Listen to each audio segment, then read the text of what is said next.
When I was a teenager, I read a book on dream analysis.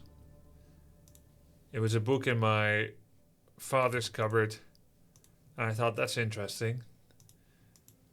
I started reading it, and in it, I learned the opinion of the author and her research is that there have been many dream analysis interpretations over the course of the last probably hundreds of years, if not thousands, right? Some of which have been catalogued and have become really important for human psychology studies and dream analysis studies, including Sigmund Freud. And as it turns out, thank you, Dead Pixel. As it turns out, 1Zel, 8 months. Winds incoming, I smell at Grub 666. that would be nice. As it turns out, according to this researcher, and she said, the best dream interpretation, like trying to find meaning out of symbolism in your dreams, is the ones that you affirm to be true. And even if that's not the real meaning, I mean, I'd like to argue it is the real meaning. Even if it weren't, that's still the best way to get value out of your own dream interpretation. Does this interpretation of the dream help you? If the answer is yes, then that was the real meaning of the dream. Does that make sense? So, a long time ago you had Sigmund Freud. He said, if you dream about anything pencil-shaped, it's a phallus. It's a pee-pee. If you dream about anything family-related, you want incest. I'm sorry, that's just the way it is. But that's really a portrayal probably of his own inner thinking.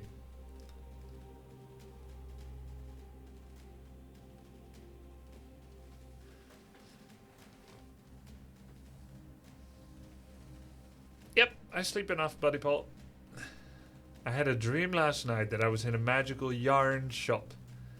And I was tossing a ball of yarn that tangled me up. Then I realized it was not a trap. It was just imbued with my own personality and it was scared. I just had to hug it and pet it and it calmed down. Wow. That's a cool dream. That's a cool dream. I mean, I think my hairstyle kind of failed today, but I did get a haircut. So it's nice and breezy for the summer. I think tomorrow I'll do a better job styling it because I'm not used to this short length anymore and I blew dry it improperly. But thank you guys. Oh, I was just taking a break for inspiration, Task 1. I'm playing Dota tonight again. I found the link. I'll take it and I'll review it, Kasugano. Can you give me your background underneath that post? Your background and the replay background, so I have a idea of who we're doing it for. I figured dreams were just a subconscious manifestation of your insecurities and anxieties. Not just insecurities and anxieties, though. I mean, it's everything. It's desires, insecurities, fears.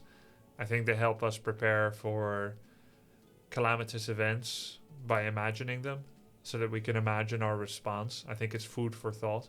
I think it trains us. Sleep dreaming, dream learning. Sometimes it's helpful, but only if you are able to use it, of course. Otherwise, it's just scary things in the night. Yeah, dreams can be really fun. I managed to succeed lucid dreaming once. Welcome to the Grubsters. Hilamato, 1 month. Freud said every man has the desire to sleep with their mother. Right, which isn't true. It's not true. It's not! But that's called projection. You know, the thing is, many psychologists are, just like normal humans, pretty fucked up psychologically. Just because you're a psychologist doesn't mean you've got everything figured out. In fact, the desire to become a psychologist, I find, is usually much greater for those that have big quandaries to solve internally, which is totally fine. It doesn't mean just because you're struggling with things or working through things that you can't help others. In fact, often you can. But it doesn't mean that they have everything figured out. You have to be a little fucked up IMO to be into psychology. Says a Peruvian normie. Well, I guess you're not fucked up. You're just a normie. A regular NPC Peruvian normie. Going about your daily quests. Welcome to the Grubsters. 9 OOBs, 7 months. Are we grubbing tonight? Every night. Smiley face. Same thing we do every night. Thank you, Noobs and Hilimatsu and Moose.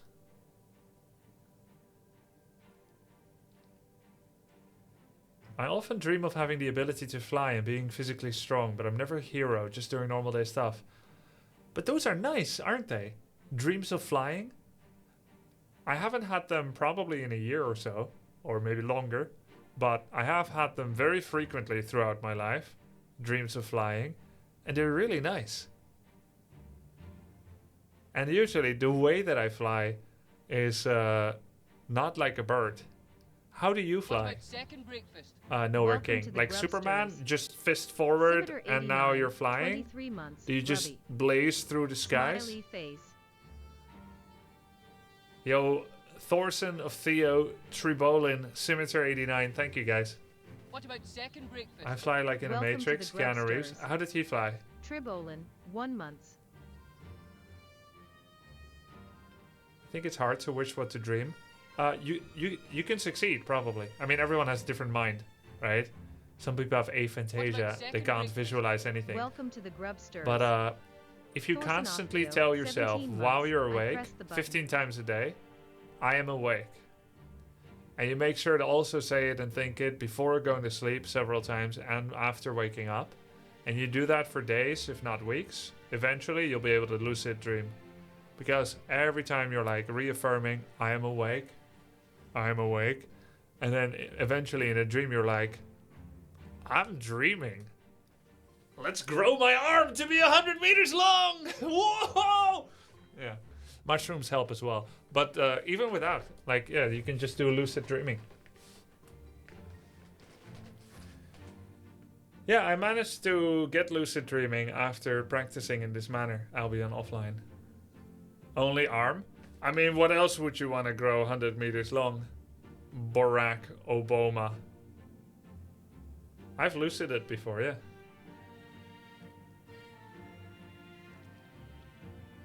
I've never done mushrooms, but I know someone that did, and they said that their arm got really long. Deveth the Bastard 81, 1 month. Dave the Bastard, thanks, dude. Thank you. And they also sell like paintings of people on the countryside. They saw the painting come to life, and they were like getting water and stuff. Like the people by the water were getting water and washing their laundry. Sleep paralysis is super scary. I can't believe you had 20. Perfection. It feels like there's a heavy pressure on your chest, and you wake up and you can't breathe and you can't get away from it. It's very scary.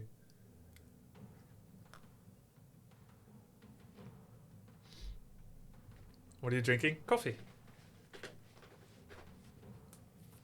Give love to Logan. I need to express, this is a purely viewer to dog reward. It doesn't require my help. I give plenty of love to him. Sometimes people are like, I gave 30,000 points to Logan. I'm like, yeah, he's very happy with it. You send love to him. It doesn't need me to do anything. But I kind of feel like petting him.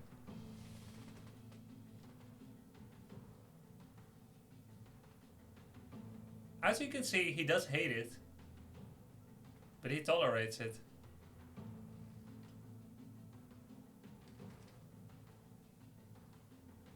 What about second breakfast? Welcome to the Grubsters. Buzz Lightwork, 27 months, woot.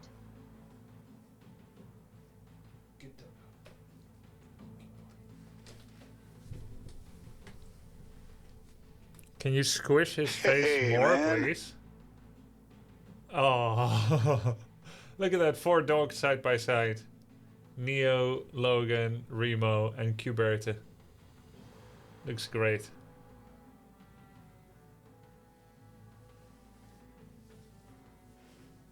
So cute. Good work over the weekend, boys. Thanks for the raid. What's up, guys? Does he like belly rubs? Yeah, he likes belly rubs, of course. Did I stop playing Dota for good? No, I'm renaming to Back to Dota. Yeah, I've been playing a bit tryhard again. Did you see I beat Hawk, Neo? I think you were there. But I also lost a lot. Damn, that's genius. Yeah. Grubby, do you have a build order for Undead Expand? You can find it very easily just downloading replays from W3 Champions. My build would not be as clean because I'm not an Undead main. Watch the Kevin show match. God, biggest prize I've ever played for. Do you think you can beat Happy with your prime? Well, that's a funny question, Vicarios. Of course, I wouldn't expect you to know the history, but we have lots of history. I played against Happy back in 2006 and 7 and so on. And I had a pretty positive win record against him.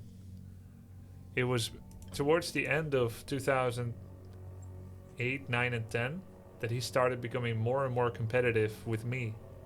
Pretty positive, doesn't mean 100%. Pretty positive, over 50, right? And as 2008 went into 9 and 10, slowly Happy became more and more 50-50 with me. And maybe in 2009 and 2010, it was 50-50 or 55 or 45. Yeah. Then StarCraft came. We both switched to StarCraft. And we also both... we didn't compete that much. I achieved more success than him. He was very predictable. He always played the same build. Just like in Warcraft. And then towards the end of StarCraft, he was getting a little better at StarCraft. But then eventually he went back to Warcraft. Like Neo.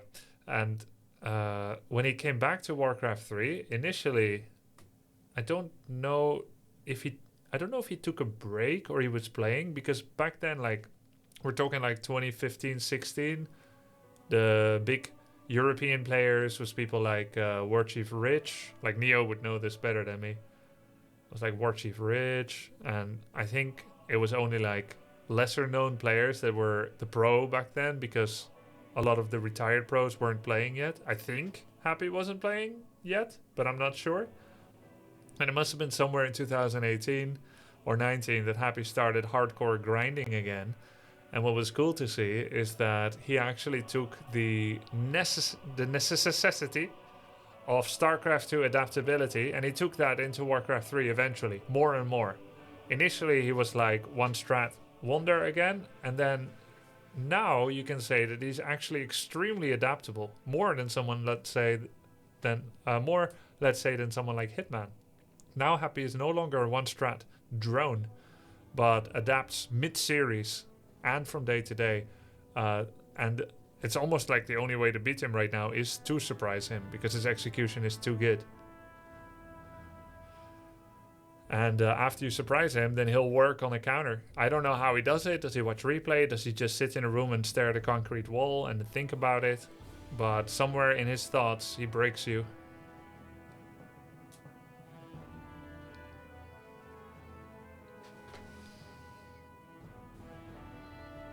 Do you remember Terror player? Yeah, I remember. Terror, Polish undead player. At some point, I think he's been around recently, and he may not like me saying this, but I think he suddenly had some like interesting thoughts. He was like, I'm only gonna eat fruit juice from now on, he told us. Nothing else. Our diets they're all wrong. I'm gonna go full fruit juice. Well, let's see how that works out.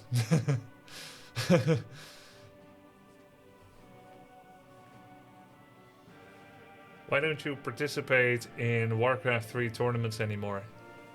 There aren't that many, Metucoloso. It's no longer a career option.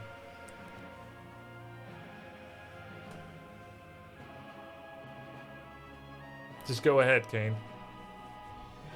You know, the key to becoming like a pro commentator or player or streamer, the key is, it's the same thing many guys want in this world. It's justification to play games all the time, or play or watch games. But many guys fail at this task to become pro, and instead they get married, they get children with people that are like, why are you playing games all the time? Or instead they are like committed to an addiction facility by their mother because they need to break the addiction and stuff. But if you can make a career out of games, suddenly you're a professional, enviable Chad. You can play games all day. So, if Warcraft tournament were a valid career option, maybe I would have kept doing it. But in 2010, it ceased to be a career option. So I had to make a choice. StarCraft or streaming. I wasn't ready emotionally and maturity-wise to start streaming. So I went StarCraft 2 Pro Play. How old were you when you went pro? 17.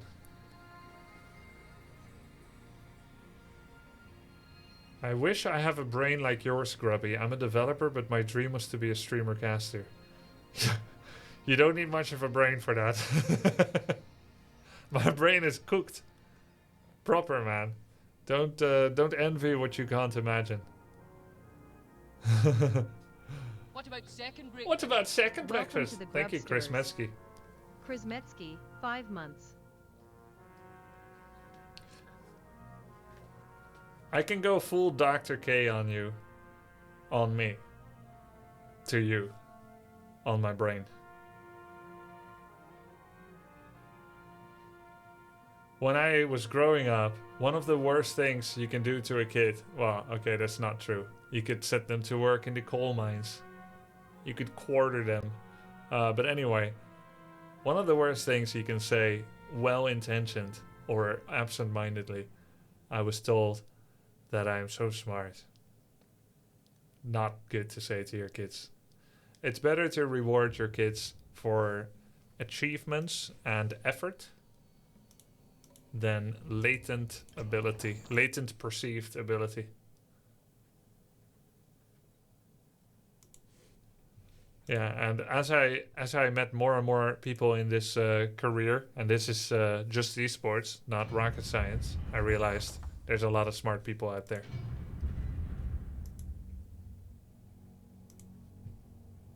Especially in the StarCraft scene. Maybe not Dota.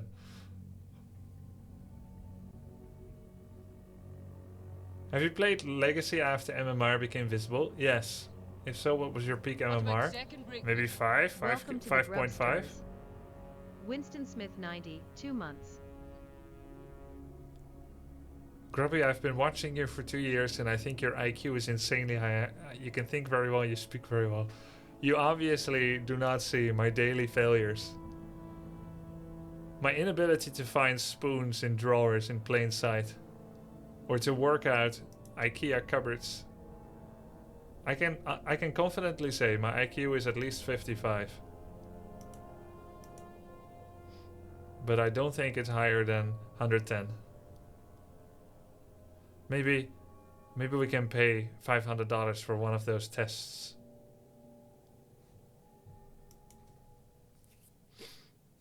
To get a true measure of intelligence, you would probably have to ask Cassandra. I kid you not.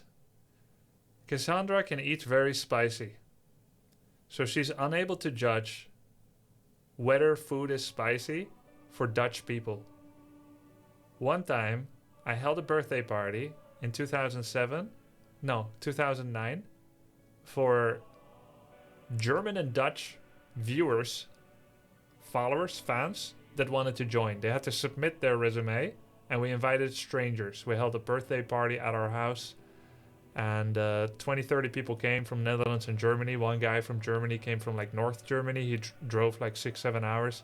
And he brought his guitar, and it was great. One of the best parties ever. It was awesome. Nobody killed us or stalked us either, so that was fantastic. Good screening. So Cassandra made spaghetti bolognese. It's a safe choice. She eats very spicy. She made a spaghetti bolognese. And I told her, you know, and she knows no spice. Okay. She only put black pepper. And someone was like, ooh, spicy. You put peppers in? And Cass was like, only black pepper. But anyway, even if she puts some red chili pepper, it is, she'll taste it and she cannot detect any spice. She's like, okay, this is safe. But then some of my family is like, ooh, spicy. It's very spicy. Yeah, I can barely eat it. So what I'm trying to tell you is, if someone's spice level is 50k Scoville, and they need to try and judge the difference between 5k and 10k, it's really tough for them. She's also very smart. She probably cannot detect the difference between my IQ and 55 because it is all so far below.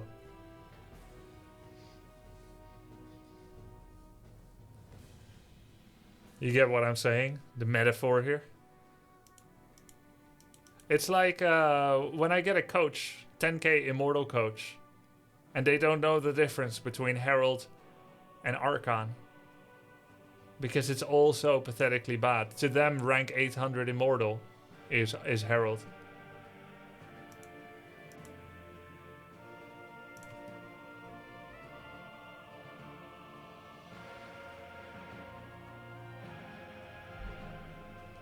Black pepper is 55 IQ? Yes, yes, you followed the metaphor properly. That's right. And I'm trying to eat more chili, but I just can't get it. Get it? Sometimes I wonder, maybe I'm a bit smarter than I from day to day believe, but I have certain habits and ways of thinking that just go against what most people consider common sense, so that I can't figure out even simple things. That's my copium. My alternative is I'm just a dum-dum. But it doesn't matter. You just do your best. My wife is Korean. She always does this very spicy spaghetti, but I can eat spicy food pretty well, so I'm just fine. Yeah, I'm pretty good at spicy food too, but I can't eat everything. He who controls the spice controls the universe.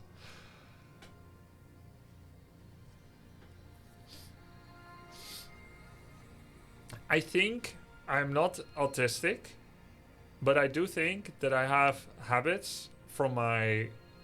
I don't know if I have like a divergent childhood. I have habits and mechanisms from my childhood that make some things more difficult for me. Who doesn't? Who doesn't, right? Who doesn't? Point to me one normal person in chat. What do you want? I can do that. Work, work. Be happy to. Something you're doing? Yes. What do you want? Oogie. Oogie, ready to work. Something you're doing? Yes. Something you're doing? Where do you want? Can you do a human mountain king game? Yes. Something you're doing? What do you want? Ready to work. What do you want? Yes. Something you're doing? I can do it. What do you want? Be happy to. Yes. Something you're doing? Happy to. What do you want? Or as my English teacher used to say, Yes. I sure hope so. Work, yes. Something you're doing? Sir, can I go to the toilet? What do you want? I sure hope so. Yes. Something you're doing? The correct question, Manuel, Something is may I go to the toilet? Work complete. Work complete. Yes. Something you're doing? What do you want? I can do that. He also taught me, and I need some American friends or UK friends to tell me whether it's true or not. And keep in mind, I was told UK English, not American English. So he also told me that it's the back of the book, not the back side of the book. Back side is your buttock. What do you want? Be happy to something you're doing? Ready to work? What are your thoughts on TGW? I have no thoughts. Yes, be happy to. Can't build work. Boogie. Empty.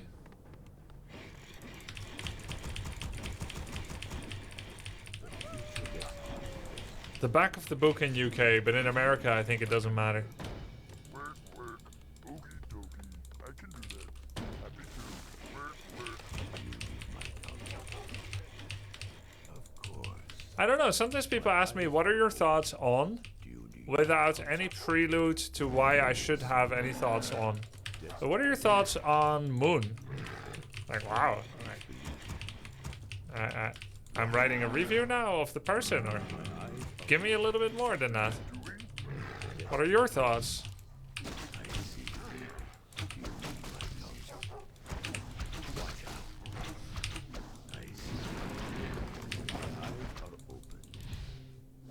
He wanted to entangle me. Animation was there. Work complete. Work complete.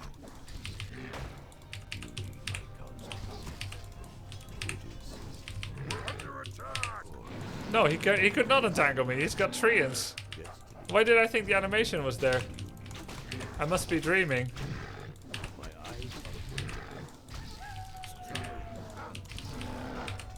He legit could not have tried to entangle me, even if he gritted his teeth.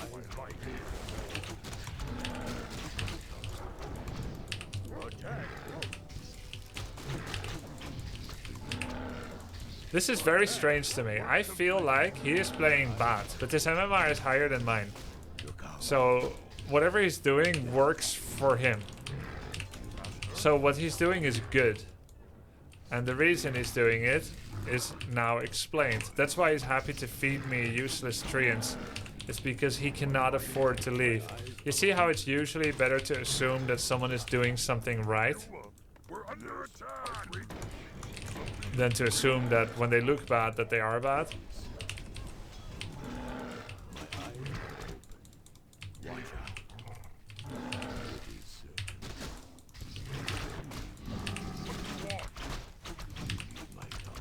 I try to teach that to people. If you think someone is doing something bad, just assume that it's not and try to find the most rational pro explanation. If you're still wrong and they're just bad, at least you're wrong against the baddie. Which means you don't have as much to fear. But now imagine if you are wrong and you underestimated a pro. That's a real problem. You seek me help? Good luck, have fun, save Orcus asked, maybe show match versus TGW? I did that before and then people got angry because of politics, so I'm not show matching him anymore. I'm a political coward.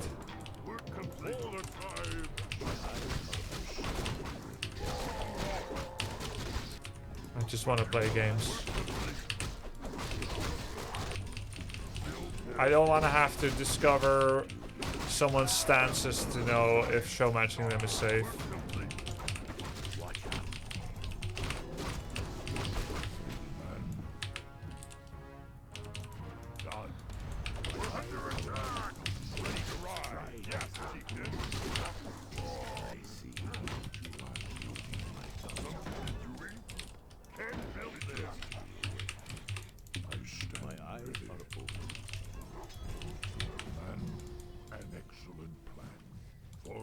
Maybe I should have tried to creep jack him. What about second break? Welcome to the Grubsters. Mac_Leonard, 11 months.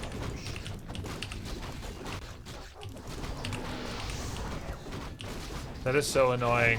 He's coming here with just a panda. How does he even know I'm here?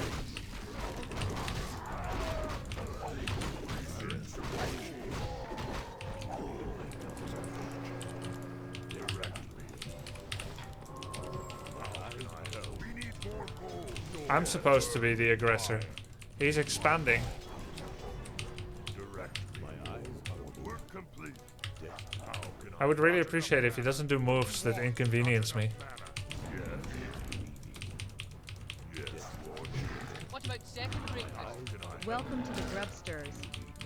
Kika Loco, 6 months. Love you from Brazil. Thank you. You can love from that far.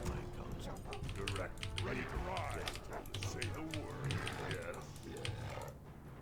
My eyes watch you. We need more gold. How can I help?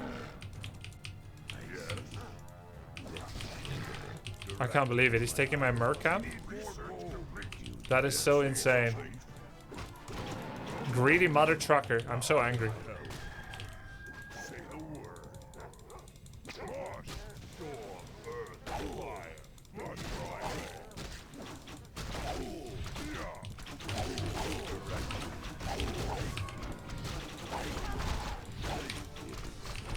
Yeah. Yes.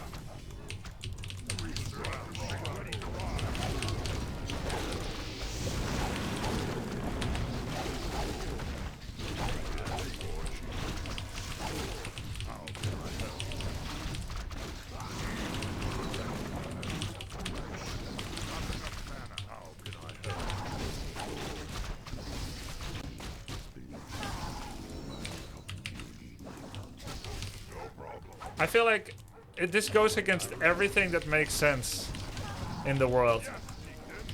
This kind of attack.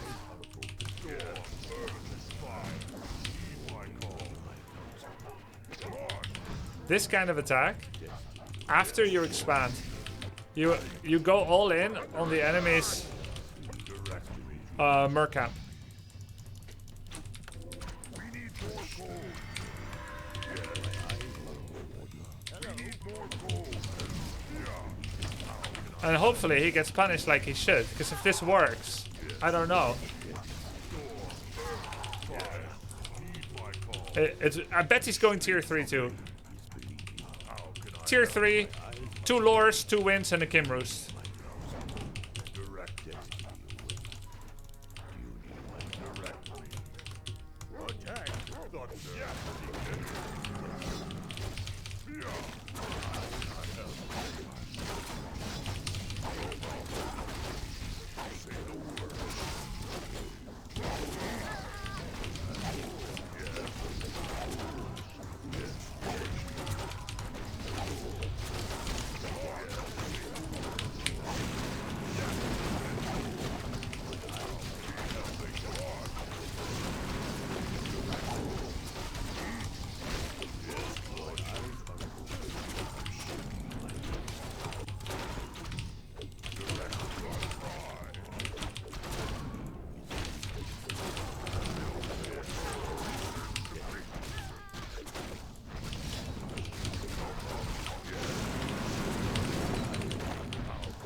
If we win this, it's sweet justice. Yes, chieftain. How can I help? No problem. Yes. Come on. Yes. Need something. How can I help? Oh my god, if that worked, I would actually destroy something.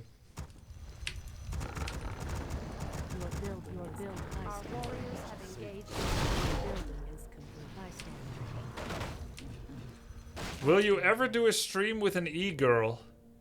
What's an e-girl, Chani Balas? Our sacred grove is being desecrated. You mean like 2D? Warriors have engaged the enemy. Your building is complete. Your building. You're an e-girl, thanks.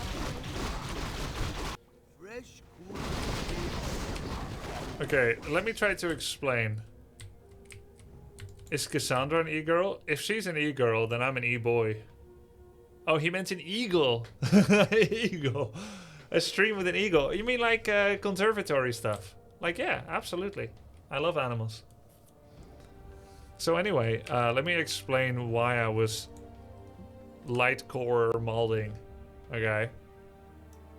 So, I have to go from the start to explain why I was a little miffed.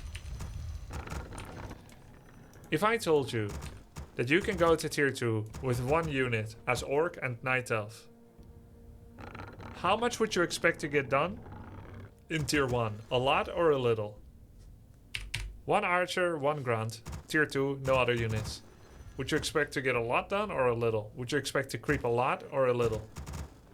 Your building is complete. A lot? Very little. Yeah, very little. Okay, correct. Your building Little. is complete. So, what would be the opposite? If you make lots of units and lots of summons, would you expect to get a lot done or a little? A lot. Right? If I go 5 grunts, I'm supposed to get level 3 at least, not level 1. Or I need to get an expansion. Or I need to do damage to you. It's one of those 3 things. The 3 major advantages in Warcraft 3 are having an expansion earlier than your opponent, having more of the creeps on the map, or killing more of your opponent's stuff. Those are the 3 advantages that every strategy can be subdivided into. So what's your strategy? Expanding, killing, or creeping? 3 strats, right? So when I see someone make loads of units and I make nothing, and I see them standing still the whole time, I'm winning. Because I will get more tech units. I'll have more raiders and shamans than they have talents or dryads. Right? With the exception being him having an expansion.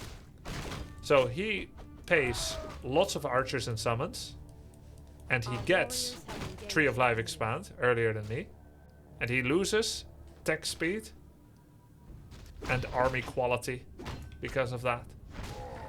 So when he has the most amount of junk army with the least amount of tech backup, and he expanded, so he's got money missing, and he's building lores, but those units aren't with him yet, and he goes to creep the nearest camp to my base to steal it away, that is unexpected.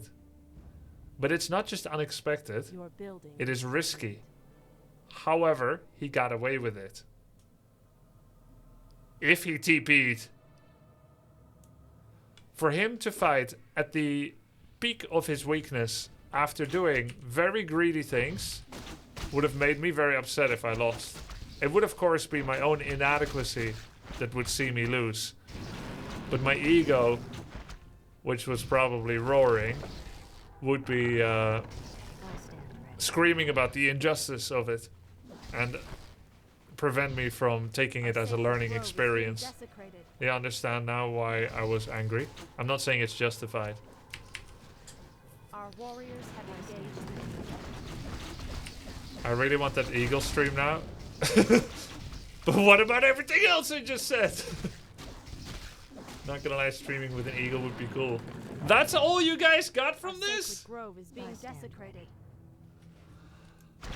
Here I am opening the books of psychology and Warcraft strategy.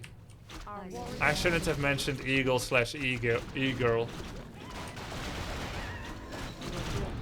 What about So look. second breakfast? Welcome Jinx, to the thank you for the Grubsters. sub. Jinx, 8 months. I stand. Your building is complete. So here's what he's doing. Your building is He didn't creep a whole lot, even though he made loads of units. Normally the goal for 6+ archers is keeper level 3. He does not have it. He then takes a greedy second hero, not Demon Hunter, not Naga, What about second breakfast? but a greedy Welcome to the scaling Grubsters. hero and uses it 10 months. at Happy level 10. 1.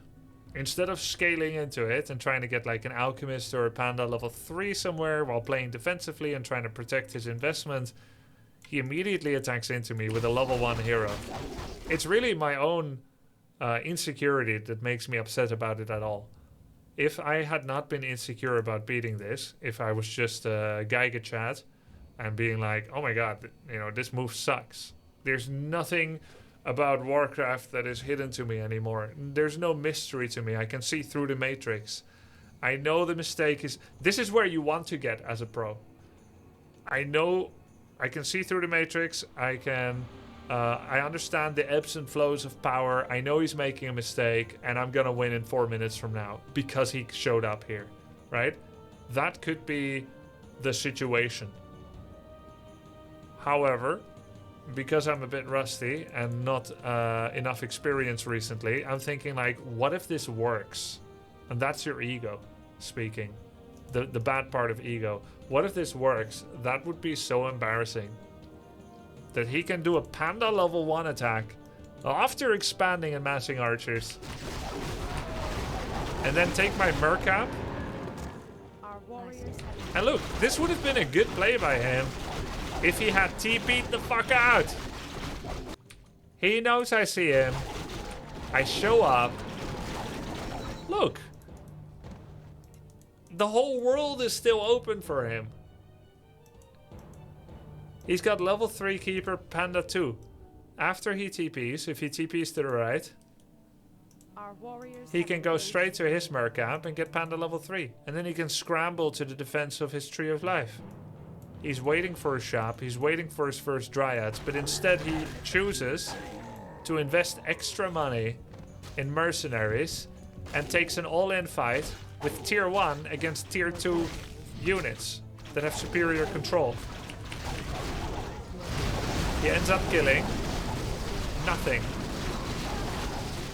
He kills 0 units, loses a priest, 6 treants, and all 7 of his archers. He literally killed not a single unit. Now imagine if he had 7 archers standing behind here. I can't attack this tree. Imagine if he still had mana on his panda and he was level 3. Elf is so easy, man. Night of Greed.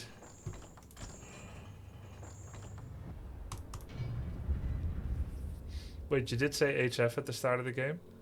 Well, I didn't mean it.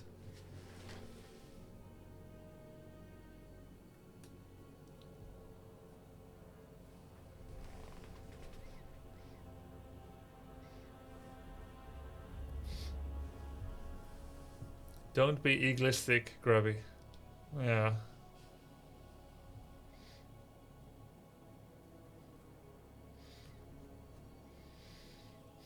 I should control my ego.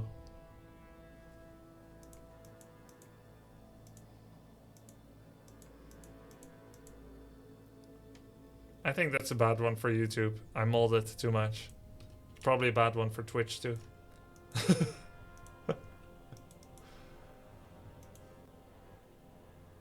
Dear Grubby, I strongly disagree with Elf being easy. Usually people who say that have little to no professional results with that race. You're not wrong. What about second breakfast? The only elf I Welcome can to get the to agree with Grubsters. me is Kevin. Reabot And 555. when I was 20 an elf months. pro, I switched to human so that I could qualify for WCG. Lame ranged archer. Give me some chat like knights.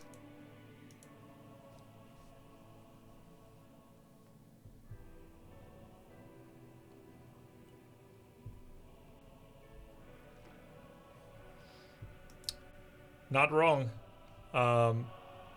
DKH Razor Moon, and may I appreciate your disagreeing with me. I have a replay that someone wanted me to analyze. Let's analyze it. And while analyzing it, I need to make sure that the word analyze is not the 24th, 5th, 6th and 7th letter on YouTube title, because that creates an awkward crop.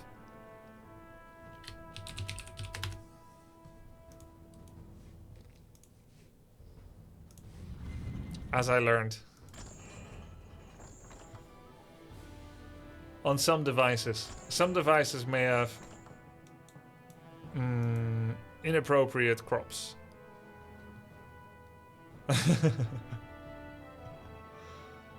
Wait, you didn't always play Orc every tournament?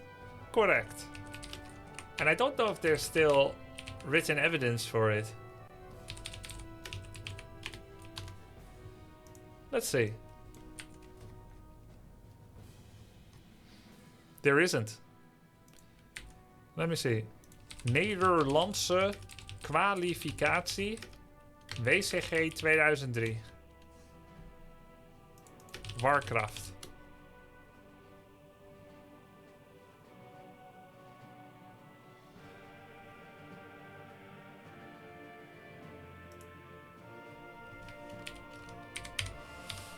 I think there's no more data on local qualies unless the WCG website still has it.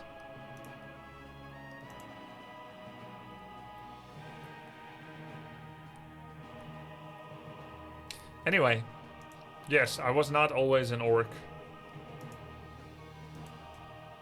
I started my competitive play as a night elf, a demon hunter, and a keeper spammer.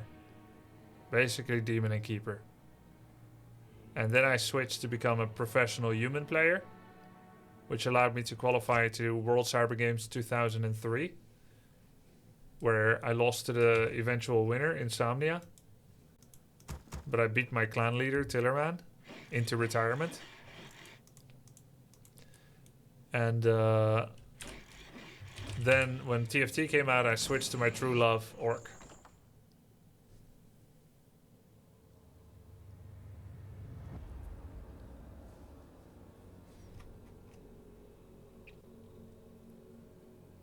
Okay. Here's the story. What about second breakfast? Get Welcome them. to the Grubsters. Get them, Rebot, Get them, Karate 14 Arnie. months. Thank you guys. I have a replay analysis from Kasugano. Let's rephrase that. Oh, OBS crashed. Oh, uncrashed? We cool or not? Are we still live? Okay, cool. Your mom? Okay, cool. Yours too. A desperate viewer started to play Warcraft 3, but came into some troubles. He asked me to look at his replay and to analyze it, and maybe we can help him along a bit. Here's his story. Background, kind of familiar to RTS, and played it since StarCraft and Reign of Chaos launch, but I never actually do it competitively. I just got back to Warcraft 3 after like 6 years or so, studying your Bloody Beginner guides. I'm trying to get back into the game. About the replay, I'm playing an orc against undead, which I get a lot of these days. I have been losing 25 games straight as orc. And I probably need some advice on what is so very wrong. On this specific replay, I think my early game is good. I got some harass into him, but after the Obsidian and Pitlord, I can't do anything to him anymore and I lose straight. Alright, let's take a look. Dr. Grubby is here to cure your ailments. Kasugano, who plays on W3 Champions, is going to open with an altar. We are playing on the map Shallow Grave. He has 3 in gold. So he started the burrows slightly before the new peon came out, which is actually a thing pro players do in order to make sure that the hero is 2 seconds faster. But I dare say it is not necessary when your altar is this far out of your base. Usually we build it here to have a faster hero, as peons walk slower than heroes. You're also opening with 5 into gold before a barracks. So your intent with this would be single hero harass. I don't see you lining up a voodoo lounge, so you will not be able to go Blade Master harass, as you won't have a way to heal up without heal solve and clarity. You quickly corrected the problem of 6 workers in Goldmine. I'm expecting a Farseer here. Farseer harass, fast tech. If it is a blade, it's wrong. If it's a TC, it's wrong. It is Farseer. Here's your war mill and your barracks. I would say your barracks is like a bit too early. Could be a little later since war mill takes longer to produce. You're having some worker drops where you don't have enough yet. I recommend to always have 2 peons in production so you don't suffer from idle great hole. I didn't think that this was a problem for Warcraft 3 players anymore, since macro isn't that hard. In StarCraft, it's far more important. But you see, this is a returning problem where you very nearly towards the end of a worker finishing start anew, or you even have a few seconds idle time. So just keep in mind, you're going to go straight to 17 population worth of peons, and there's no need to go any slower than that and not line them up yet. Okay, you're building another building. This is too early. Voodoo Lounge is too early. Now, the reason I say it's too early, you can still make a headhunter, which you've forgotten to do, and your peon hasn't been shift-clicked back to your wood, and you're not making a headhunter yet. And it's just macro stuffs, right? But the main problem is that you will now have a very slow tech. Now, if you're playing the game and you realize your build order is working as yours is essentially, like every building came out when it needed to, roughly, I'm not looking too much at the little stuff, and your barracks finished and you could have started a headhunter, but you didn't yet, but you could have, and you could keep making them. Like everything works essentially, and it requires experience to understand why some things are good, why they're bad. So if I tell you your tech is too late, that doesn't have real value for you in your mind until I explain all the little steps behind it. Why is it too late, right? A lot of people that analyze replays, they jump past this point. Like, how would I know that it's too late? Why can't I just keep making headhunters if I have money for it and simply tech when I have enough? But let's look at a few things logically. You have made a Voodoo Lounge, but you haven't used it. You know, mammals, birds that cease to have the need to fly because they have no competition on a remote island, they lose the ability to fly. Because nature wastes nothing. We should waste nothing either. If we are investing in something but we're not using it, then we could have done something else faster. Making a lounge but not being next to it when it finishes is one of those inefficiencies. And it's not a small one either. You get 10 gold per second. Voodoo Lounge costs 130 gold and 30 wood. Your peon is inside while building. So let's say that that 30 wood is maybe actually 50 or 60 wood of opportunity cost. So you're spending 130 gold and 60 wood on something that you haven't used. 10 gold per second is the rate of mining. So even if only gold were a prerequisite, you would have delayed your tech by 13 seconds. That's why I say it's too late. Not because of some goal that your Tauren chieftain has to be at the dentist at 7 o'clock and now he can't make it because he's running late. Why did you have to pick up those flowers? We see them every week anyway. Well, it's because it's the right thing to do, because they invited us and they're cooking for us. Okay, I get it, but now we're late, and you know how that stresses me. So anyway, it's not because TC has an appointment somewhere. It's simply because of what can be and what is. Tauren Chieftain or Shadow can come out at a certain time, but now won't. All because of a lounge that you still haven't used. So let's refresh for a bit. I'm now going to use not logical deductions, but I'm going to use real timings. The replay timing of 225 is when a Blade Master Grunt player can go tech to tier 2. And if you're opening with your opening, which is double Burrow, double Headhunter, and Farseer, you can tech at 235. And you're a StarCraft player, so I know you get these things, that they matter. This is when I would tech, 235. Now let's see when you would tech. This is when you could have teched based on money available, 313. And this is when you actually teched. So you are Welcome to the late Grubsters. by 1 Area minute 44, and 5 8 seconds. months. Now let's talk about how that changes your game. In a very simple sense, how this changes your game is that you will have more headhunters, fewer of other things, because that's all you can make right now. You have fewer raiders, you have fewer kodos, shamans, doctors, wyverns. I don't care what you're gonna make, but whatever you are gonna make, you have fewer of. Which would be fantastic if Headhunter was the best unit in the game and the only unit in the game that you should make. And you could probably make some strats with it, but That's not the case. Warcraft really favors a diverse set of units, especially Orc, where each unit does something unique. Shaman uniquely dispels together with Walker, Kodo uniquely gives damage amp aura, a Raider uniquely locks something down, and Windrider is a unique flyer unit. Batrider can blow up, and then the Demolisher has the longest range. The Grunt is not unique because he gets replaced by the better Tauren, potentially. And Witch Doctor uniquely gives healing. Headhunter is a staple unit, to be sure, but he really benefits from the support that every other unit can offer him. Tanking, damage amp, lockdown, etc. So, in a very simple sense, you going for a delayed tech to tier 2 creates a larger Headhunter army. Now, you haven't fulfilled this prophecy because you haven't used your barracks enough, but that's another problem, right? In theory, if all other things are equal and you're playing well, if you tech later than necessary, you will have more Headhunters and fewer Raiders and Kodos, etc. Additionally, you will have more creeping done with Farseer and less with your next.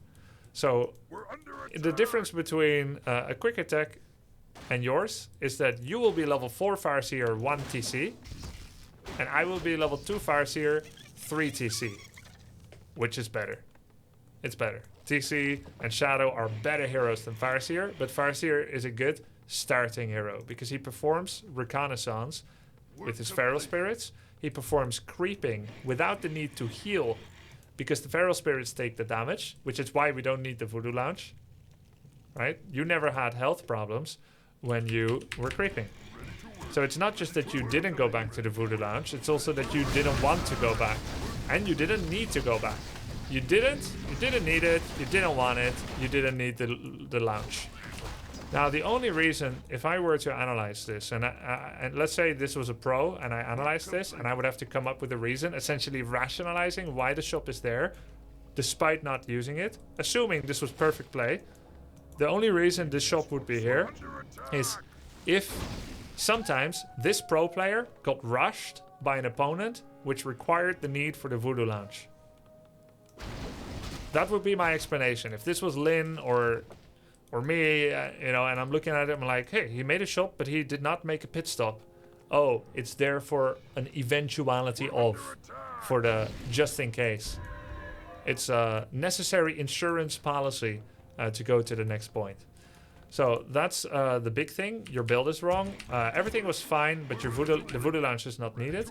And then there's like the little things with the peons. And then there's also the positioning of the burrow, the war mill. You're actually having a lot of peons like having false traffic, which is why you have much less lumber than you should. It's because you made a very tight gapped opening here. And it just cost you a lot of wood, which also gave you less lumber than you needed to. Note how much gold you have and how little wood. It's because you made the shop. It's because you got blocked and over. They seem like little things, but again, they delay your tech. Then, general macro advice. Peons were sometimes too late. You just queue up more. Same thing with headhunters. Every time a headhunter finishes, a new one should have already begun. Why is that? Well, if your goal was 2 headhunters, you could go for a different build that would look like this. And I'm just gonna demonstrate that really quickly, and then we'll get to the other parts. This is just build up, and I think it's really important. But let's get to the other part and stop the micro stuff, so we can focus on some general strategy things as well. Look, here's what you did, right? I'd never get anything done. You went for I told them altar, burrow. I will check that joke later. Thank you, Pringles Pecan. So you went for this build, 2 burrows, a Rax, a war mill. Right? And then you had a total of 17 population peon. Of course, you had a Voodoo Lounge as well, but as I said, that's not good, so we're gonna skip it. And so with this build, I'm just gonna straight up tell you, you can fit in 6 headhunters with a normal tech timing. That's just how it is. And by the time your tier 2 finishes, and the funny thing is, even though I have warp 10, it actually gives the same acceleration to both production and tech, so you can see it's actually true. I have 6 headhunters by the time tech finishes. That is the goal you should have with the build. You had 2. And the rest of the time your Rax was idle. So you need to fire those people there, throw them to the wolves and put new people to work. This will put you at 2931, and then with one more burrow, you're gonna have enough space to make a Taran Chieftain and some other units. As you can see, 34 out of 41, one Raider comes out, and then we can make a Troll Regeneration, we can make 2 Shamans, work on a Snare, get another burrow. We're 41 maxed, burrow finishes, Kodo, Shaman, another Headhunter, and we're 49. This is why generally we have very normal and standardized unit count, because we all need to fit it into the next burrow's space. Now, if I wanted to go for only 2 Headhunters, I would do it differently. I would do it like this.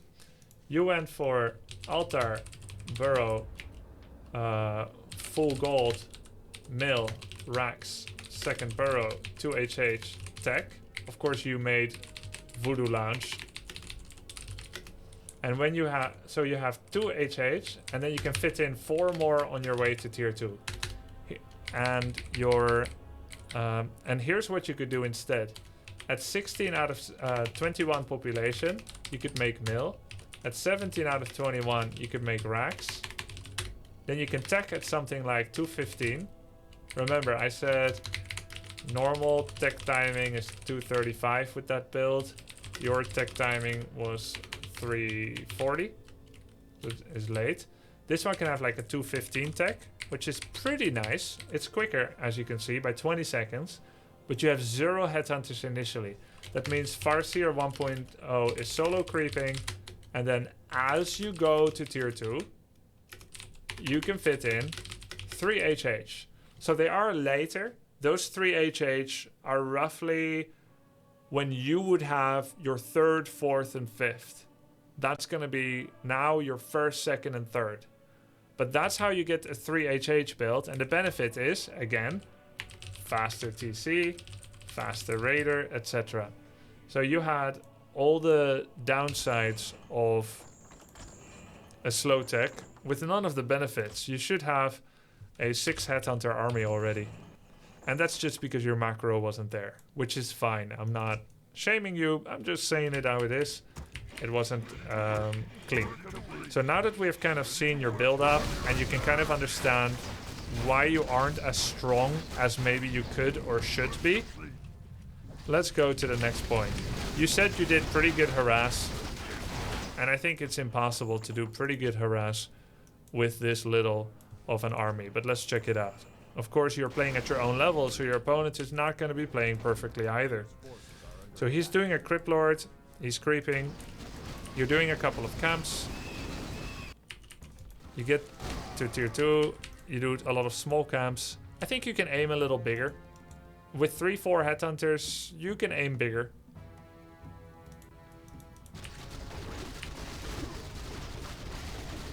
Two Headhunters down, killed nothing. You killed a Fiend. 3 Headhunters down, and you killed a Fiend. So, as is not unusual, because I've seen some of these Hearthstone analysis replays as well. Is it Imba or do I suck? And usually people's analysis of the situation is not as accurate as one may hope. You did not do a good harass here. You lost 3 Headhunters. You basically delivered him 3 Headhunters on a silver platter while killing only a single Fiend. Still, it's always still winnable. It's fine. Now let's talk about strategy. A Bestiary and a Spirit Lodge.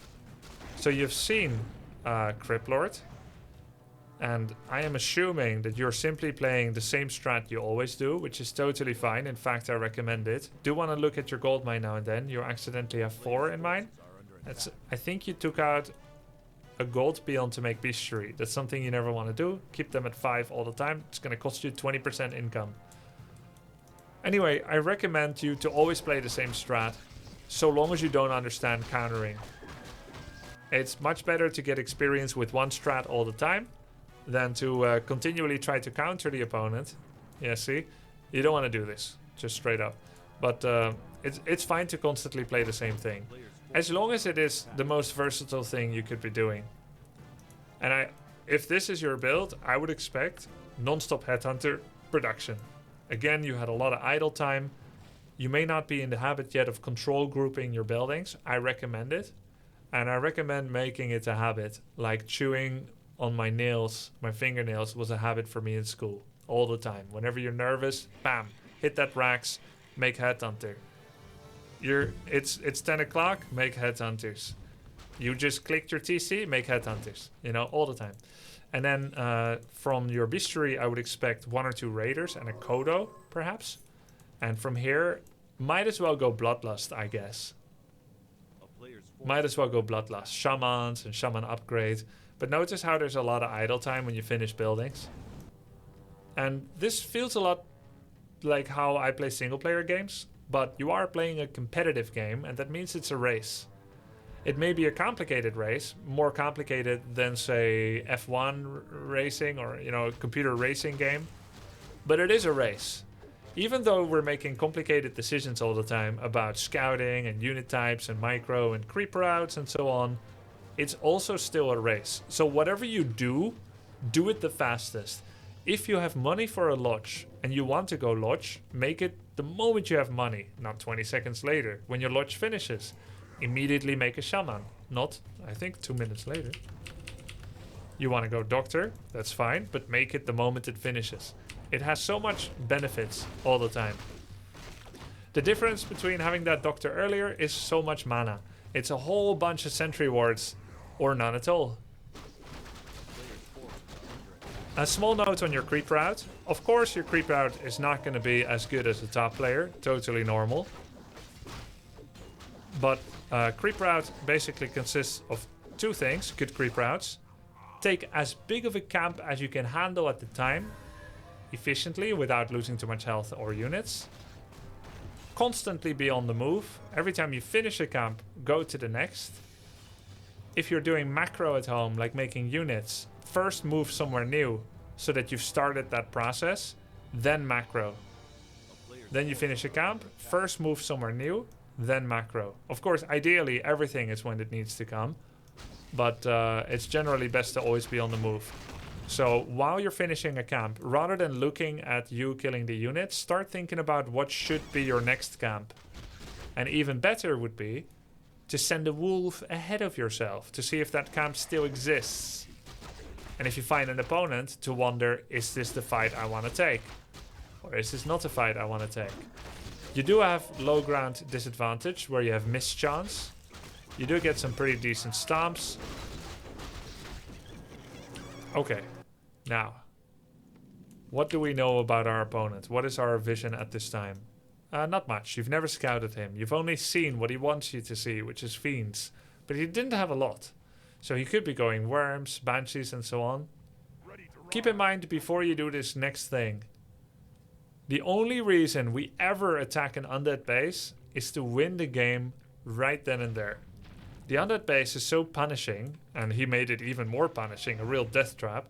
The undead base is so punishing because of its bonus regen, the slow towers, the death trappiness, the skeletons at the graveyard that allow for beetle and skeleton production.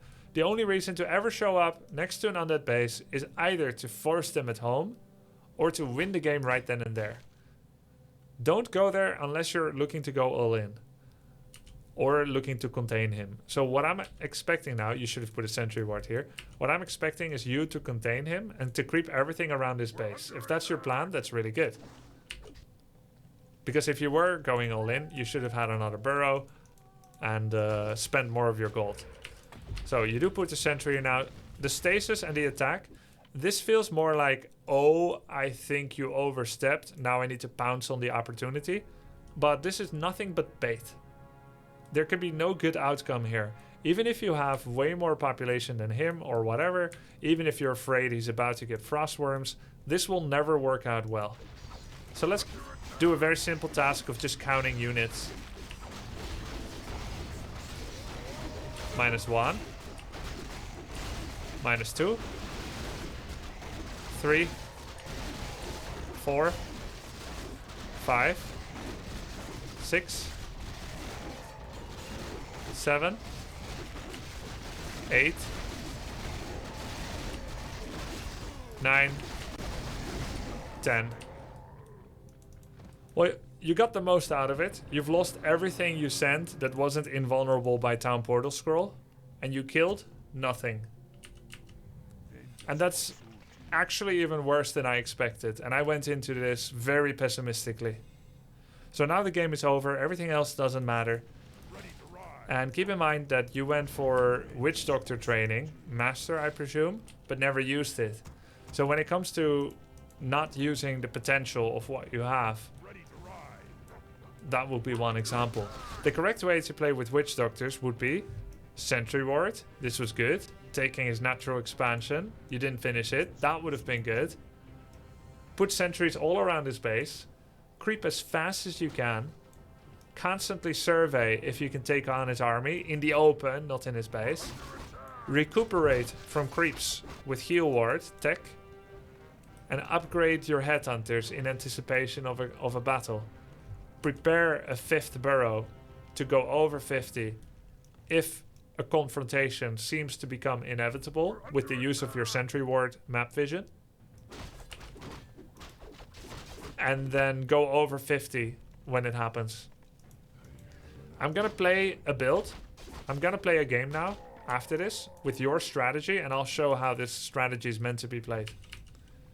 Even though this is not a strategy I've ever shown, I think it's not necessarily one I would recommend to people, but you can make lots of different things work so long as you play them how they want to be played.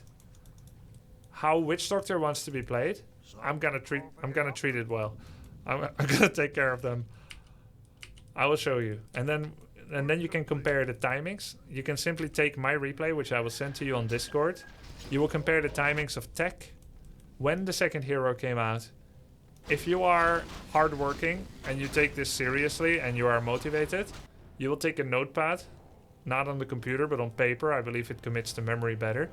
And you will write down your tech timing, your second hero timing, your third hero timing, your Witch Doctor timing, and maybe like a 10-minute benchmark. How many headhunters do I have at 10 minutes? What's my upgrades at how many minutes? You write those things down, maybe like 3 to 5 different benchmark timings, and also the timings of key heroes and upgrades and stuff. And then you do that for yourself and you do it for me. You can compare. Now you know the potential power, and then every time you can measure your progress from this pivotal moment of when I looked at the replay. You can measure your progress of this, we'll call this ground zero, game 1. Next time you play another game with it, you can compare, are you better than game 1? You don't have to play the timings as well as me, but you can compare them. And then game 3 and 4. And all you need to do is to be infinitesimally, marginally better than your previous game. While having fun, of course. Okay, I've seen enough. A very good replay to send in. And always fun to see people motivated to get better at RTS. I love it. Hope you found this useful and find the follow-up useful. I will now play your build. What about second breakfast? Welcome to the Grubsters. And I'll go on Melon V for Lorien, 1 month. to make game queue faster.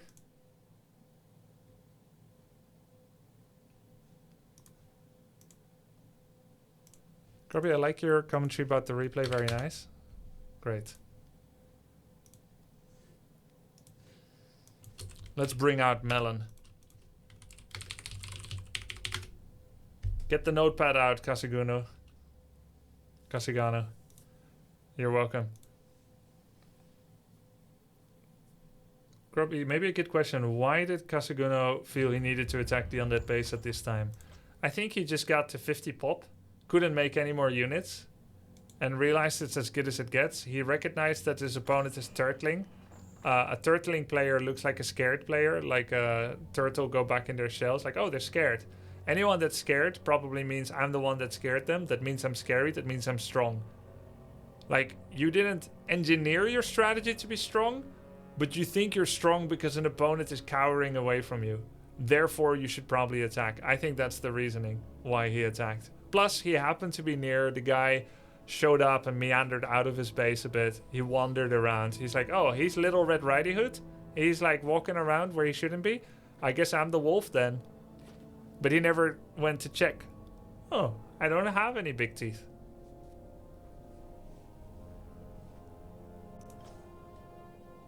It was the reverse eagle.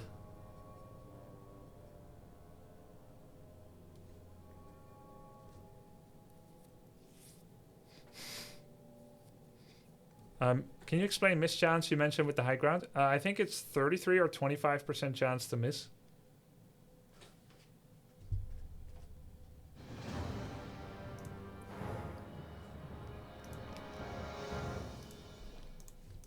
This is perfect. We are playing against an undead player.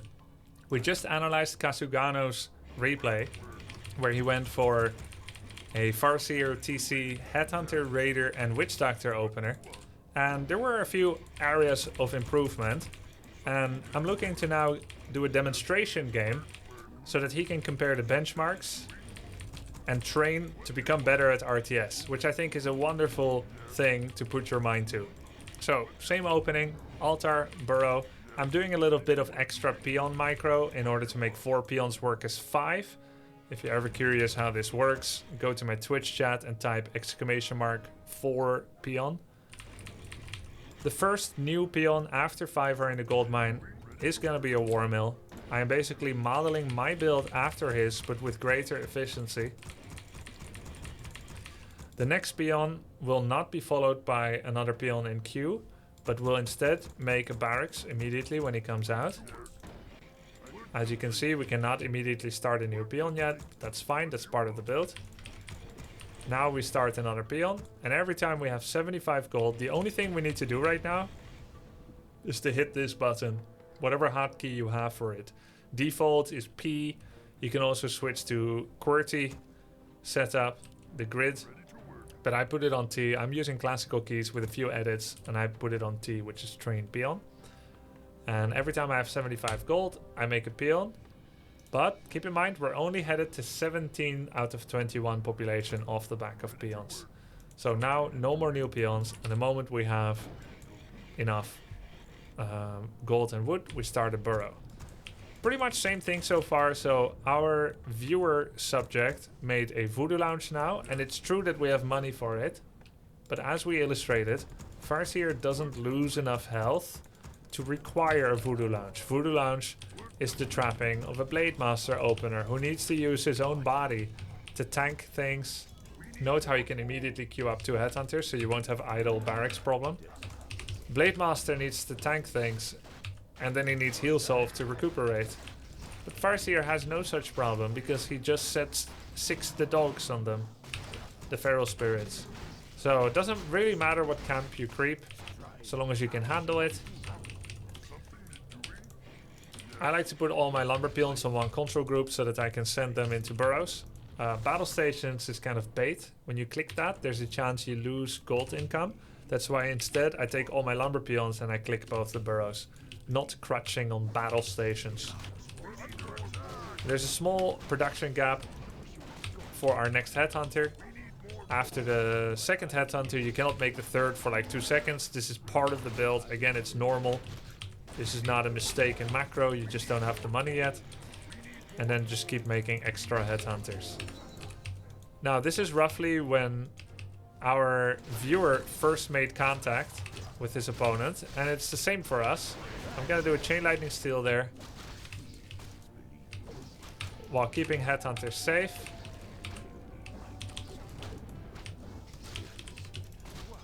Headhunters never want to take direct hits from ghouls without running. So anytime you take direct hits, you just run. Here's a little micro, of course. This is this cannot be taught easily, but we killed more than we lost, which is always nice. The moment you have gold, you cannot forget this at this time. You have to start making your third burrow, or you won't have your hero on time. Now we're gonna put 1 wolf on this lich, and we're gonna see if there's anything harassable. We put on damage. This is again micro stuff that you just need to get used to eventually. I can't really teach this, but the important thing to remember is that you cannot forget about your third burrow and voodoo lounge. Any unit that drops below half-life, any headhunter, we simply send it back. We send it back home. So he was thinking of maybe expanding. I think I lost one headhunter. Yeah, I lost one headhunter. So our goal is 29 population of headhunter. But if we lose any, we don't replace it yet, because that's going to delay our tech and it's going to delay our hero. So we just stop at 27. You have to remember how many headhunters you've lost so that you don't remake any. So now we get a little scout. We see there's no Nerubian in his base, which is not something we have to use immediately, but it's just nice to know. We also knew that the last time we had vision, there was no gold mine yet. He didn't start it. So although it looks like a fast expansion build, the important thing to remember right now is that he did not fast expand yet.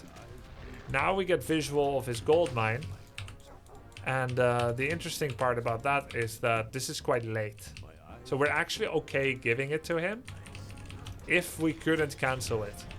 However, we can. So we will. But we didn't need to. The earlier it is, the more we need to deal damage or cancel it. The later it is, the more we can recuperate through other means. Usually, when we cancel it, it's going to cast us a TP. In this case, it does not. We take that as a bonus rather than pressing our luck, starting to attack Nerubian Tower where the Lich may flank us, kill headhunters, and now I have to TP out. I would like to keep my TP. So now we see where the Lich is. He's got lots of mana.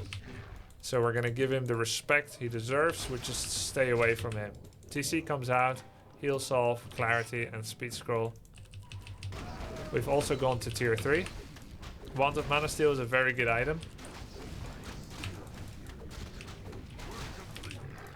We make Ensnare because we have no money yet for Raider. If you have money for Raider, you start with Raider. But if you don't, Ensnare is a nice use case for using for using your bestiary production queue without immediately needing to spend it on a Raider. So you went for Witch Doctor into Witch Doctor Adept training. We'll do the same.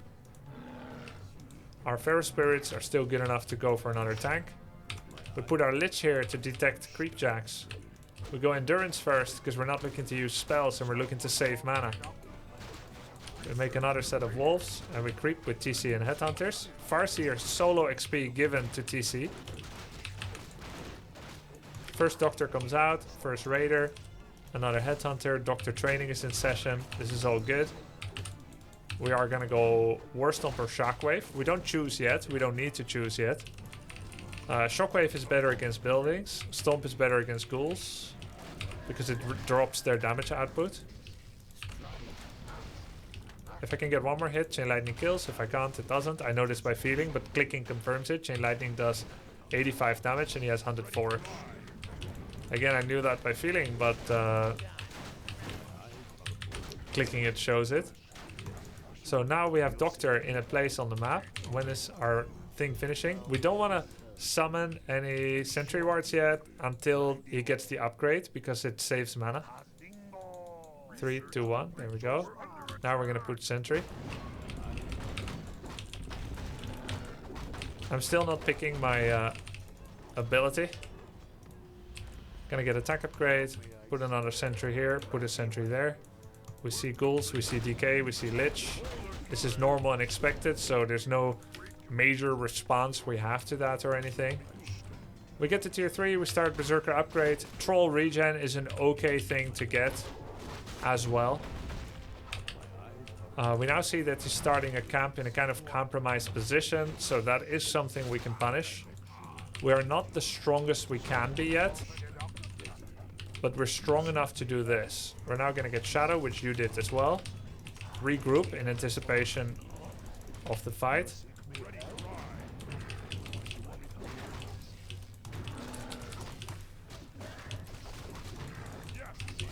This is a good Creepjack. We get 2 free units. But back before we get too many things Novat. We can also get Troll regen upgrade. So the Shadow Hunter's goal is going to be to buy Tiny Great Hall and to do a counter expansion. We are now making our way to his expansion and we're seeing we can put a stasis ward, And we could do Shockwave now, which is gonna help to kill these acolytes.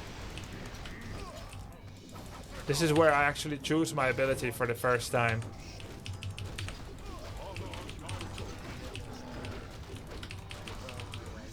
We've killed every acolyte.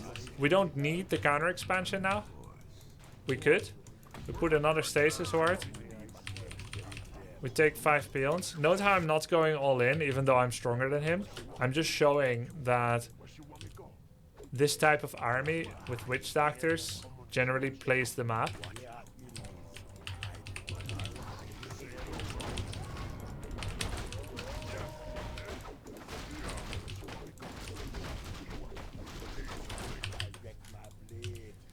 There's our Great Hole.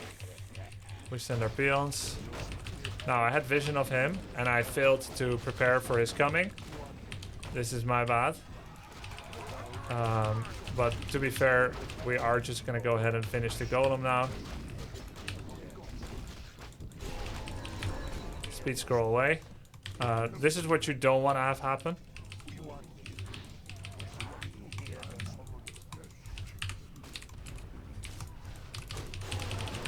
Heal wave first.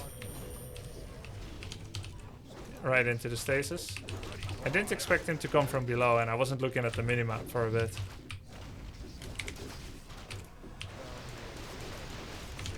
I thought I started master training, but I didn't. Neither did the viewer. So we have our expansion up and running. Sending our peons a bit late. And we now see, hey, no Nerubian. Can get upgrades. We only have 3 on wood. We had 7, we made an extra, and now we're sending 5 to the mine. So we have 2 options now, to get a shredder or to recuperate so that we have more than 3 lumber peons. So generally I like to wait till I have like 600-700 gold to make use of no upkeep.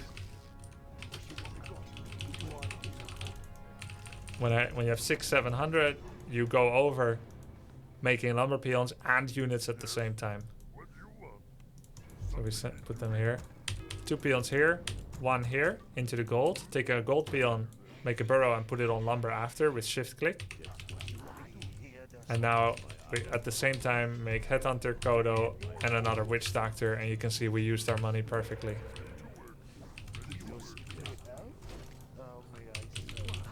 So with Witch Doctor you need to scout for incoming fights and then prepare for it accordingly, because Stasis Ward is so strong when they walk in unexpectedly. So we put a stasis in the direction of. He's coming for our base. We're going to TP on top of him and surprise him.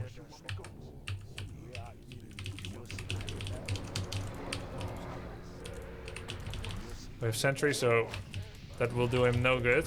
Try to analyze what unit is about to be attacked and then pull it back.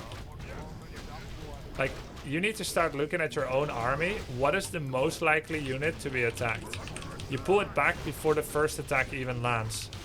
That's the best way to prevent a lot of damage done to that unit. So usually if you see the fight from your side, you know what you want to kill. But if you see the fight from their side, say for instance this statue is his entire army and this is my positioning going into the fight. Who is the most vulnerable attractive attack target? It's this doctor. Then this doctor, then this Kodo, then probably this raider. Purely based on the positioning now if this was his whole army. So you start the fight and then you immediately pull this doctor here, this raider here, this... And now sometimes there's a chance that their whole army funnels through yours because they just clicked that unit. And by anticipating it, it's even better than trying to repair it after they've already been nuked to 200 health. We just beat the cheat code for infinite money. Greed is good. Not bad. I hope it was useful and that you got to see a bit how to play the game. Remember to use sentry wards. It's a very powerful broken part of witch doctors. And that's about it. GG. Sub to the grab.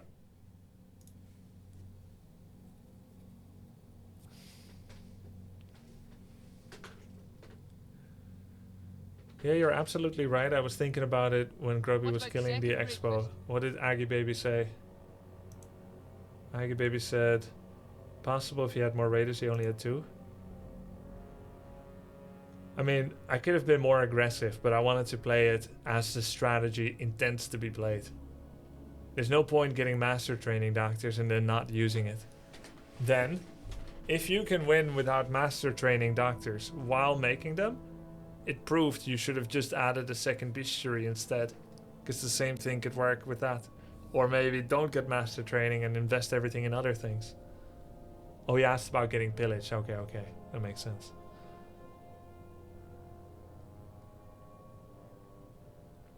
I also realized that in your replay request, you said Welcome to the Grubsters. after the Obsidian and Pit Lords I Vesta, can't do 1 anything. month. But he had no Pit Lords, he had a Crypt Lord.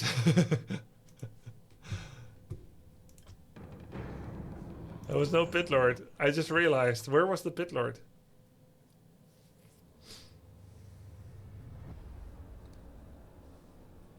There was a Pit Lord at the end? Oh, okay. I didn't finish it, yeah. So you lost that game exactly 55% into the replay. The Pit Lord didn't matter.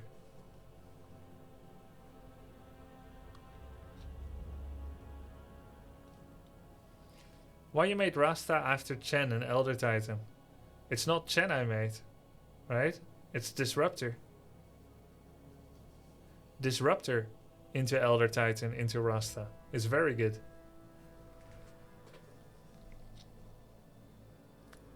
Disruptor is Thrall?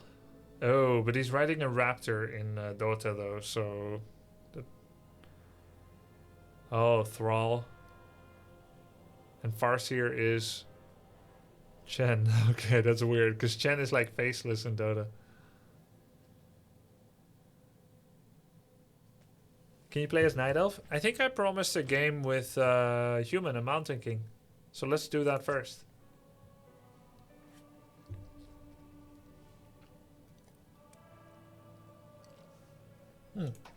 One more question. Grubby, what to do when you start panicking and you don't know what to do in the fight and you forget to produce? So panic is a symptom of feeling overwhelmed and not knowing what to do. And you're overwhelmed because you don't know what to do. Which you also just said. You don't know what to do. So how about figuring out what to do? Once you figure that out, then you can go try to do it. I know that sounds logical, but I mean this in a very literal sense. When you're in a battle, you need to figure out what to do while you're under time pressure. The key to figuring these things out is to figure out what to do when you're not under time pressure. Think of it as getting first aid training in high school. They don't do that with live victims. It's like, come on, Timmy! Go do that heart surgery now or he's gone! They do it with dolls. And then they hope that that dim little shrimp in your head remembers it, how to do heart compressions when it actually matters. It's the same thing for Warcraft 3 fights. You need to figure out what to do in a fight first. And you can try to do this yourself or with help. So if you're in a fight, let's say you have 5 rifles, he has 5 grunts. Should every rifle attack a separate grunt or should all of them attack the same grunt? You can learn a lot by asking yourself very stupid, obvious questions. Because we do a lot of things automatically. So by questioning everything we do, pretending you're your own stupid little brother, asking questions, basically having a dialogue with yourself or the teddy bear, right? You can figure out so many things by just questioning things we take for granted. So the question is, should one rifle attack one grunt 5 times or should 5 rifles attack one grunt? So the answer is, of course, you should focus fire. By eliminating one grunt first, you decrease the enemy damage output and you get XP, which can make you stronger, right? So now go look at one of your own replays and see. I can do the same, I have a replay from it, but now go look at your own replay and see if you did that. And if you didn't, why not? Well, I was overwhelmed. Okay, sure. But let's make that step number 1. Every time a fight begins, you click 1 unit. Right? You click into 1 unit. That's the first thing you do. Then you start doing defensive micro. Can I have replay of your last game? Yes, I'm glad you asked. Let me upload it. Hold on.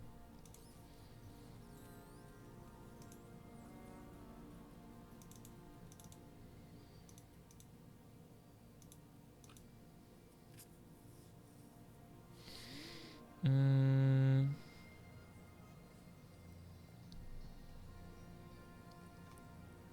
22 May? This one. I think I sent it on Discord in the same channel. Let me know if it's the right one.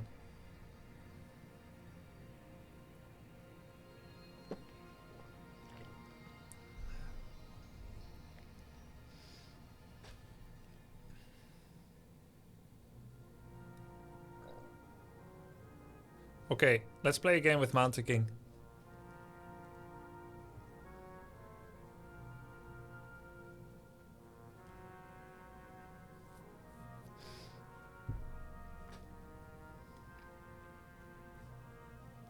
TC first is practically not viable, Bartimaeus.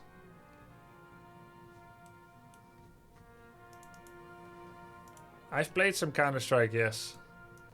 It's kind of nice. I'm not super good at it. In this game, I'll be showing what a Mountain King first opening might look like. I know many people play meta Archmage openers, maybe with expansion, maybe not. And people often wonder, can I start with Paladin? Can I start with Mountain King? Of course, you can. It may not be the best, but you gotta follow your heart in this world. Be true to yourself. And if you see yourself as a stocky, hammer-throwing dwarf, then why the hell not? Throw hammers at people. And I'm here to help you do that. A Mountain King first opener excels in the ability to pick off enemy units. You can either force surrounds, or you can just bolt something and kill it off.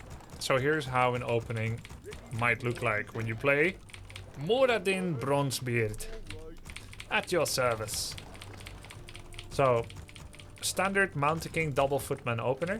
Now, I am pretending that I don't know anything about my opponent, which is actually true this time. I do not know anything about Bouncy Knight, except he probably has a sore ass. And then we're gonna use our first footman to scout so that we can know what is going on. So we'll send our footman across and see what's his race, what's his location, and so on. First footman in production. We're at 18 out of 24 population. We have 5 peasants on wood, 5 on gold. We're gonna go up to at least 8 peasants on gold, on wood, if not more. We have 6 right now. At 21 population, we make our third farm. And we're gonna use militia for the first creep camp. Footman, with the scout footman, I put it in control group 2. At 21, we make another farm. And then we make another peasant. We are now going to be having 8 peasants on wood. I have 7 and an 8th one is coming. That's enough for now, before we know what we're gonna do. We take 4 peasants, we put them in control group 1, shift 1 on Mountain King, shift 1 on the footman. They're now all in group 1, make sure they're all militia. We make another footman, the 3rd one, and we put it rallied on our Mountain King. We bring our control group 1 to the first camp, stormbolt the left side ogre. The right side has the item, so we want it to come towards us. Then we tank the piercing creeps with hero and the melee with militia. Pick up the gloves. We now know he is Night Elf. That means I am going to play 1 base. Mountain King cannot defend against Night Elf while having to defend 2 bases. I bring 2 more militia to take the next camp easily. I see he has Demon Hunter.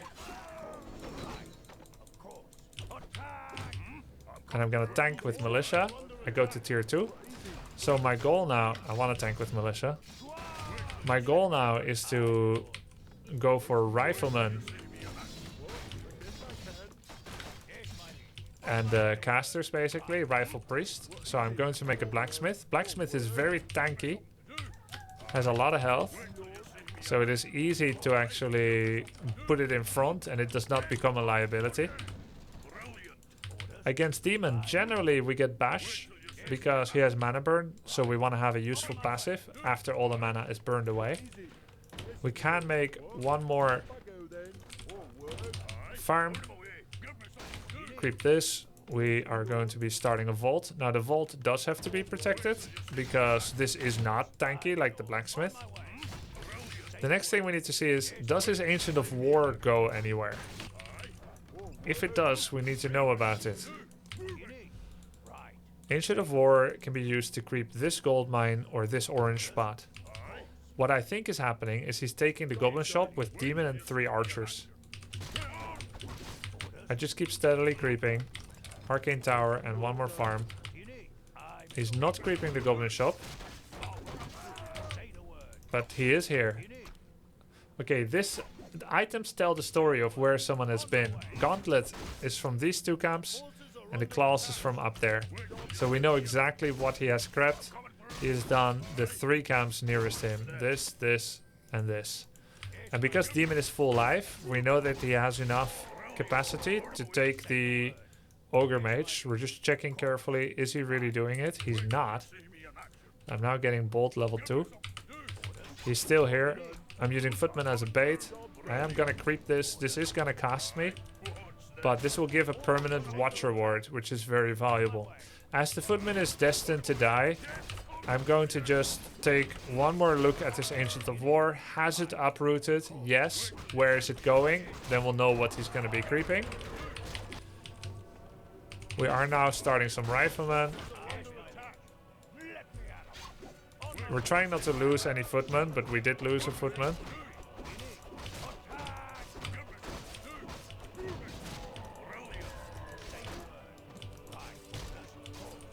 Archmage and Sanctum.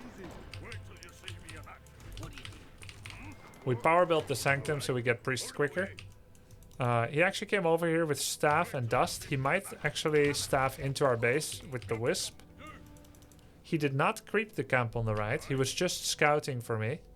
And there's his panda. Maybe he wanted to creep this, I don't know. But we're getting a good full look. Now, I did not actually confirm where his Ancient of War was. So that's a pity.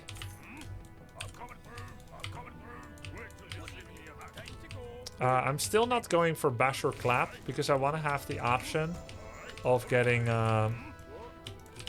clap if he's going moss bear. But if it's like dryad, more tier 2 and expansion focused, then I am more likely to get bash.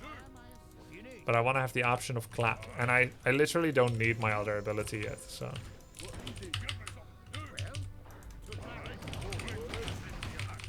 I need to power build this farm because I was late to make it. Ideally, we get level 2 Archmage here. So I'm gonna bolt this and then I'm gonna leave and I give solo XP, which gives us brilliance. It means we actually need to hold DPS as Mount the King leaves. Okay. Now he's not contesting this, which means he's taking the turtle camp here, which is probably his Ancient of War 8 through here. Now it's almost daytime, which makes heal scrolls available. So let's get in position to buy it. We give it to Archmage. And then we want invulnerability potion as well. And keep in mind, we've got vision of both camps now. Which also means that we know that he didn't get the other heal scroll, which actually makes clap a little better.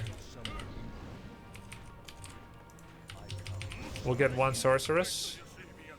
See if he's expanding or not. Otherwise, we can play map control for now. He did finish this with the Ancient of War. We can go for like easy pickings. Don't bolt heroes. We just want to pick off like an archer or so. Archers have pretty good damage.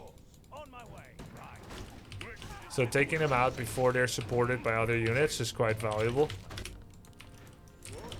So where are we going from here? Are we expanding or are we doing a timing push? These are questions you need to answer. I'm gonna get priest upgrade. I actually don't know the answer. Both can be correct. But I'm actually playing containment map control style now. So I'm gonna farm up so that I can go to 60 without actually going to 60, but at least I can.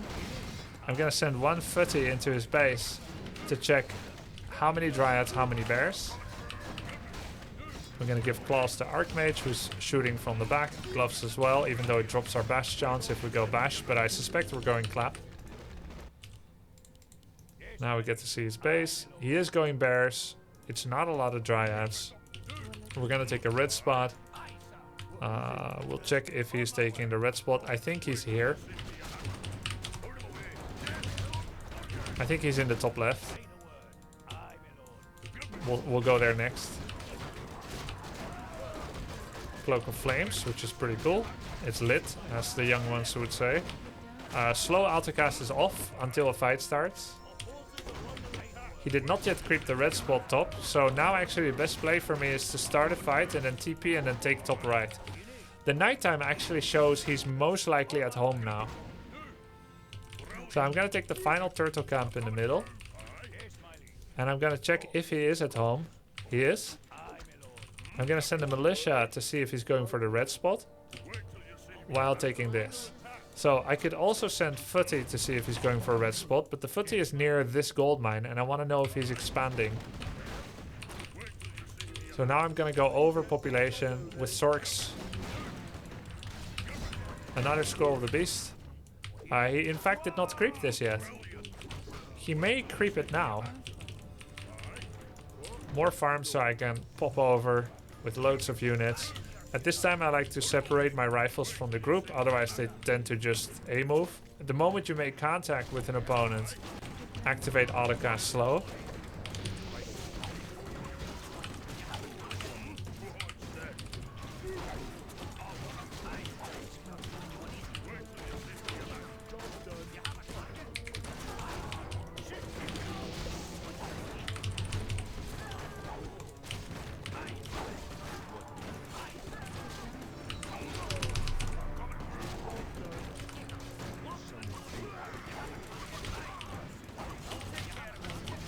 And then we fight a bit.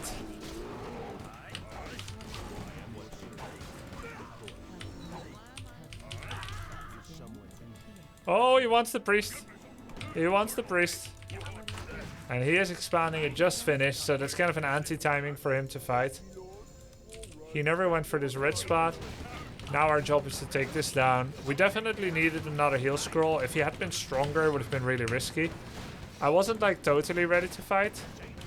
So I would say that was not ideal. It worked out well, but that's because we generally crept more and built up a bit of a lead. But normally against Panda 3 and above, you definitely want 2 heal scrolls. You want to bring in some militia to help buffer the fight. And a mana potion on the Mountain King, especially if you're going to be going into Thunderclap. So these are my mistakes there, and it could have turned out very, very poorly. Breakers are also quite nice. This one we should creep only with Archmage, so we get full XP. Turn autocast slow off again when you're creeping. Yeah, I know it's tedious, but you don't want to have 0 mana when the fight actually begins. And don't forget to turn it again either. Turn it on again. So Peasant is checking for creepjack. That's how we know it's safe to send our Mountain King away for a bit. I guess I'll just sell Ring of Regen and get a mana pot. Bonus points if you can drop the drop the Pendant of Energy before eating the mana pot. It makes it a lot more valuable. So now it's time to... Actually, it isn't, right? It's not time to go all in. It's time to get some darn heal scrolls. What about second breakfast? Welcome to the Grubsters. Give TP to Archmage. Sell some kind of useless items. Get heal scrolls. Heal scrolls are very important. I mean, damage items on Archmage are nice, but they're not essential.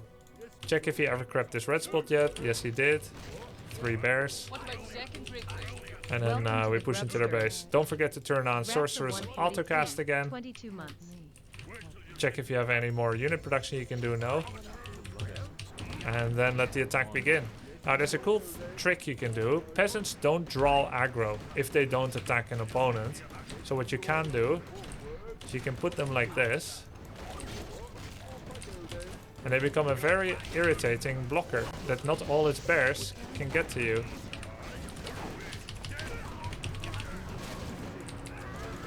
Just put them on hold position. And it bugs the hell out of him. Literally and figuratively.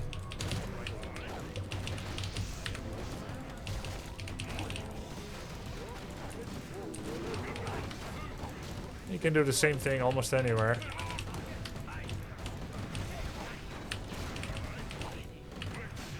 So now you look, I have 60 mana. I should go to, I have like, let's say 75 mana. I should go to 200, but I drop the pendant, drink it, and instead I have 240. So dropping the pendant first gets me like 40 mana.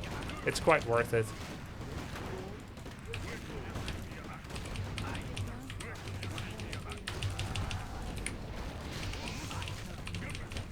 And then the best thing you can do at this time is to build a blacksmith in their base, so that you can get some additional upgrades right at the source of things, so they don't need to bring like the new studded leather armor all the way from home. GG. Hope you enjoyed this Mountain King and Warcraft 3 in general tutorial. It's up to the grub.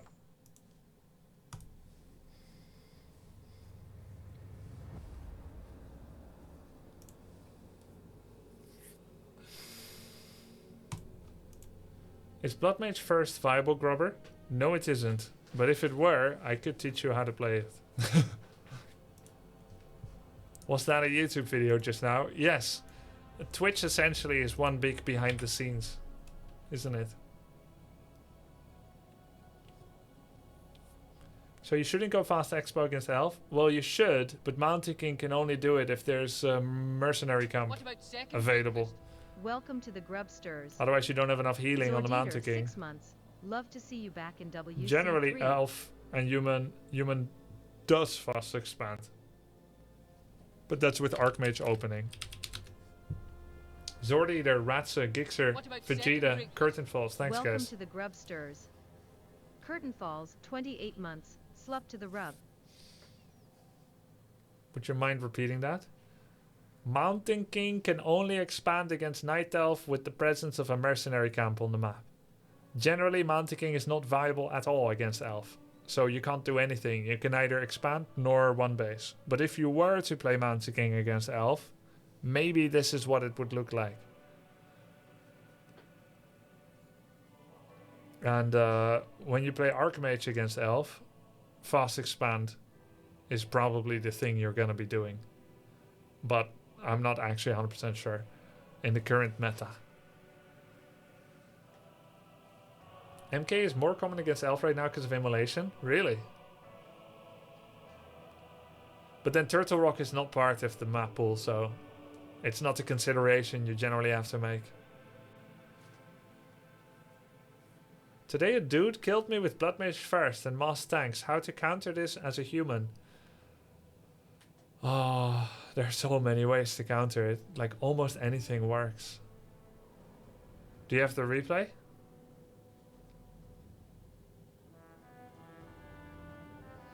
Just off the top of the list. Pandaren Brewmaster, Fire Breath, great against siege engines. You can make mortar teams. You can fast expand against the Blood Mage Lamer. You can make 2 Arcane Tower in both your bases so he can't Flame Strike harass. You can react faster to Flame Strike. You probably lost like 5 peasants to a Flame Strike at some point. This shouldn't happen. You can make Scout Farms to see him coming. Flying Machines to see Invis.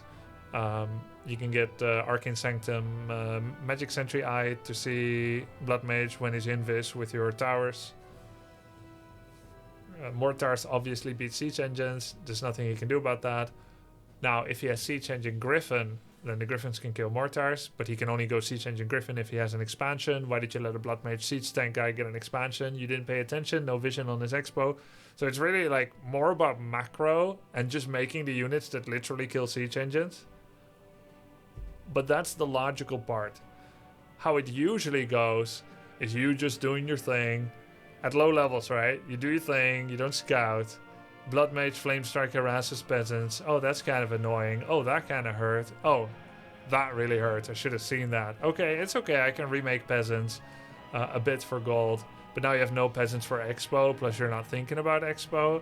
Then you're like, I should attack this guy. He's kind of a douche with his Blood Mage. So you attack the guy. He's like, oh, he's got 6 towers. What a tower lamer noob. Okay, I'll go somewhere else then. And you go somewhere else. Suddenly he shows up with 6 siege engines. You're like, oh shit. I didn't know he had a workshop. That's how it went. The first time you saw 10 tanks, you didn't know he had a workshop. So it's not so much about how do I counter it as open your eyes. Play an RTS. He TP'd to a mechanical critter behind my mine. No, he didn't. He's Staff of Teleport. You can't TP anywhere except the Town Hall. Okay, so he mechanical. That's why you kill all the sheep. See? That's why I kill all the sheep. They could be mechanicals in disguise. Show me the replay. We want to see it now.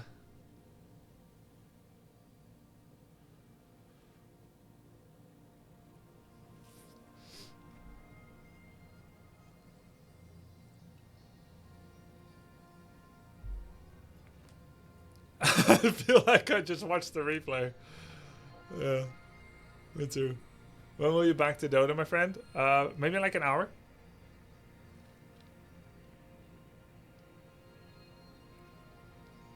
Make one yourself from the winning side. Welcome Okay, to I'll show the Grubsters. replay, damn it. He's not sending anything. Wonderlay, 2 months. I'll show Cheers the for replay. content.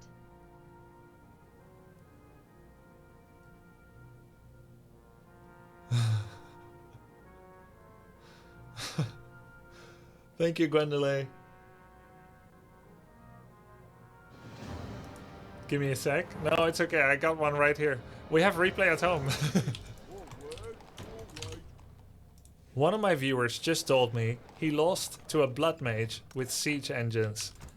How to beat it? And I said everything beats it. The main issue is you didn't see it coming, did you? I bet you lost too many peasants to Flame Strike. And then the first time you knew that he had a workshop at all is when there were 6 siege engines in your base already. You didn't counter expand to make use of his passive early game. You didn't scout him enough to know what he's doing. The first time you thought about attacking the Blood Mage player, he had 6 towers and you said never mind. The problem here is information gathering and timing, and making use of enemies' weaknesses and making use of your own strengths. I asked him to show the replay, but he refused, calling me an asshole, and he left and he went to watch another stream, his actual favorite stream. No, the real story is actually he's still looking for the replay. But I thought, why wait for the replay when I know how it's gonna look like anyway? So my challenge here is to play like the guy, roughly, and to do the Blood Mage Siege Engine thing, and then see how similarly it deconstructs our opponent, if it does. And then compare it later, if we ever get the replay from the guy that told me that he lost to siege engines. We'll see if it's the same. Can I recreate this replay without having seen anything about it? And how many of my predictions that I made before starting this game are going to be accurate? We will see. I've probably already diverged a bit from what it's going to look like by instinctually making a barracks. People like this, you know, Blood Mage enjoyers. They typically, they don't really like making units. They're probably going to go straight to the opponent's base and start flame striking peasants. But that was a human mirror, and this is a human against elf, so we have to play things a little differently, okay? We can't do it exactly the same. So we have to be creative. So I'm gonna go over here, and I'm gonna pull the camp, and I'm gonna kind of power creep my Blood Mage. And I'm fast stacking, because I'm not interested in a normal game.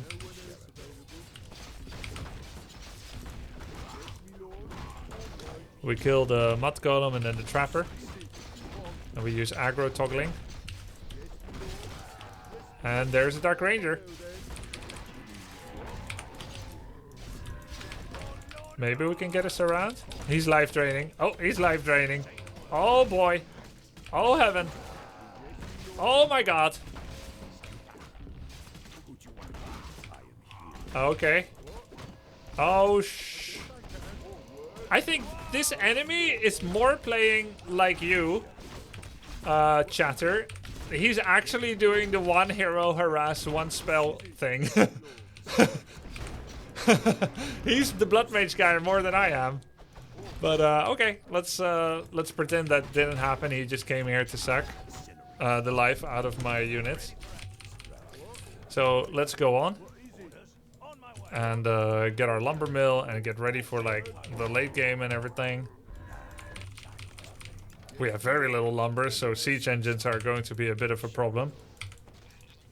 We gotta go somewhere which is flame strikeable. There's a wisp. I think he's gonna hire for a Stroll Berserker and he's gonna backstab me with it.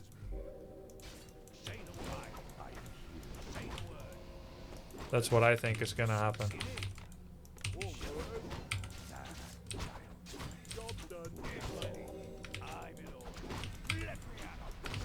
He stole it.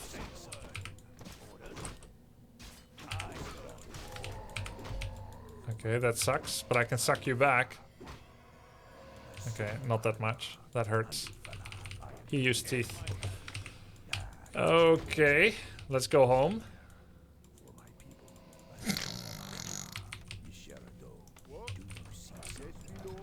Let's go home. We need a shredder.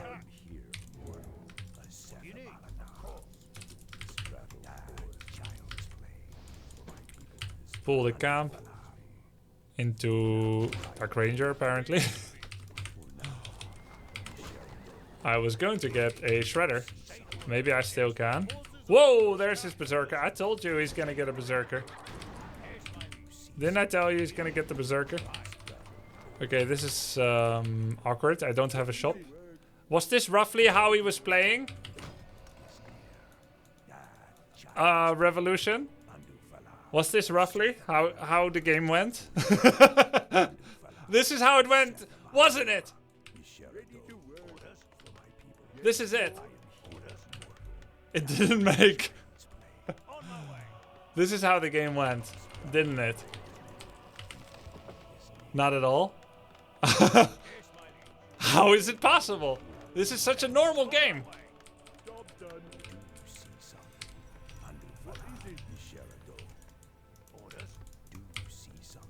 What do you mean, not at all? What about second breakfast? Welcome to the Grubsters. And we'll make Wooden transistor, blacksmith. 1 month. We need shredder now.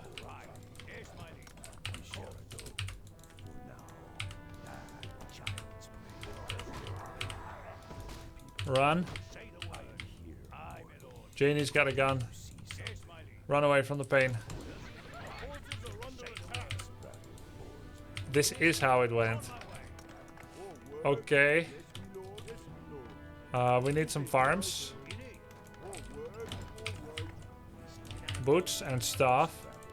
And we should have got mechanical critter as well, but that can come later.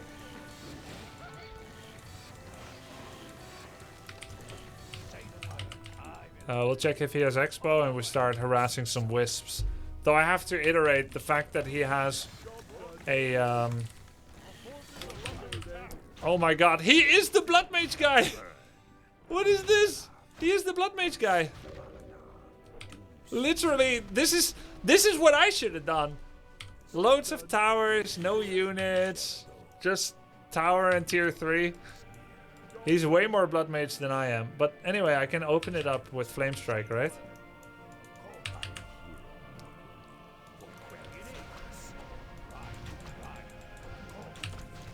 Let's go inside. The mind of a blood mage player.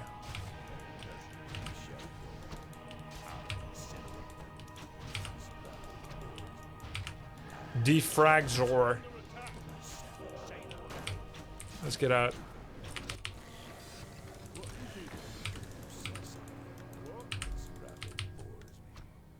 Okay. Why does he have such a wall? Oh, I think he met the same guy that our chatter met. He met blood mage people like this, and he didn't want the same fate to befall him, so he's making a wall of buildings. He's like, this is a very strong strat. I need to wall it off. Alright then. Was this how the game went? Revolution? This is how it went, wasn't it? Okay, it was not. That's fine. There's an AP. They shall burn. Sherado. Now. Andufala Sethabana. Do say so. Damn, how do you heal up this guy?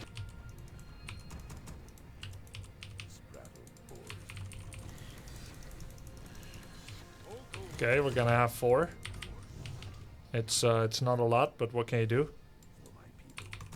His scout owl is actually going to reveal me.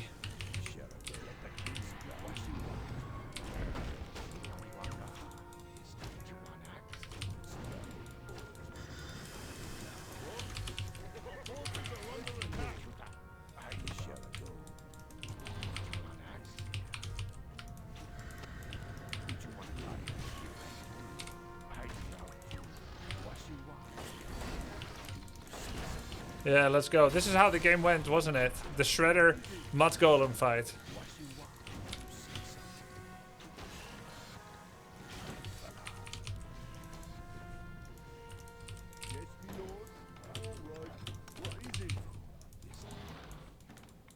We need to get Staff of Sanctuary.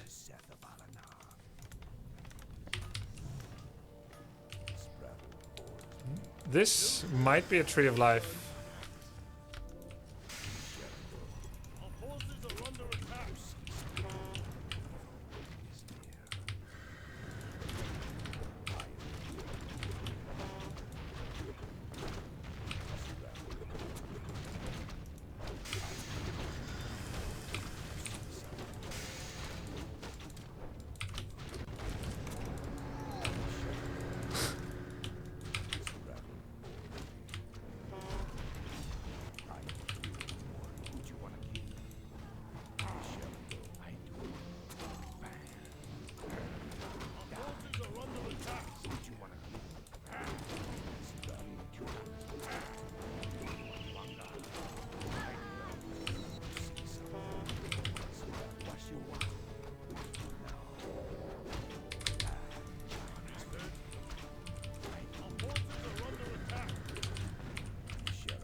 Okay, let's expand.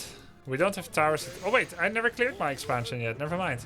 The only expand I could take is his. But look, he's countering the siege engines. Mountain Giant with clubs and glaives are in fact the counter.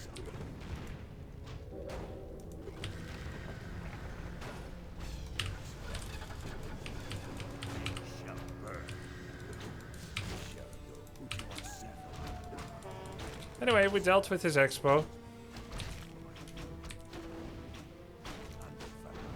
So now, let's go take our own. Masonry. 5 peasants. We'll give some mana to this priest so he can keep healing me. 2 towers. Clarity. Regen. He actually sees everything. That's awkward. We can staff this.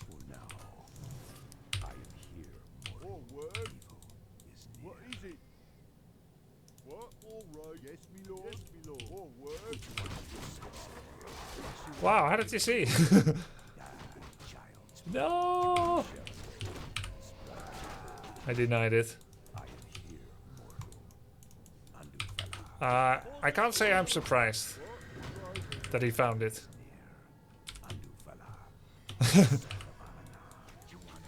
I don't actually have anything to defend. Let's get mortars with frag shells. We have nothing actually to defend. This could be it.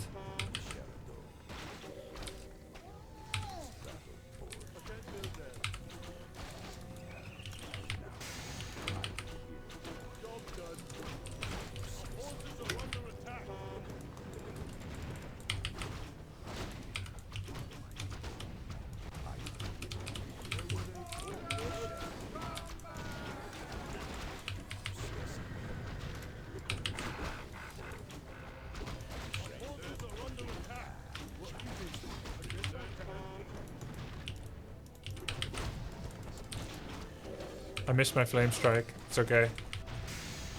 They're hard to hit.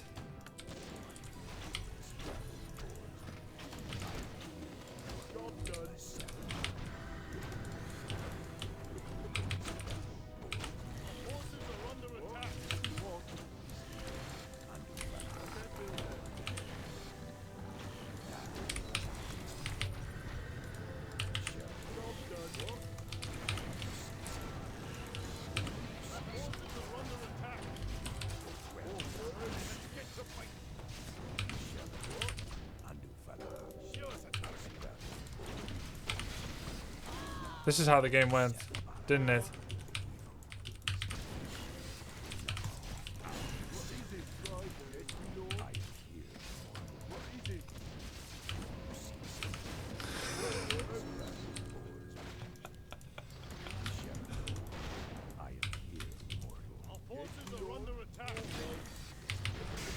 This is another Tree of Life. I thought that was maybe a blueprint of its old Tree of Life.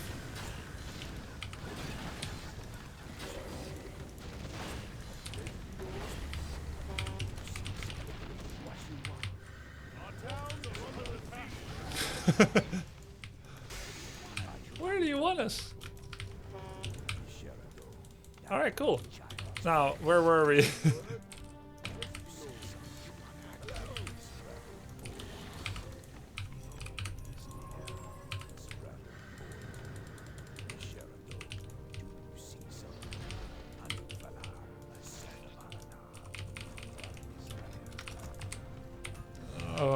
Upgrades 2-0. Okay, okay. We can get one armor, I guess.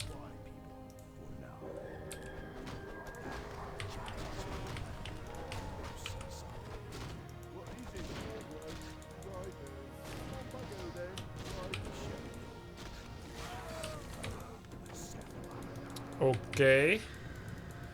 These siege engines have seen better, healthier days. But that's okay. We don't have any lumber peasants left. Again, that's okay. We will just rely on the shredder.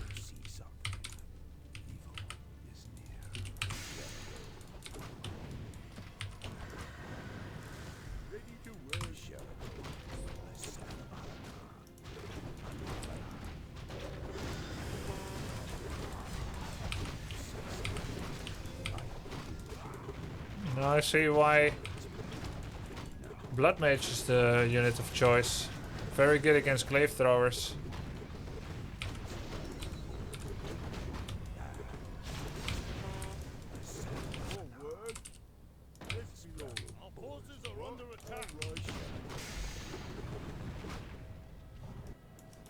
Oh, Mortar is like casually creeping. We have the big angry bird.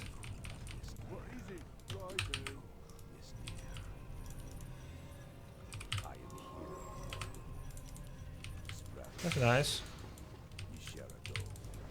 Yeah, arcane, why not?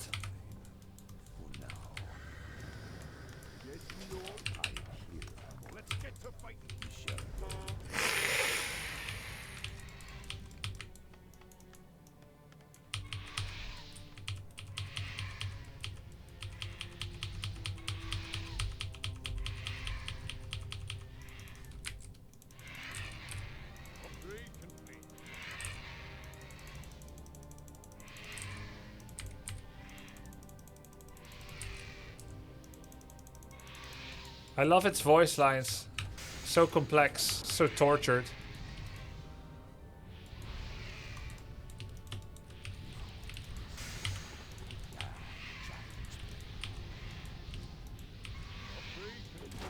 Is he gonna kill the egg? Oops. Is he gonna kill it? It has heavy armor. Ah, no! That was a grave misuse of the Phoenix. Ooh. Don't use it like this, guys.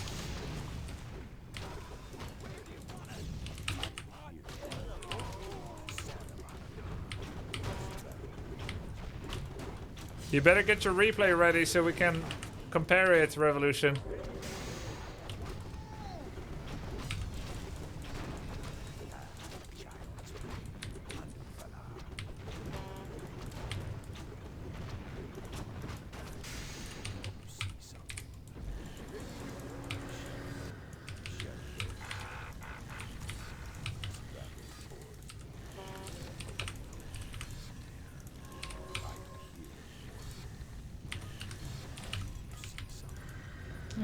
Ring of Protection. +4. How do you TP so quickly? Double numpad 7. I just move my hand here and double numpad 7.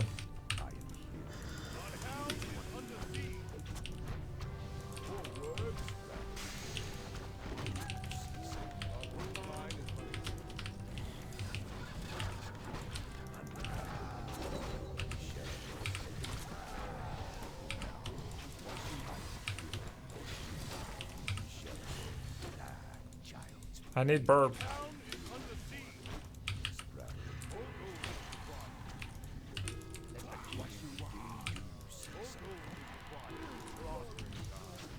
I need the burp.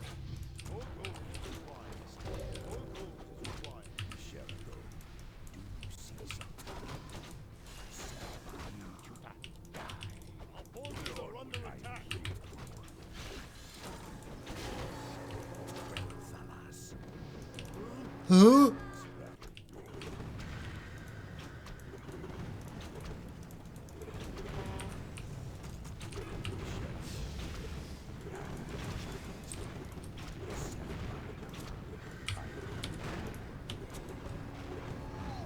Oh.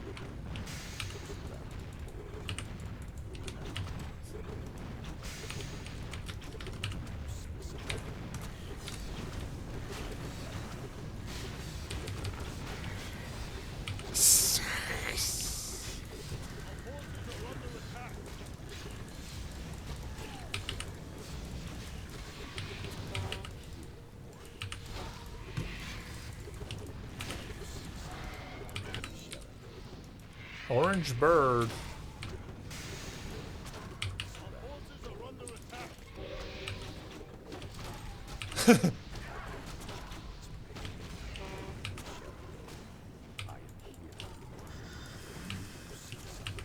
He knows to kill the egg, but now he doesn't have enough.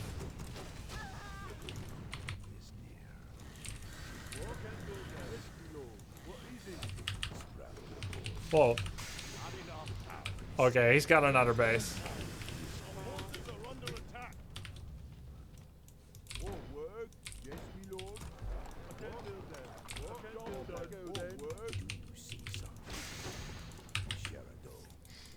But what chance does he have? Do you think it's sheer spite that he's not giving up? There's no way he thinks he still has a chance.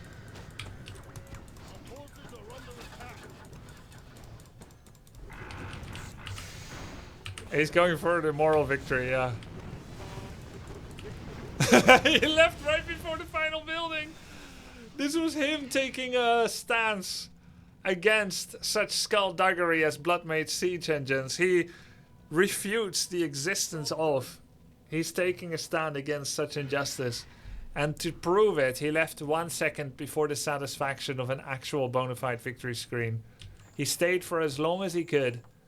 And then no longer, which means we did a good deed, and so can you if you sub to the grub. And now we're gonna look at whether this game is very similar to the replay. Let's see Paul Allen's replay. Welcome to the Grubsters. Rockstar 7, 1 month. Hey Rockstar, thanks dude. Wooden Transistor, thank you.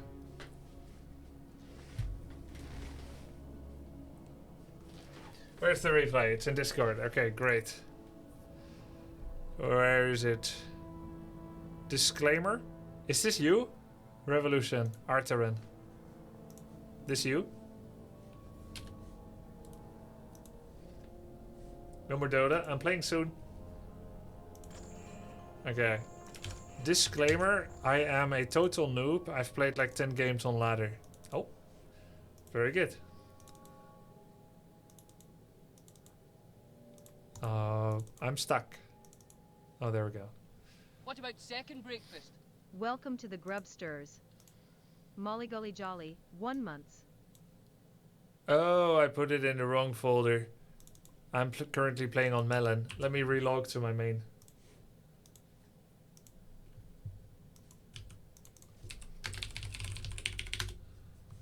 Molly golly. Thanks, dude. Yeah, I'm playing Dota soon.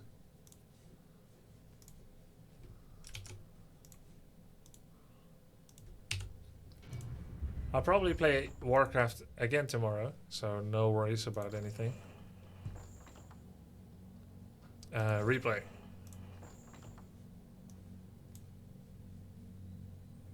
This you, Cutter?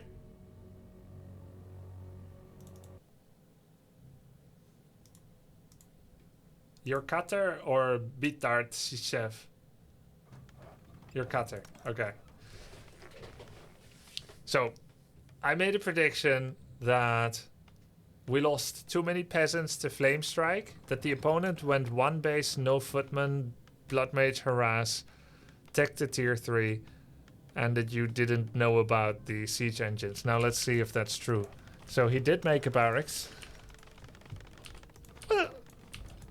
Oh, okay, never mind. You're not Cutter, you are Bitard Sishev. Okay. So, as predicted, it's critter, regen, and clarity opening. No barracks. More towers. I'm expecting a nice 4 towers or so. Okay, hold on a second here. What happened? Well, we can't really say too much because this is your 10th game of PvP. So we can't complain that you lost peasants. And to be honest, you're not using your racks. I was gonna say, not too bad of a opener, but didn't use your racks. Okay, so let's take a look.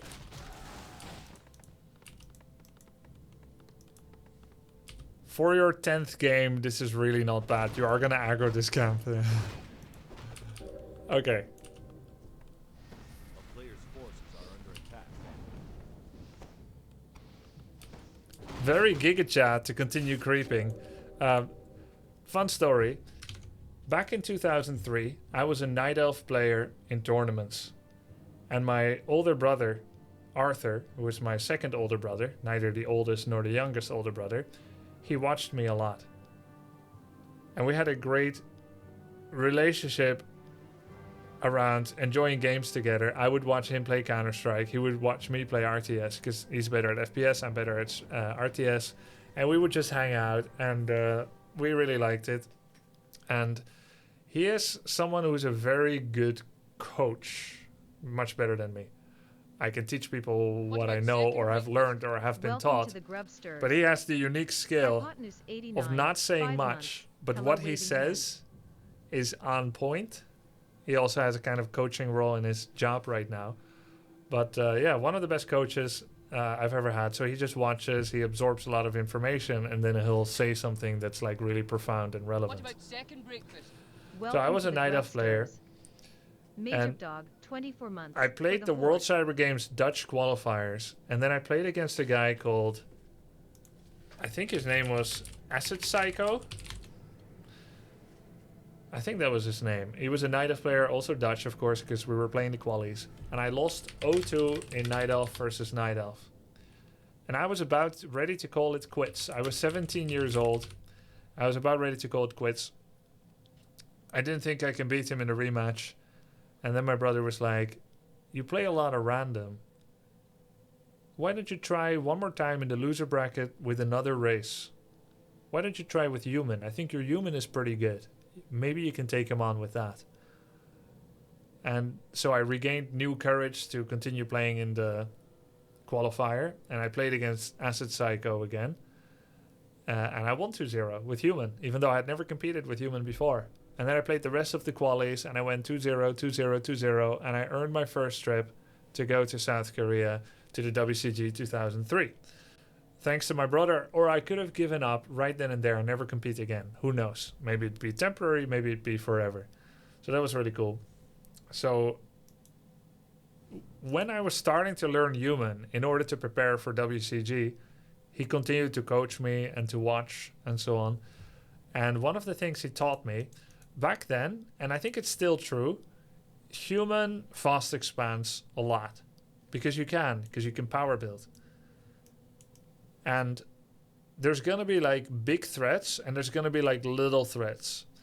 You would go Archmage, expand, and then you creep, and then maybe you fight, you harass, you defend, and so on. But one thing he taught me is ignore the little things, which was a really good advice for me because I'm the kind of guy where there's 30 kids in a class and 30 kids in an early, primary school class, they get given the assignment of copying this vista, this painting, basically copying it without tracing it.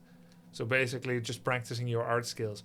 I'm the kind of guy that at the end of the period, after 1 hour has passed, everyone is done.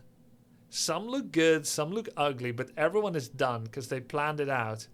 And I will have finished like 15% of the painting. The entire rest of the page is blank, but I've done a lot of detail into that 15%, and I'm the only one that gets an insufficient for it. So when he taught me, ignore the little things, focus on the big picture, that's very useful to someone like me.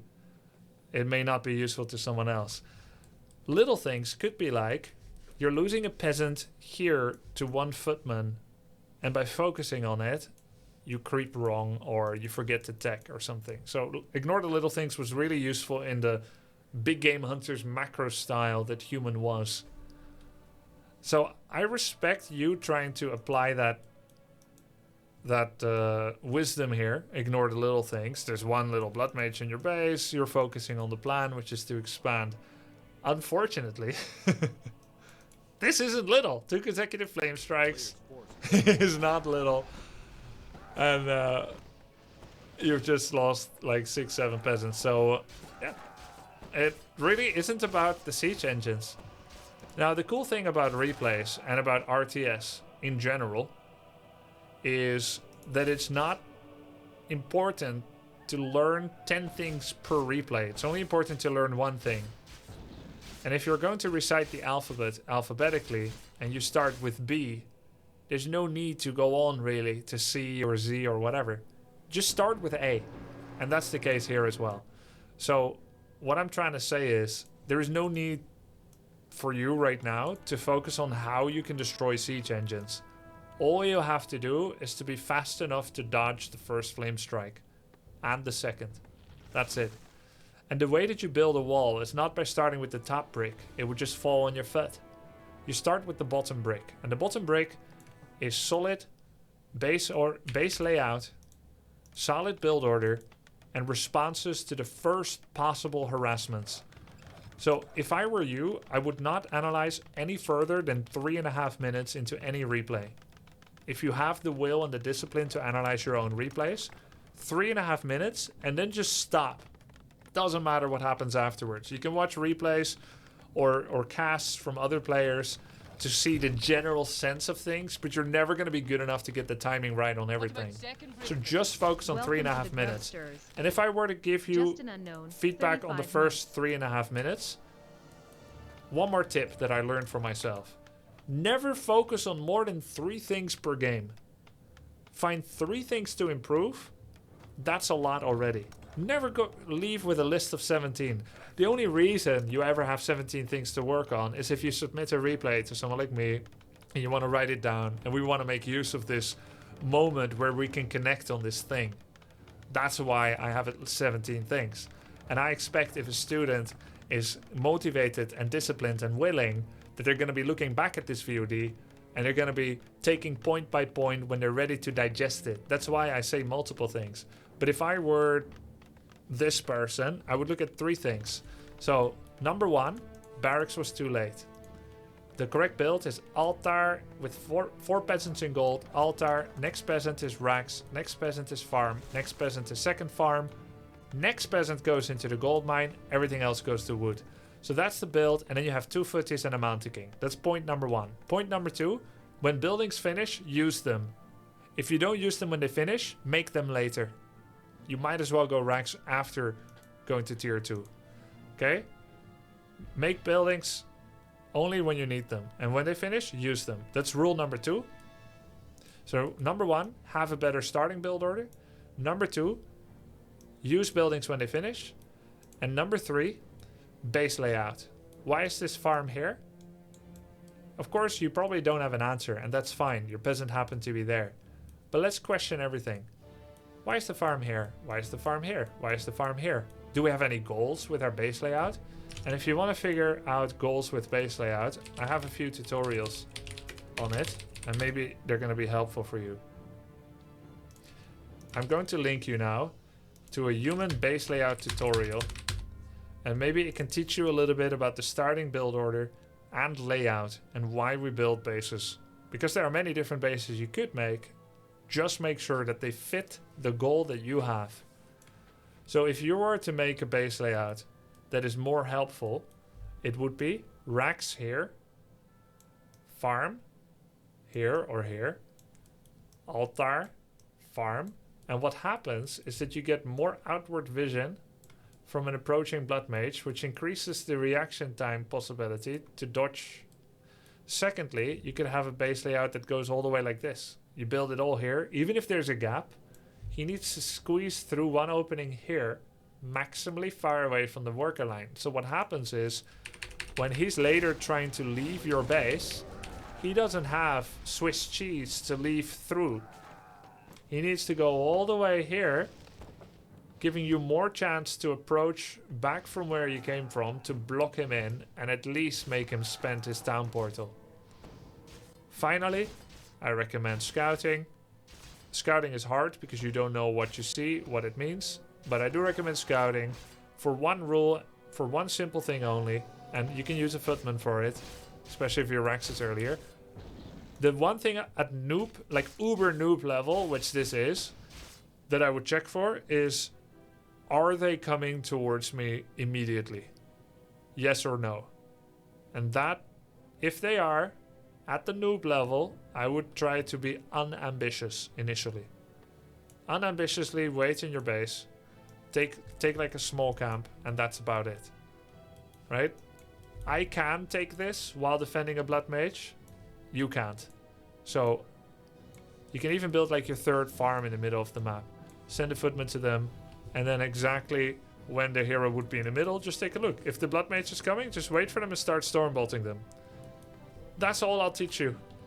The rest doesn't matter. But okay, because we wanted to check out the rest, you've now effectively blocked yourself in. This is a diagonal square versus diagonal square. The squares touch right here. And that's a block in Warcraft 3. Tower, tree. Doesn't look like a wall off, but it is. So just remember those diagonals. Hooks and corners, that's where they get you. Remember what the detective said in The Expanse. So he's actually helping you get out with Flame Strike. So you're still in a fine spot, actually. You haven't lost. It's totally fine. You are low on lumber, and you are very low on lumber, and you're not constantly making peasants, which is of course an issue. What you need now is non-stop peasant production from both bases, which you are doing, and you need a lumber mill, and you need to go to tier 2. And I also recommend not underreacting to things. So he has flame striked you now, what, 8 times? Deal with it properly. Not with one arcane here. Note that he hasn't had any units. Why do we build arcane towers towards the back? Here, here, or here. It's so that rifles or casters don't kill it easily. That's not what he has. He has one hero, so I recommend hitting him fast. Build one arcane tower here and one here. Or build one here and one here for Zeppelin drops or invis run-bys. This tower is not optimally functional. I would have built it right here. And then later when I know they have additional mobility and subterfuge, second one here. Same here. One arcane tower here, one arcane tower here. Okay, now you have a strong deterrent against Flame Strike. Then it's time to figure out what's next. You check their base, you see Blacksmith. Blacksmith can mean knights, griffins, siege engines, flying machines, mortars. Mortars, flying machine are tier 2. Rifles are tier 2. Knight, Griffin, Siege Engine are tier 3. He's tier 3. Now you know 50% of the option are eliminated. No one goes to tier 3 for no reason. Then you see Workshop. Now it can be one of 3 units. Flying Machine, Mortar, Siege Engine. Again, Siege Engine's the only one that needs tier 3. If you see this, now you know what's important. You've got many footmen. You might as well send one into his base. Not bad surround attempt, actually. That was quite high level for a 10-player PvP. Of course, you didn't make it, but seeing individual movement of footies, very nice. If you selected the whole thing and you pressed M left click on him twice, you would have had it. Nice job. So, yeah. Workshops are coming. You're still extremely low on lumber. 3 peasants, 5. It's not enough. You need non-stop peasant production here still. And then if you were to see this 1-2 minutes ago, what you would do, besides having better economy management, blacksmith, the moment you get to tier 2, double workshop mortars. Double workshop mortars. That's what you would do had you seen it. So one technique I taught myself when trying to train Warcraft 3 early is the X-ray vision hypothetical. The X-ray vision hypothetical means detecting. Oh, I predicted 4 towers. He does have 4 towers, and there's a 5th. Because, of course, he has to do a cannon tower, because he has unlocked the ability to make cannon towers. 4 towers was my prediction. Okay, cool. So, the X-ray hypothetical is when someone does something, had you known it, had you had X-ray vision, that's when you should start your counter to it. What is the theoretical counter to it? When could you make it? When could you scout for it? So basically the layer of points is, let's say people always go this strat and they always go tier 3 at 7 minutes. They always make workshop at 8 minutes and they get their first siege engine at 9 minutes. Those are in your base at 10 minutes. You respond at 10 minutes, but you could have responded at 7 minutes. How can you respond to a tier 3 at 7 minutes if you don't know it? You can't. So then with the X-ray vision hypothetical, that means that you will start to scout all your opponents at 6 minutes 20. When is 6 minute 20? You don't know because there's no game clock. But you also always do the same thing. You're a rifle caster player and you watch the replay and you see at 6:20 my Mountain King finishes. So now you've got an in-game example of when you need to scout. You can create a lesson in your head. At 6:20 would be the optimal time to scout for siege engines. So at 6:20 I'm always going to send a peasant or footy to their base, and when I see a tier 3 I will start workshops. That could be a way that you construct a scout, because you should create a scouting time based on the need, not randomly scout and then try to contrive meaning to it. So what is the need? It's not to die to everything. So when is everything made? That's what you learn from replays, watching your own losses. And then you create a scout timing that sees the first warning sign of that happening. And you play a build that can respond to it. Cancel. So there's an interesting thing about Warcraft 3. If a blacksmith is upgrading upgrades and it dies while upgrading, everything is refunded and cancelled.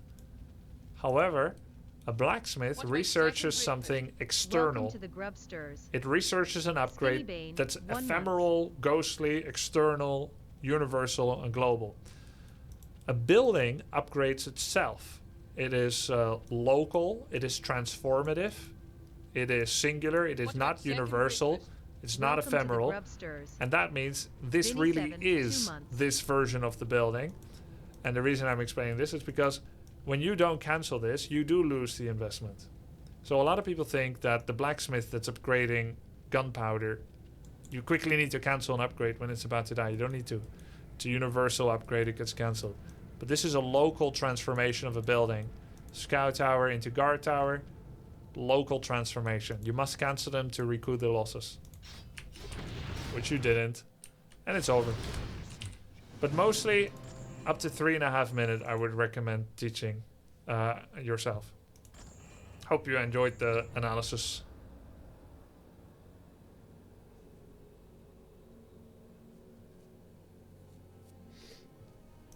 So units get refunded too? Correct.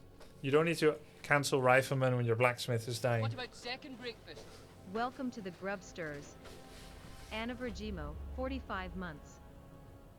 Yeah, I imagine 6 to 8 tanks, not 2. Quick question, are you still doing Dota? Yep, I'm playing soon. What about second breakfast? Welcome Thanks for to the subs, guys. Grubsters. Vinny7, Skinny Bane, Gold Clover, Big Murphy. 19 months. Just Sub to the one grub. unknown. Guild Clover. Item management tutorial. Well, I would recommend you always to put the items in the same spot.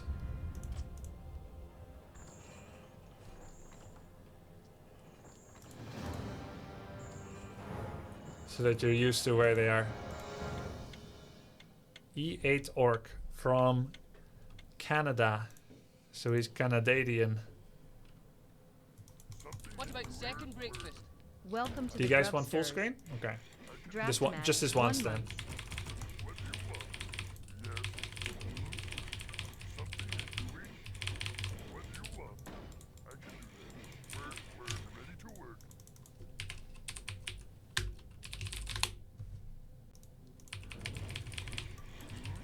Drastomat, thanks dude. Do you guys know Kiwikaki? He's also a Canadian player. After I lost to Hitman yesterday, he taught me a new build order, and I'm looking to try it out now. What about second breakfast? Welcome to the Grubsters. Of Richie, 3 months. Pog, pog, pog. Avarici, thank you dude. When is Dota Guide with BSJ? You have such a smooth voice like a podcast. Thank you. He already coached me. It's on my Grubby Plays YouTube channel.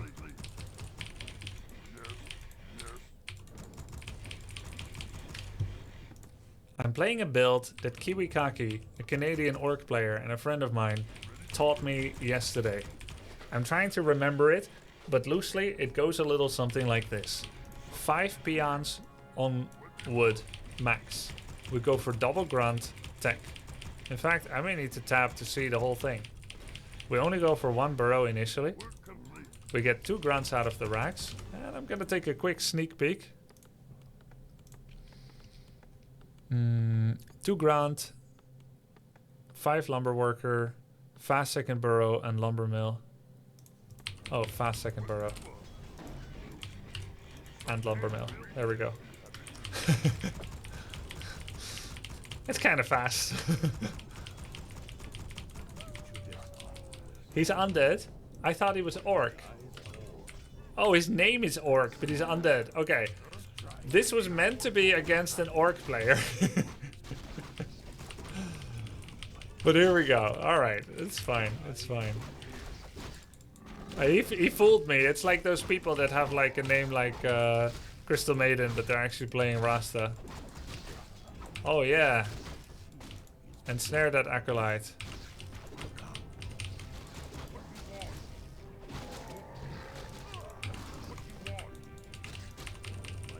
Okay, the build kind of works out. We can tech. Nice timing. Just the war mill's a little late, because the headhunter should start exactly now. So our headhunter is like 10 seconds late, but okay, the build kind of works, you know. 5 on wood with an early war mill. Yo, he finished this already? Bruh.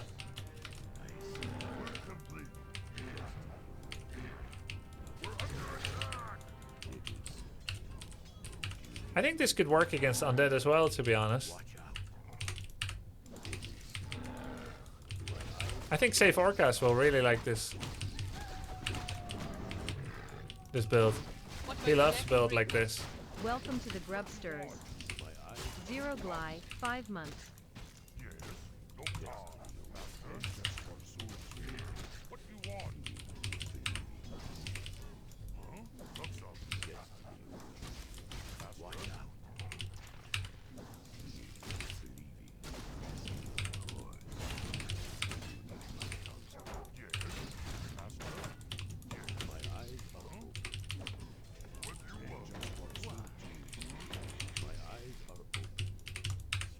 We just fight him, right? Like, he's level 2, and he can swap out ghouls and whatnot. But ultimately, I don't think he has enough juice to really take me on. Like, he's spending coils now and then. It's fine, really.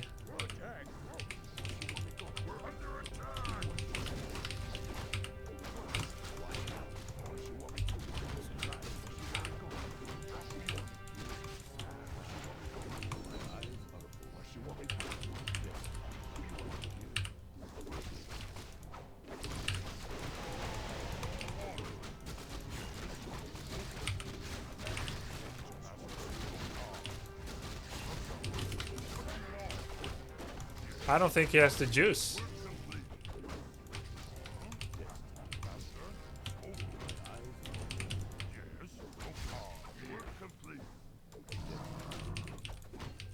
He is unfamiliar with this. And then he said, stay on tier 2, TC second. And you either get only raiders or you get raiders and walkers. So both possibilities. And he also, oh no! He also said armor upgrades, though I don't think he meant to get them this early, but we just finished an armor upgrade and I was like, bro, what? Armor upgrade with headhunters? Are you crazy? Why with...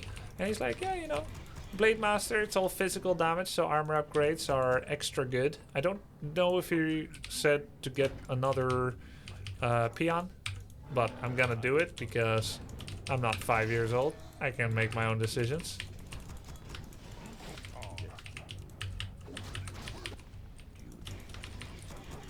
So for now, no walkers yet, and I think that's fine as well. We don't have information yet about what he's doing.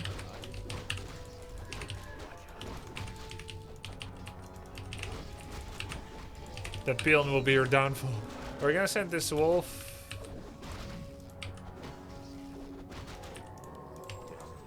And creep the bottom right of the map. One raider. Wolf scout. I mean, I'm expecting normal stuff, right? Like graveyard, slaughterhouse, lich second. There's the lich second. I mean, it could be dreadlord, tier 3, slaughterhouse, graveyard. No Nerubian tower. That's interesting.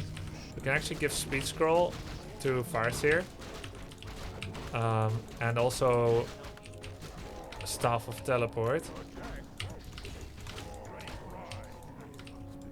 And go for a little cheeky attack. So the question is, do I want totem? And yeah, let's do it. Oh, hello.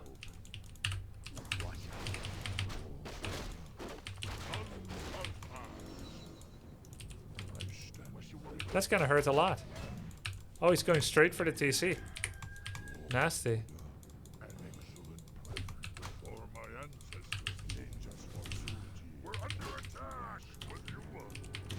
No, what's happening to my peons? That's unintended.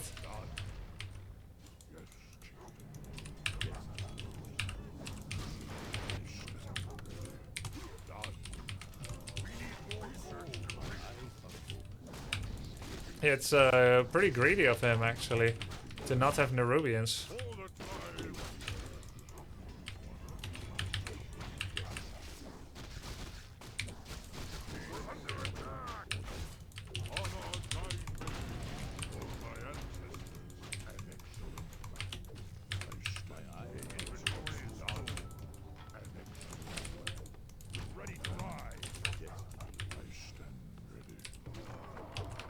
Okay.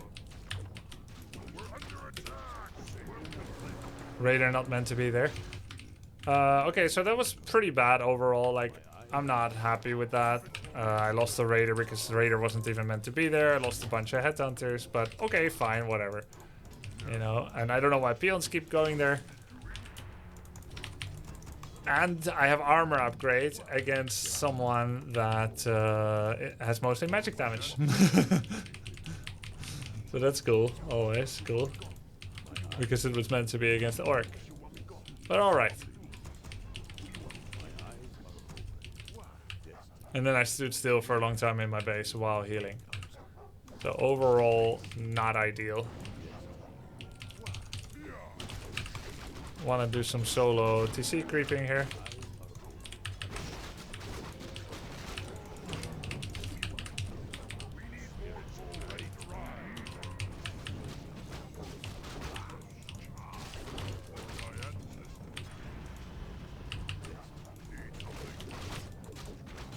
To get that juicy level 3 TC.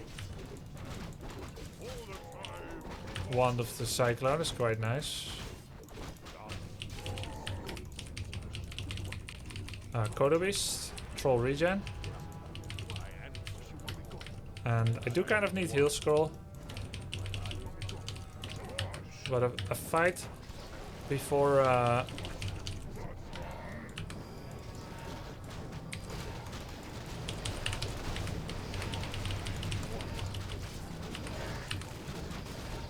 I think this is really good for us, actually.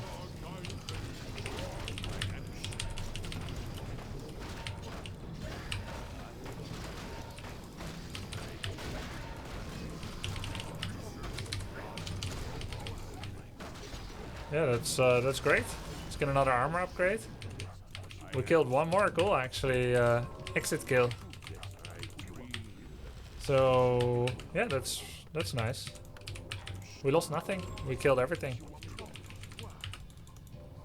Speed scroll. We didn't get brute strength because we never had the golden wood and it wasn't worth it. Yeah. Get some more. Get some of this.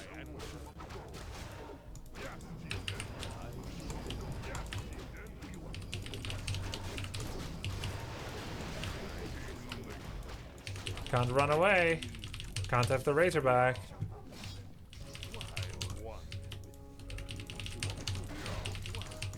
Keep in mind, you never attack undead. You only threaten them.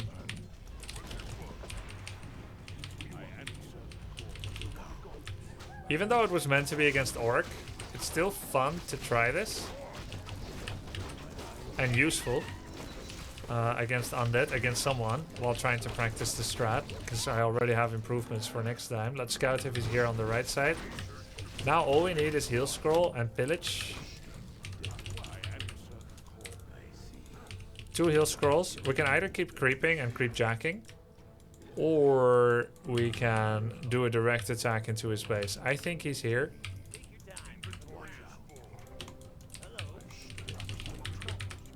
Grothalas is bad, but we'll sell it later. Yeah, he's right here.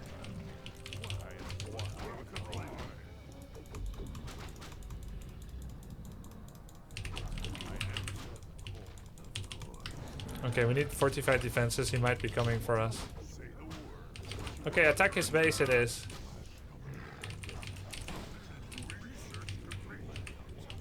I feel like there's a base attack coming because he needs to create space. He has a tiny army. What's that? Sentry ward, pretty cool. We have pillage, so this attack is extra worth it for us.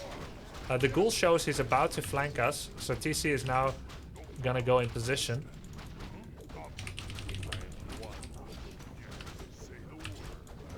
See, there he is. When reinforcements show up, then you know.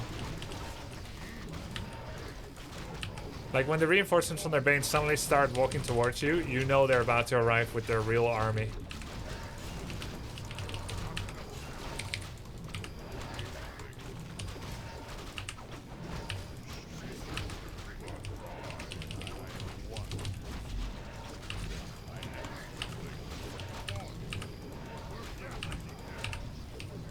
We lost nothing yet, so it's a good time to go.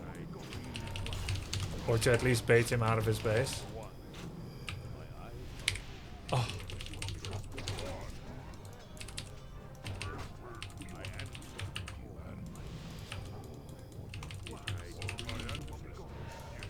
All he wants is to start a forever tug of war.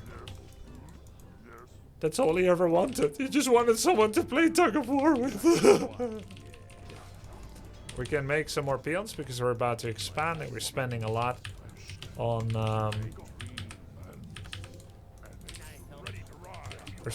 towers. A quick staff of teleport back to get some items.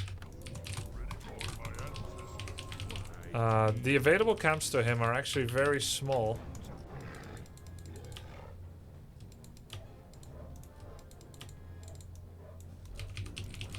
And all the camps that might be available to him are bottom left.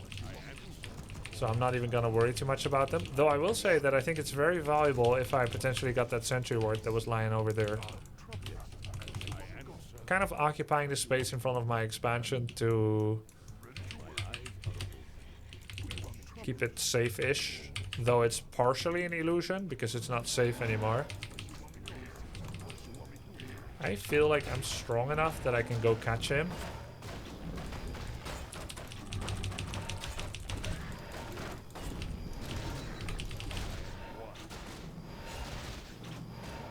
We almost killed the Hood of Cunning.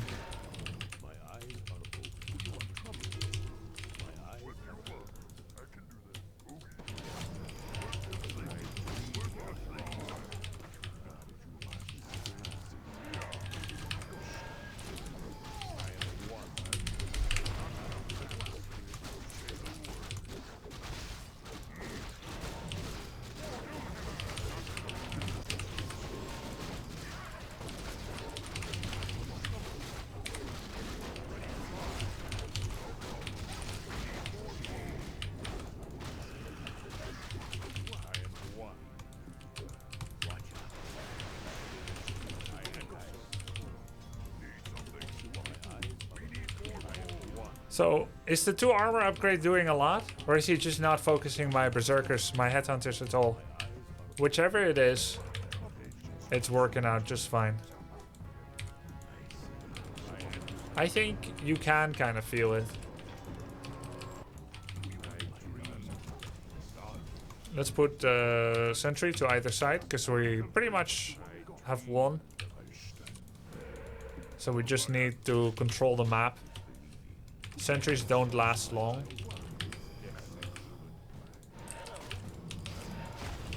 But it's fine to use both right now.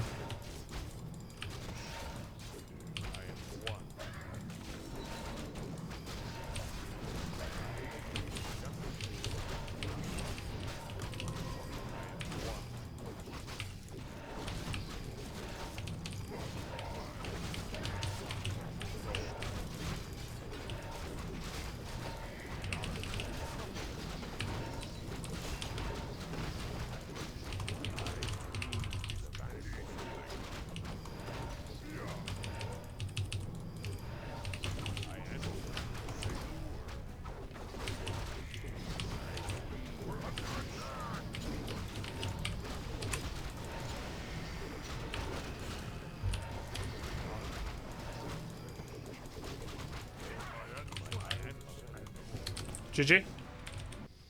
Nice. So, not the ideal situation to play this build, and not early enough expansion to be valid if you don't have as much of an advantage, I think. But still cool to try it. And let's play more double armor upgrade builds. It's fun. GG. It's up to the grub.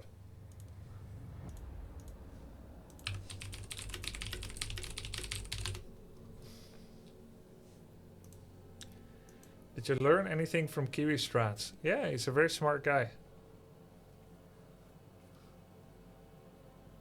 What about second breakfast? What about Welcome second to the breakfast? Grubsters. Don Pasquale, 1 month.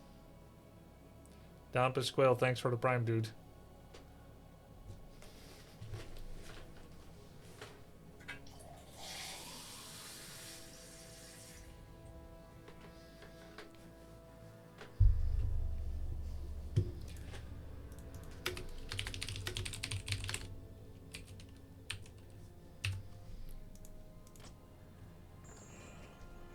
Any chances of a soft relaunch of this beautiful game? There are chances of it, yes.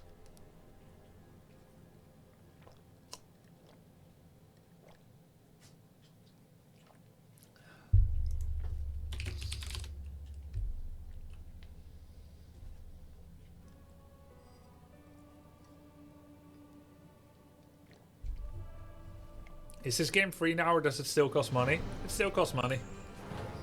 Blizzard we're talking about here was never free. Ah, he's random.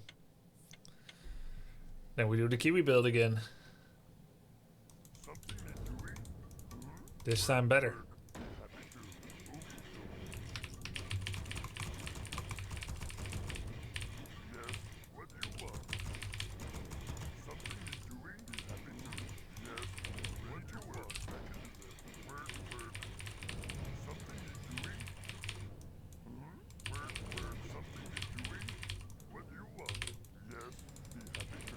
Why did you not feel the need to go tier 3? Oh, I was just dutifully copying the Kiwi build. So I didn't think individually. Base Sojong. This is a training technique that I call the chameleon. I developed this technique in 2004. Basically, instead of thinking for yourself, you just try to copy someone else's skin. Chameleon, right? In order to understand other players, I became them. Once there was this Night Elf player in Korea, his name was Check Poo.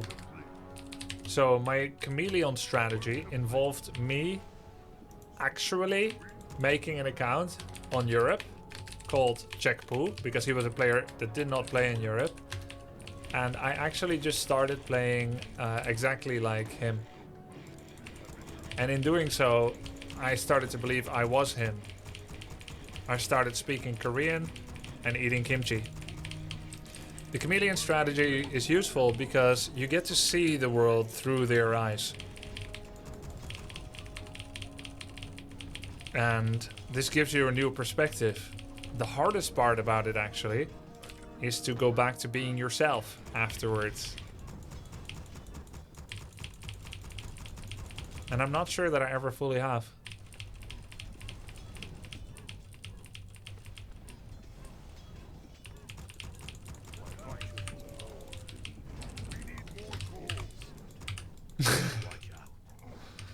Anyway, check who is that you?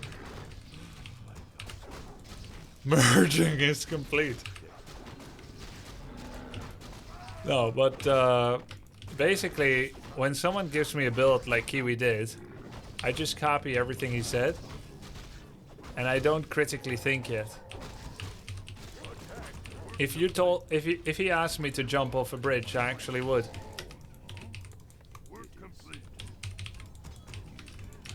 So here's what he said about it. I like staying tier 2. He likes it, so do I like it. You know that scene in Coming to America? What is your favorite movie? Whatever you like. What is your favorite hobby? Tell me something you like. Whatever you like. I don't want to know what I like. I want to know what you like. And I don't want you to like what I like. Tell me something you like. Do you have a favorite book? Yes? Perfect! Tell it to me. Whatever book you like. Oh, goddammit. I would be that princess. Jump on one leg. Bark like a dog. Ooh! Ooh! Ooh! A big dog. Ooh! Ooh! Anyway, that's me. So he said he likes staying tier 2. So I do it as well. He said, I like staying tier 2, TC second, Beastery Totem, a mix of 2 grunts, Headhunter, Raider Walker with the fastest 0-2 armor. So I'm doing the same thing. And we'll figure out later if it's good or not.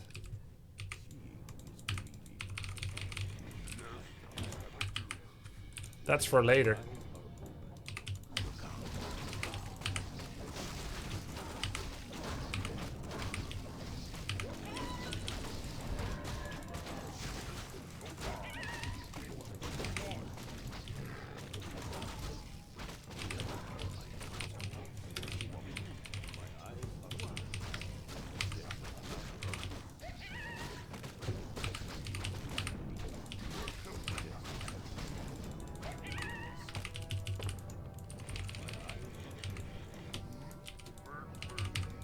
Damn, he's human. He probably has an expansion.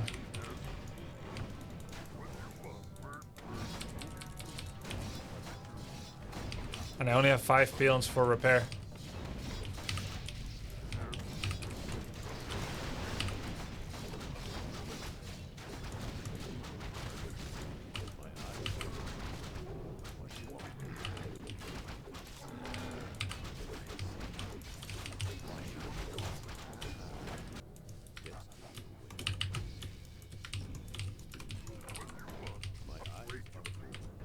No expo. There's that at least.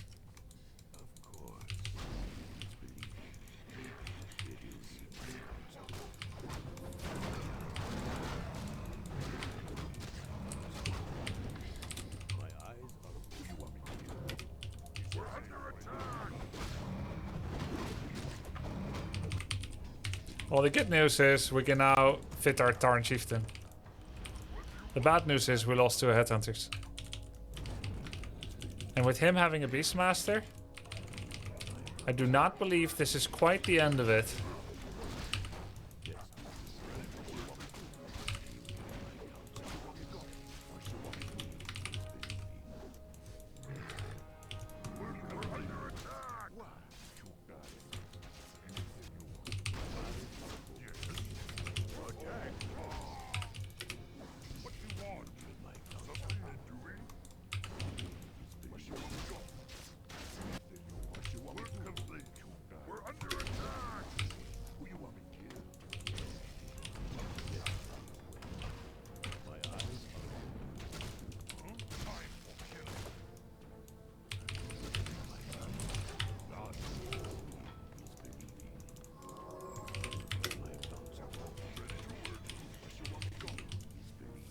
He could just be going like tier 3 knights and I keep making headhunters.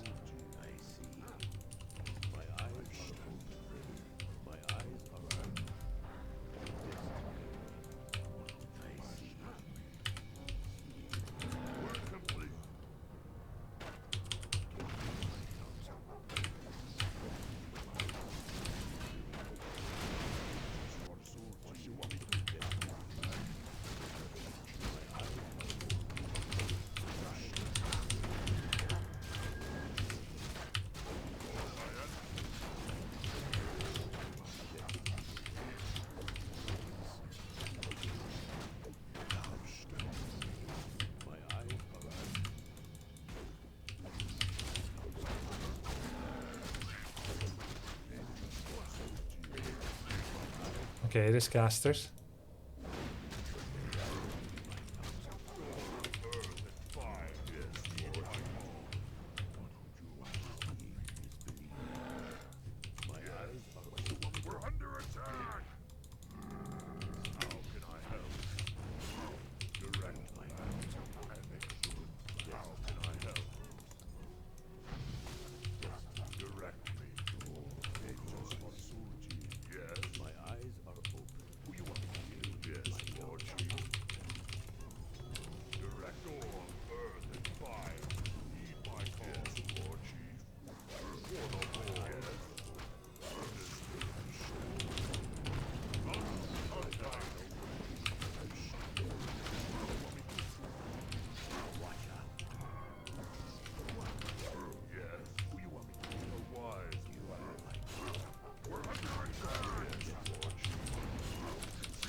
GG.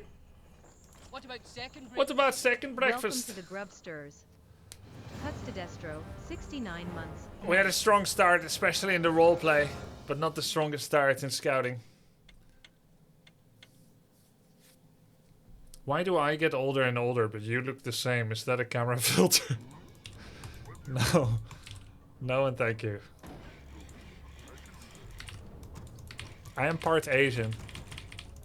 The Asian growth process, turn 18, look the same until you're 58, and then suddenly look 88. You go straight from forever 20 into raisin.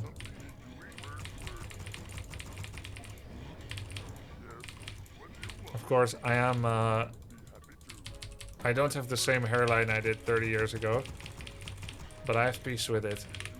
I always think the alternative to getting old, aging, is not living. And I do love living. So I embrace getting old.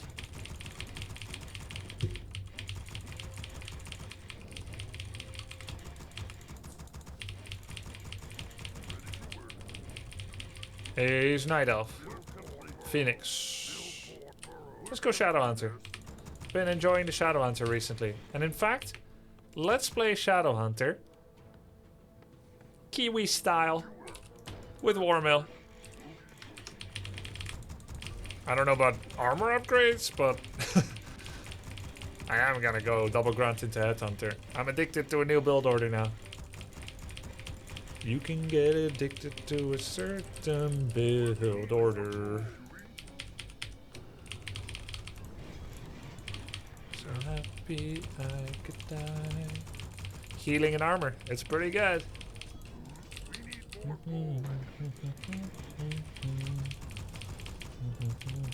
I actually meant to play Dota already by now, but I'm enjoying Warcraft a bit too much. I'll either play later, one game, or tomorrow. This was not intended. This is no hate against Dota. I just am having a good time. Why are you always clicking so much randomly? Why not? Literally, why not? That's the simplest answer.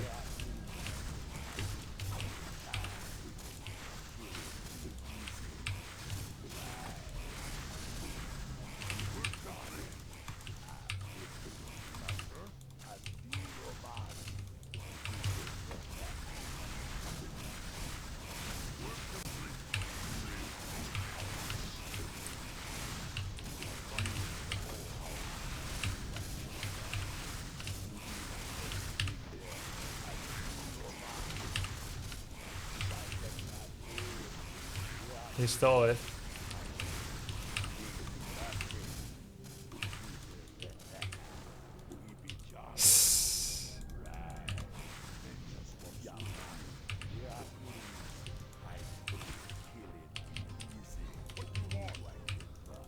I'm pretty sure he's expanding now.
That was so unnecessary. He didn't need to die!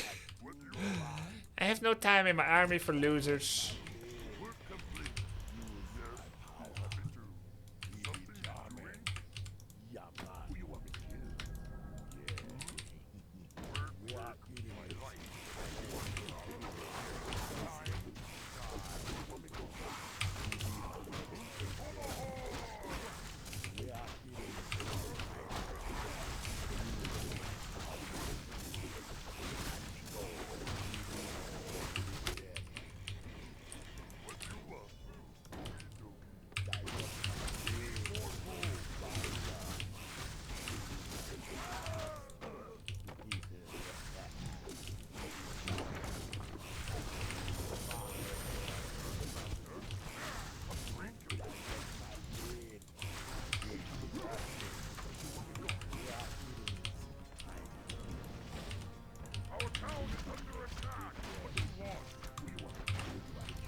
He's not expanding. So neither do we need to.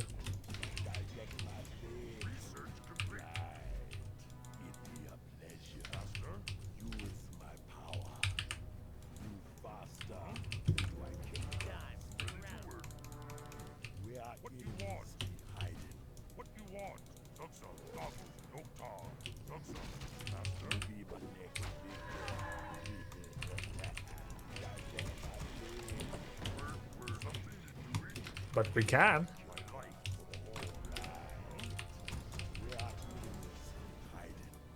This is the scout for Expo. This camp is probably too hard for him. I'm not saying it's impossible, but probably too hard.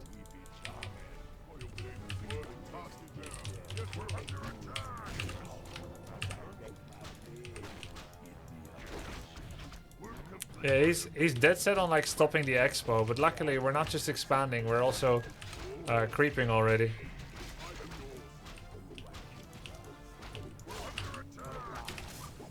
With Demon Hunter second, so it's probably lore tech.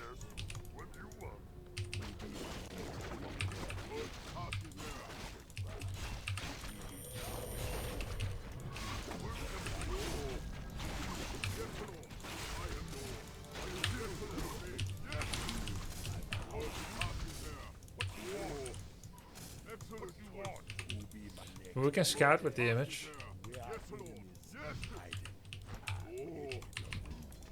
We can go tier 3.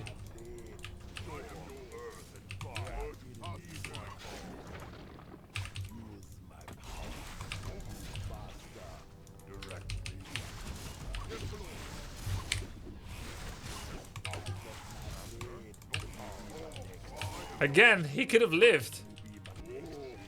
Did I kill more of my own units than he did? I think so. Yeah, it's mountain giants or bears.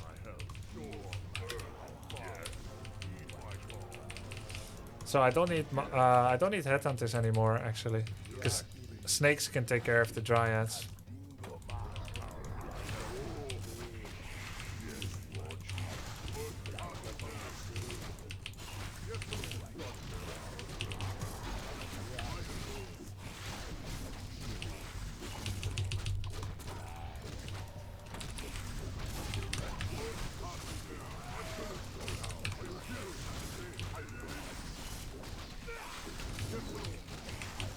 He got the creep, but I got the demon. I think it's worth it.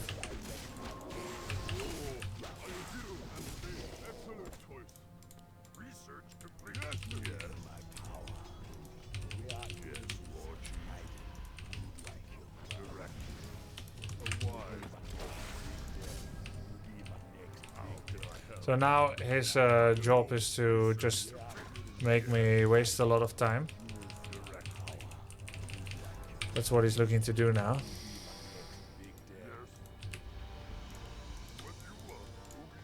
I think I still need towers. If it's mountain giants, spikes will help. And if it's bears, spikes will also help.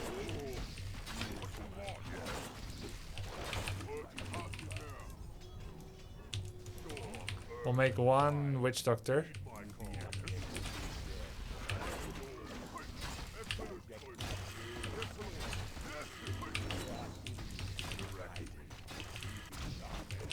It is bears for now at least. And he just staffed to cancel my towers, which actually gives us the opportunity.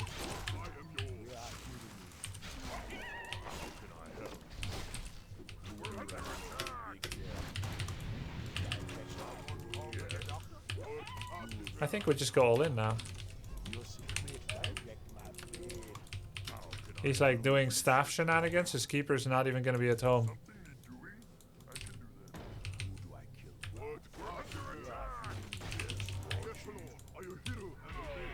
He has the TP actually.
Lord. We need more gold. Yes, something is doing. I am yours. How can I help? Our town is under attack.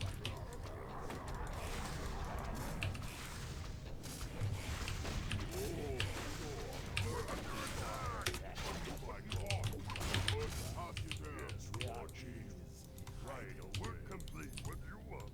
How can I help? Yes, Lord. It be a pleasure. Yes. Direct my blade. Direct me. Understood. Yeah, man. Yes, Lord Chief. I am yours. How can I help? Direct my blade. Direct me. Yes. My power. Yes. Can get level 2 spikes. Yes, Lord Chief. Direct me. How can I help?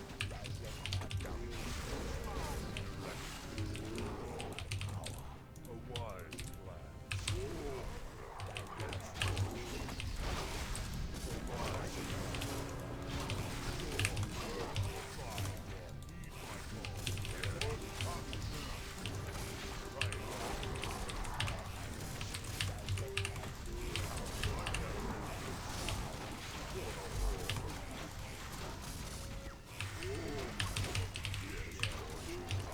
Any hero caster focusers?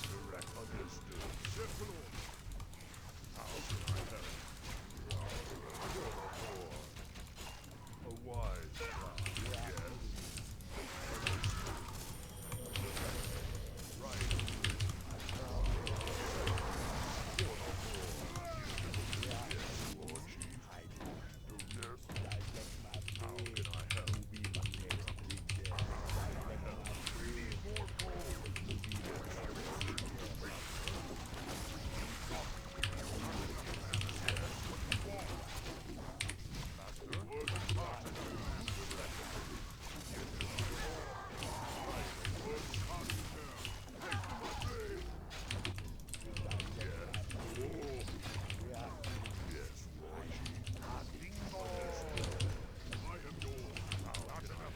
GG. I love Bloodlusted Blood Mage. Bloodlusted Blade Master. Castingo. Cool game. Cool game.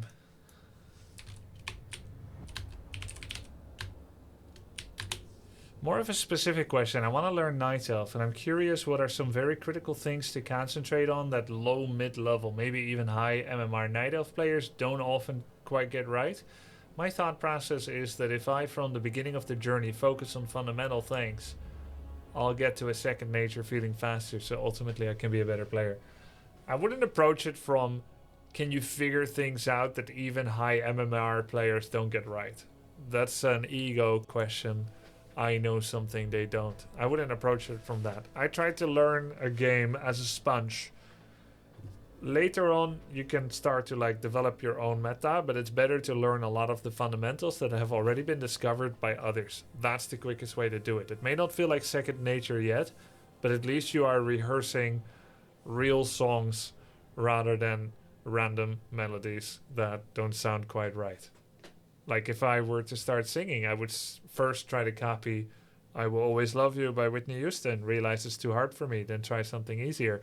Then keep doing parodies on songs and so on, and karaokes, and then finally maybe I can start writing my own music. There's very few people in this world that do not listen or copy other people's music and then make their own, and it's successful and good. No more Dota? No, I'll still play Dota. I'll play Dota. A lot, in fact. I'm just kind of suddenly caught up by Warcraft. So, anyways, you asked what to focus on as a budding Night Elf player. Well, I would recommend anyone asking themselves the question, which of the 3 ways can I get ahead? There are 3 major ways to get ahead in Warcraft 3. Creep more than the opponent, kill more of their units than they kill of yours, or expand. Those are your primary first objective when you start a game. Am I going to expand earlier than them? Am I going to fight him and kill more of his units? Or am I going to creep more than him? Those are your 3 questions. And they all kind of lead to each other as well, but those are your 3 questions. The great thing about Night Elf is you can do all 3 at the same time. You can expand and then go kill their units and creep.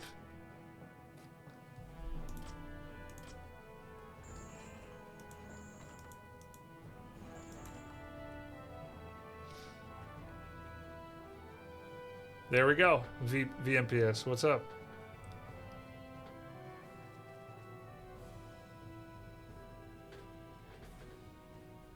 Why did that strat work? How do you improve upon it?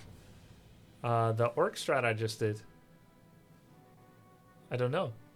I think it worked because I'm better. I don't think it would work against someone better than me or equal. If you repeat it a lot. Aw, join bug. Why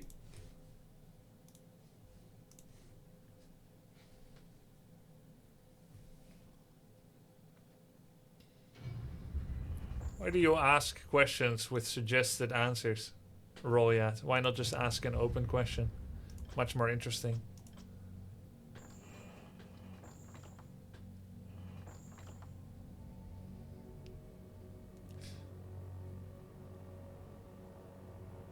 How do you get your hair to stand up while wearing headphones?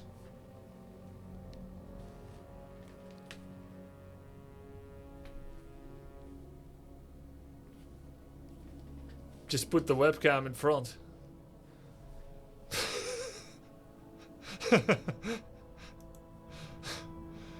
Just don't show from that side.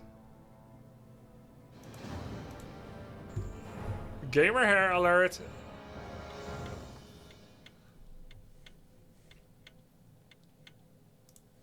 Someone just asked me how to play Night Elf along the fundamentals. He's recently started Warcraft 3 and he's trying to learn how to play the game. And I told him the following, briefly abbreviated. There are 3 major ways to get ahead in Warcraft 3 and you should select one of them in order to try and win. The 3 ways to get a lead are: 1. Kill more of the opponent's units and devise a strategy that achieves that. 2. Expand earlier than the opponent so you can have more stuff, which generally leads to point number 1 where you can kill more units. But the second one is expand earlier. Have an expansion strategy. And the third method to get ahead is to creep more than the opponent. Come up with an innovative, can be innovating as well, creep pattern where you get more creeps than the opponent, therefore more items, levels and gold from it. Therefore you're gonna achieve goal number 1, which is to kill more units. And the eventual goal, goal number 0, is to kill all their buildings, which is literally the win condition in Warcraft 3. So I told him that, and that's pretty much true for all the races in Warcraft 3, but for Night Elf, the great thing is, they can do everything at the same time in it! Yeah, they can expand and kill the opponent's units and harass, and also creep. And this pisses me off. However, is this the view of an outsider, of a whiner, or is it actually true? That's why I launched up a game with Night Elf now, to prove the hypothesis. Can I, in fact, do the thing that I just said? I will try. So, first things first, we're gonna creep. We see a 1 burrow tech. This is very normal. Gonna put the wisp in the back. Peon is gonna try to do some kind of nasty business, but I don't think it works.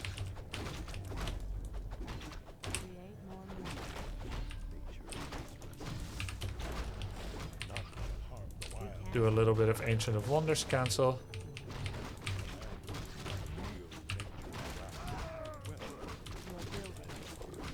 We start on the next camp. We saw he crept this. Our warriors have engaged the enemy. He's still creeping it, so that's good to know. We tech up.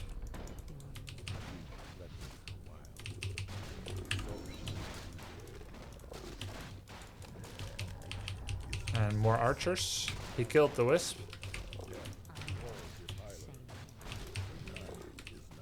And we go to the next camp. While, of course, picking up a bit of extra mana.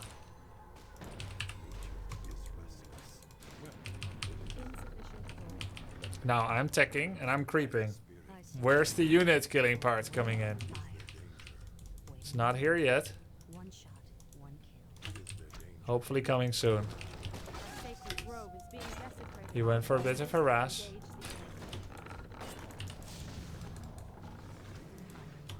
enemy. Same. Waiting on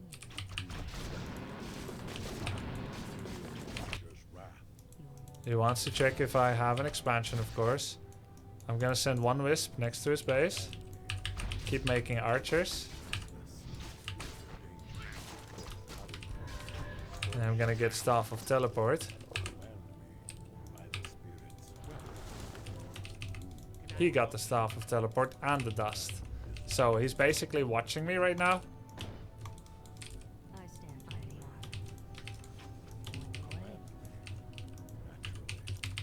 So he's very aware of everything that's possible. Peon scout, checking for expo, trying to prevent me expanding, and so on. This is fine. Our sacred grove is being desecrated. He's even checking for APs. So this guy definitely playing according to what the meta demands. Our warriors have engaged the enemy.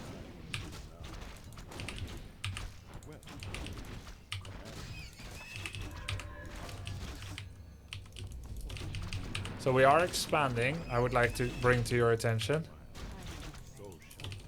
We are massing units. We're now gonna kill units. And then we're gonna see if we can also creep more. And we've already crept more, so that's point number 1. We're level 3, he's 2 at the most. We haven't killed anything yet, but we are expanding. So we will test the hypothesis. Can you indeed do all 3 things at the same time? It would be truly ridiculous if you could, wouldn't it?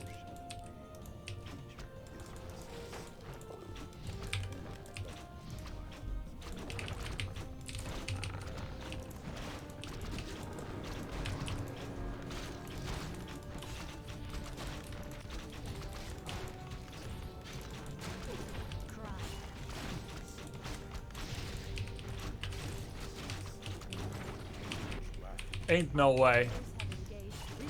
Ain't no way, brothers.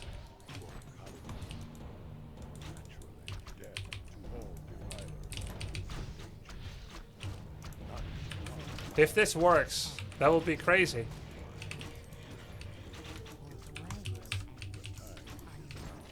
He's found the shop.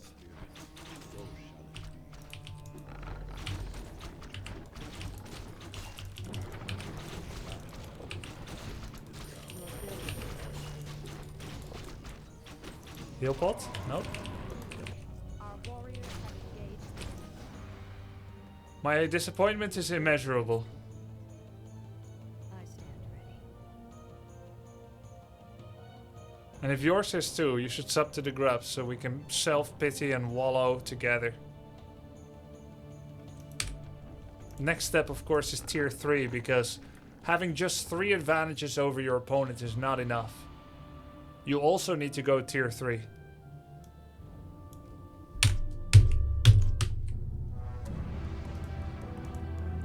Are you proud of yourself, Grubby? No. I'm disgusted.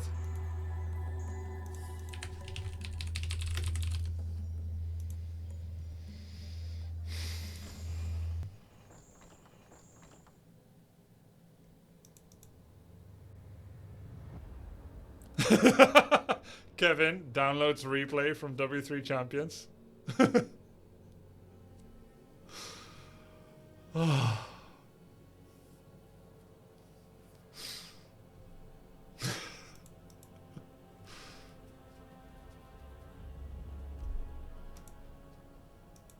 If you queue again, you match him again, okay?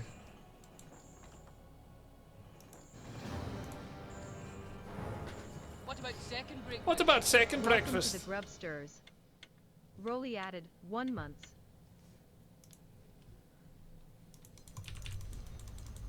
A wise man once said, fight night elf with night elf. For is it not the elf?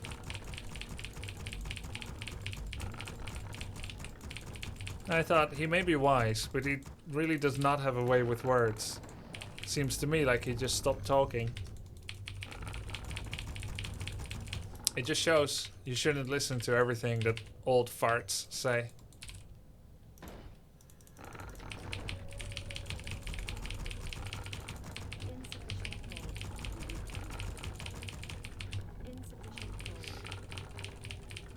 Did you learn item dropping for mana from Dota, or you already were doing it? Well, technically, I learned a bunch of things from Dota, but not from Dota. I learned it from other Dota players in Dota 1, Warcraft 3, who would then feed it back to other people, who would then feed it to me. It's true that a lot of micro tricks with heroes came from Dota. I cannot possibly remember or say which one. There were things I didn't do, and then later I did do them. Either through discovery or through teaching. The item dropping thing, I may have seen it in a replay, but where the true origin point is, I don't know. And I don't think anyone can know. Of course, there's gonna be someone in chat that was like, it's me, I was the origin point. Well, maybe. Congrats.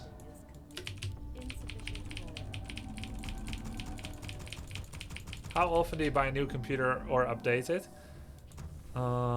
I don't have a set answer to that, but I bought most of the new parts of my PC 4 years after the previous time.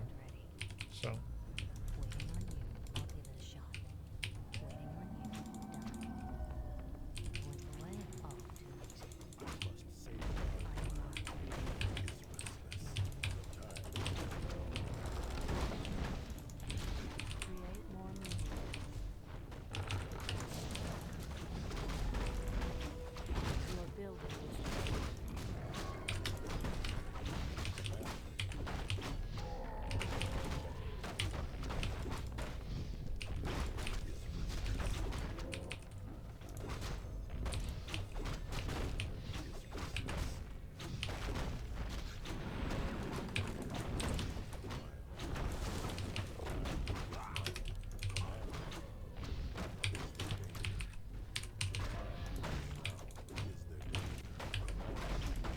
I forgot to eat a tree.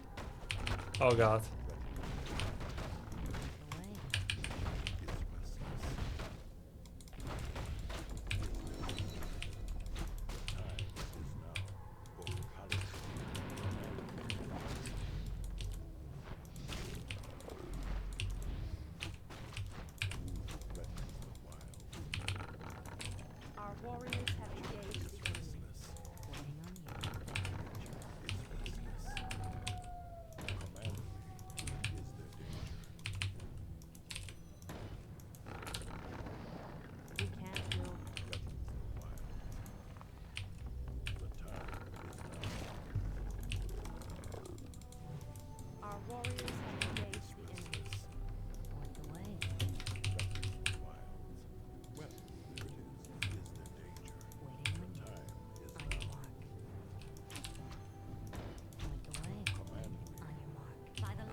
Warriors have engaged the enemy. Your building is complete.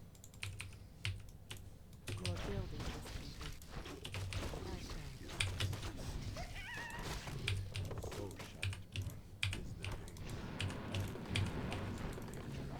Our warriors have engaged the enemy. So he is teching. This is one of those expansion builds. Where he's going dryads, which means that I'm pawning myself. No! One of them was meant to be a hunter's hall! I have 3 Ancient of War!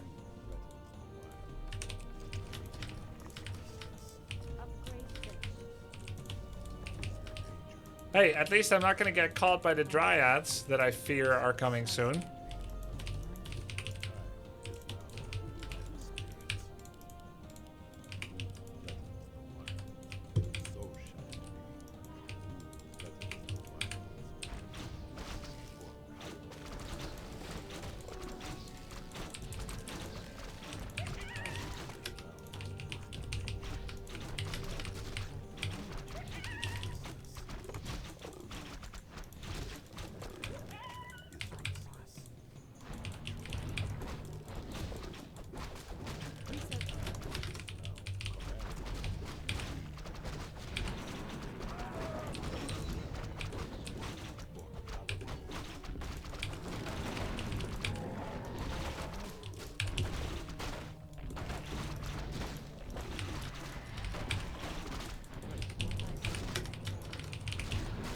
special tactics. Our warriors have engaged the enemy.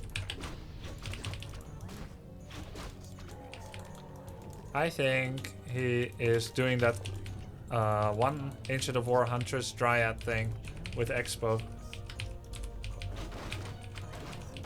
I'm adapting because of a mistake. I'm now using Ancient of War to creep.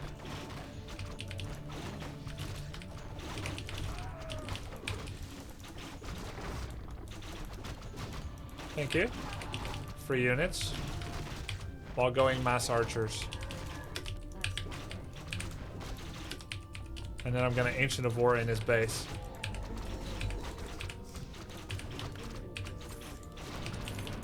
With heal scroll.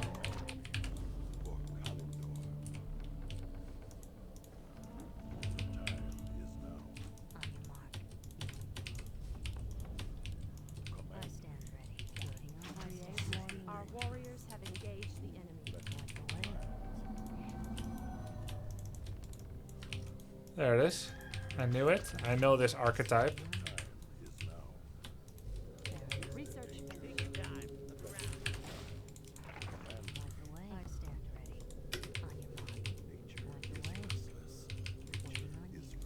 Is it archetype or archetype?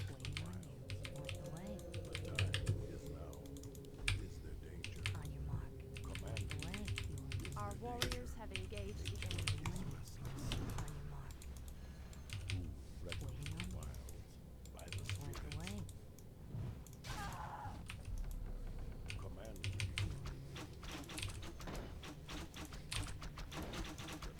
Our warriors have engaged the enemy.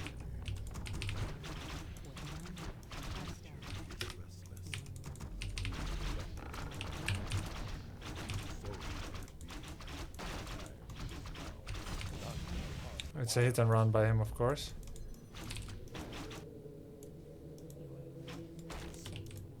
Our sacred grove is being desecrated.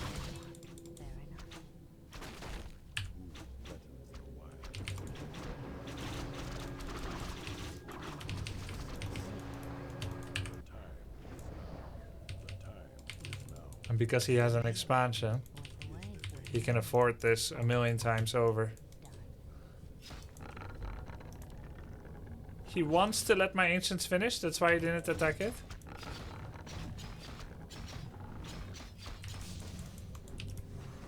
No. Our sacred grove is being desecrated.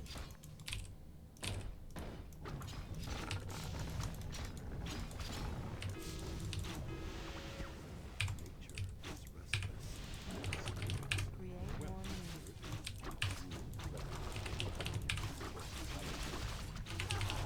Our warriors have engaged.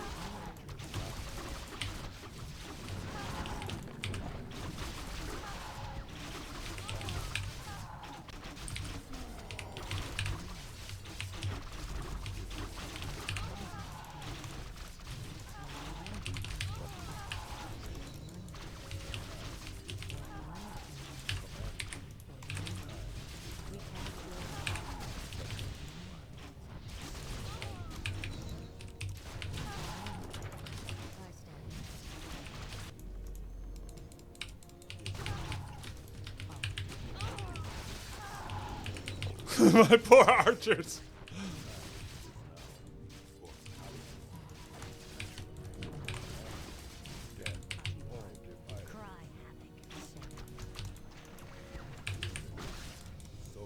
Our warriors have engaged the enemy.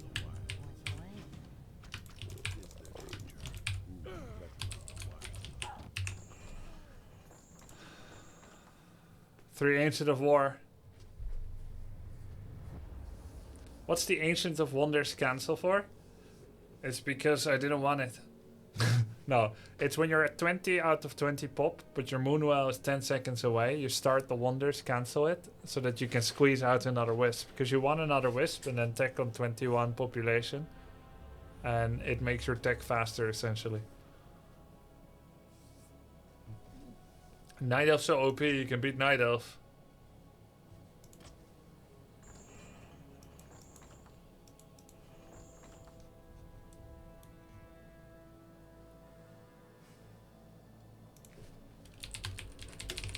Oh, the Kiwikaki opener. You're supposed to fit a 6th peon before tech. Ah, I didn't read it properly. So I kept going with 5 peons. That's why we didn't have enough lumber. Grubby, if I spam click an under construction building, is it more fast? No. Some people may have told you that because people get tired of answering the same question over and over. So it's like, why is he rally point spamming? It builds the building faster. So this is how urban myths travel.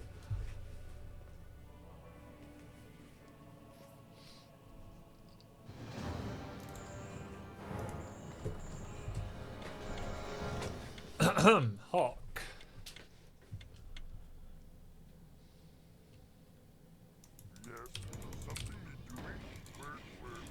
This is OP map where they expand with Troll Priest and there's nothing you can do about it.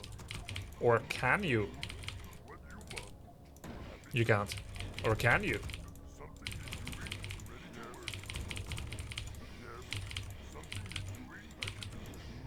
Let's go Blade Shadow. Fast tech. Quick Voodoo Lounge. We rush over to the Merc camp with Blade. Blade Shadow, Grunt Raider Walker. A classic strat. A losing formula. But I have a dream that it's gonna work.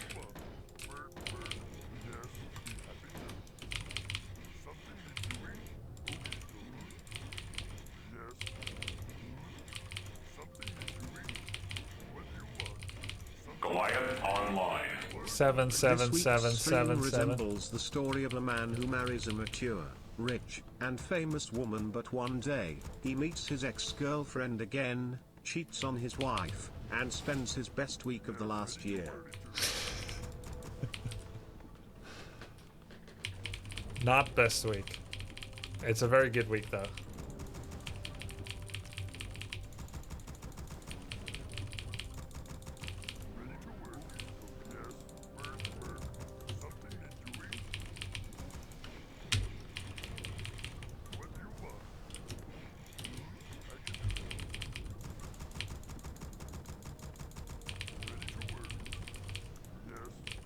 One, 2, 3, 4, 5, 6, 7, 8, 9.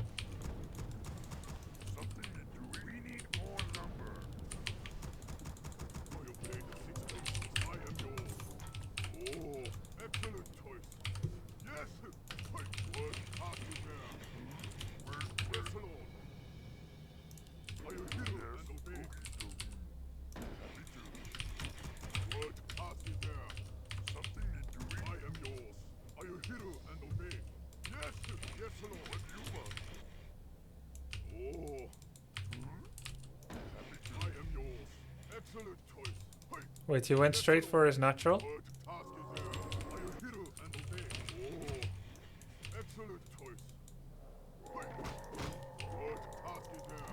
Wish I were here. Excellent choice. Are you hero and obey? Yes, I am yours. He didn't see my blade somehow. Probably playing some World of Warcraft on the background.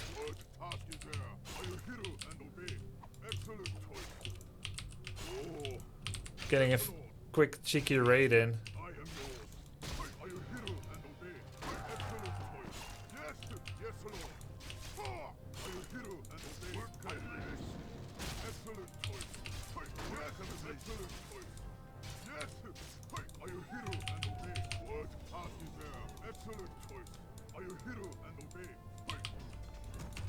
If he's gonna guard it, trying to like force click.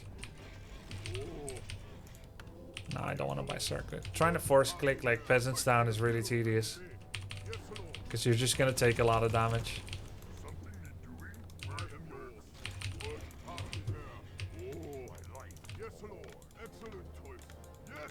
But I want one more peasant at least.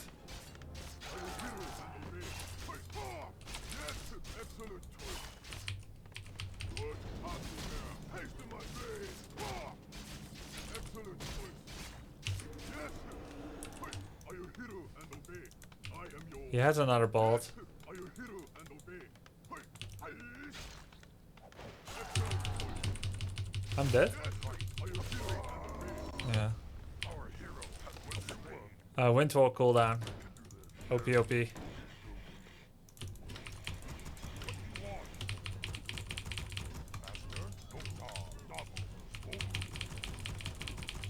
You know, in the past that would have worked. Back in my day, Windwalk had no cooldown, so you could move in and out to heart's content. So greedy.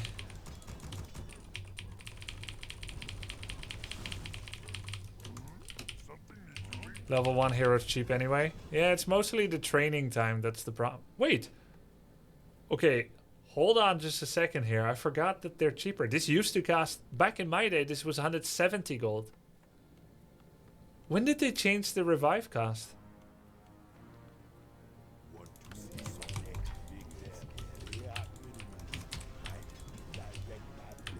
We spent 20 gold extra on speed scroll. And 70 euro cents more on a box of eggs. But reviving heroes is cheaper.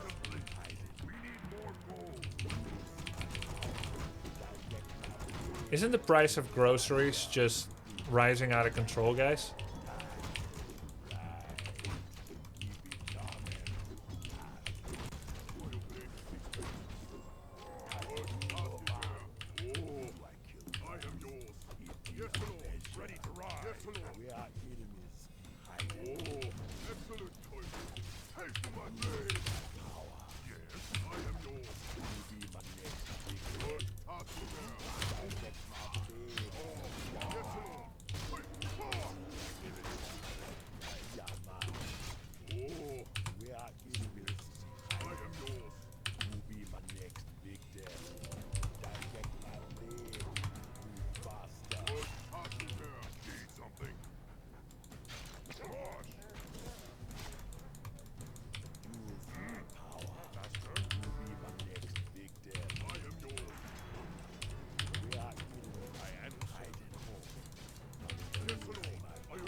He could have denied it with the guard tower.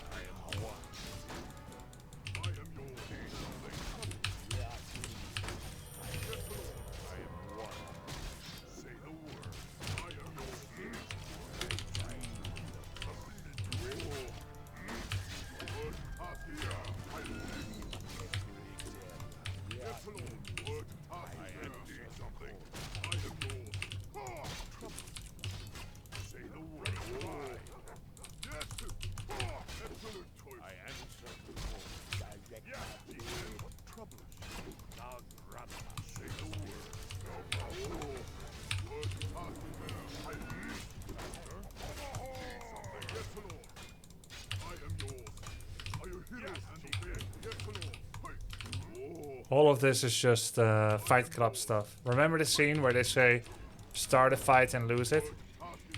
That's what this is. He just wants to start a fight and lose it.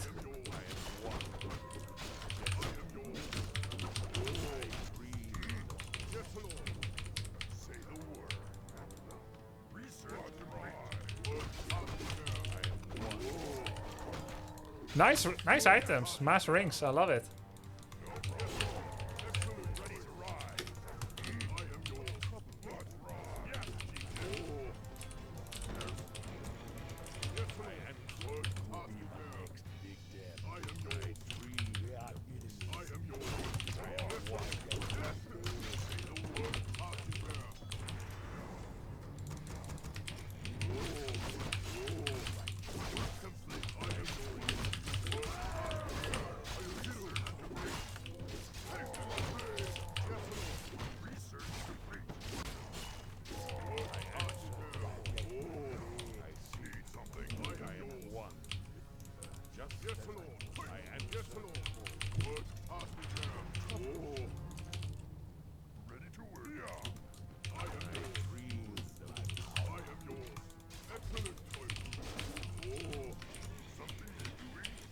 Oh shit, I think he went to my natural. Yo, another ring! Let's go!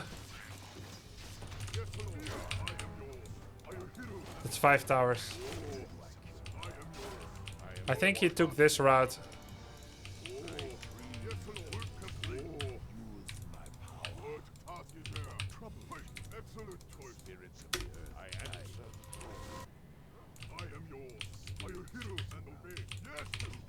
Either way, whether he did or didn't, I have to go defend.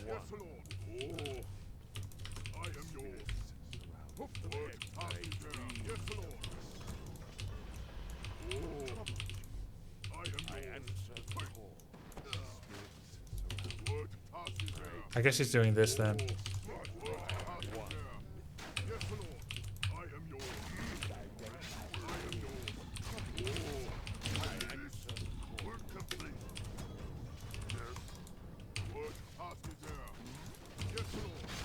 Yo, look at the 3 rings. Blade barely took any damage.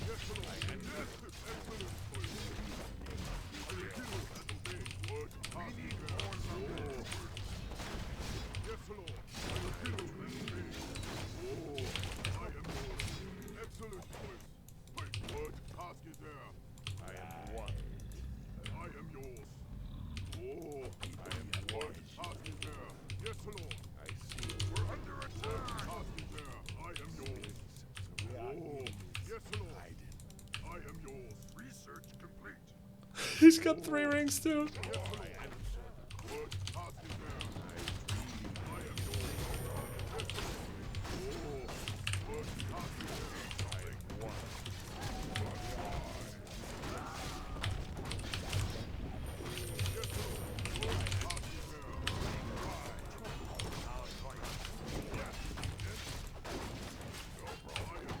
I guess it's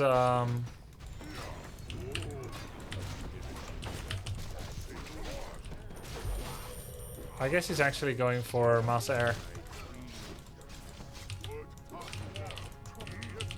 which I didn't expect, but should have.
Guys, I'm about to be ass blasted by griffins. Please don't get excited that I killed a hero. It's over already. We're just going through the motions.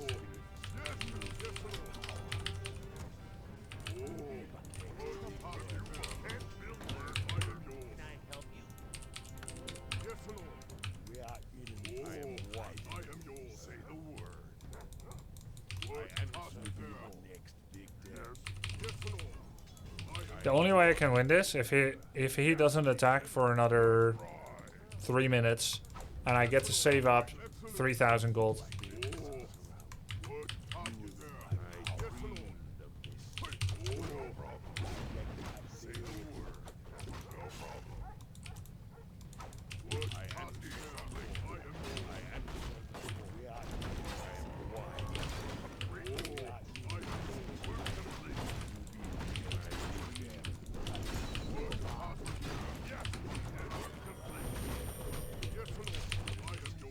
So I'm not even gonna see if he's attacking yet. Either he will or he won't.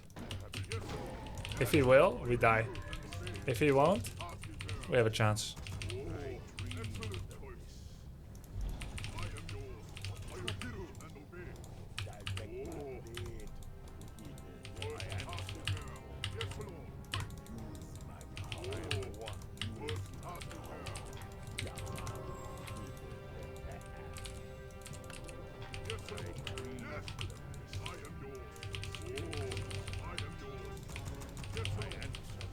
We need 2,000 minimum. 2,200 if we're feeling like we're more behind. 2,500 is super greed.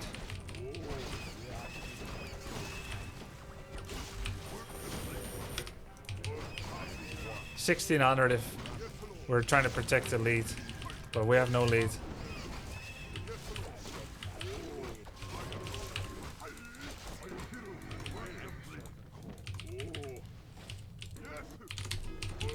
There it is, the flying chickens of doom.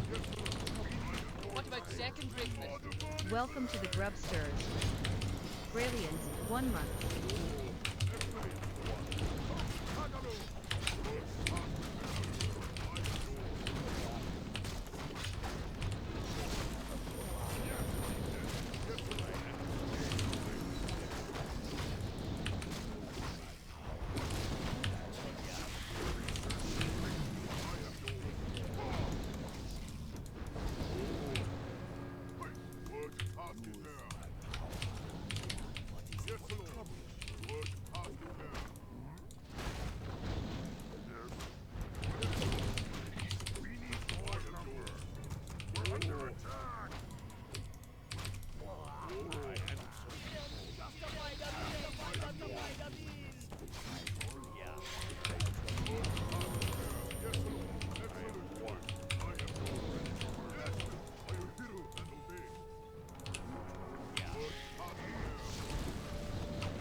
Nice. Perfect time. Actually, I think I could have won at... Oh! No! I pressed EQ! I pressed EQ! I meant to resume with M! No! Why? Subconsciousness, why doth thou trolleth me? I mean, I think my subconsciousness was just trying to save me some trouble. The tower's there. But anyway, remember what I was saying about the gold? I think if I started bats a little earlier, I could have actually won this one. It wasn't as scary as I thought. I don't think we had the game anymore, but I think we could have had the game if we had literally started bats a bit earlier. Because the bats would have protected the Kodo Raider Walker army. And I wouldn't have lost as much of it, and he wouldn't have got towers up. 1600 gold I could have started, or 1400 even. He wasn't as good or as ahead as I was afraid of. So I didn't need to take as big of a risk saving up with bats. Was it worth it getting a demo or two or liquid fire? No. No wood. Would it be better if there was no random items in? No. I love random items. That sounds so RNG. How do you know if the opponent's going mass griffins or not? Noob here. I mean, I knew. There's a lot of telltales. If he's going for early tier 2 units, he would start rifles at tier 1. He had no rifles at tier 1. That's clue number 1. Tier 2 armies use rifles. Period. Right? So no rifles means he's not going for a tier 2 army. He could maybe go triple sanctum breaker caster. In which case I would have to see triple sanctum. Cool thing about his base, he had no space for sanctum behind any of his bases. So we would see sanctum explosion. The fact that we don't see that automatically means griffins. There's another sign as well. Sanctum rifle armies have early investment options into riflemen and caster production.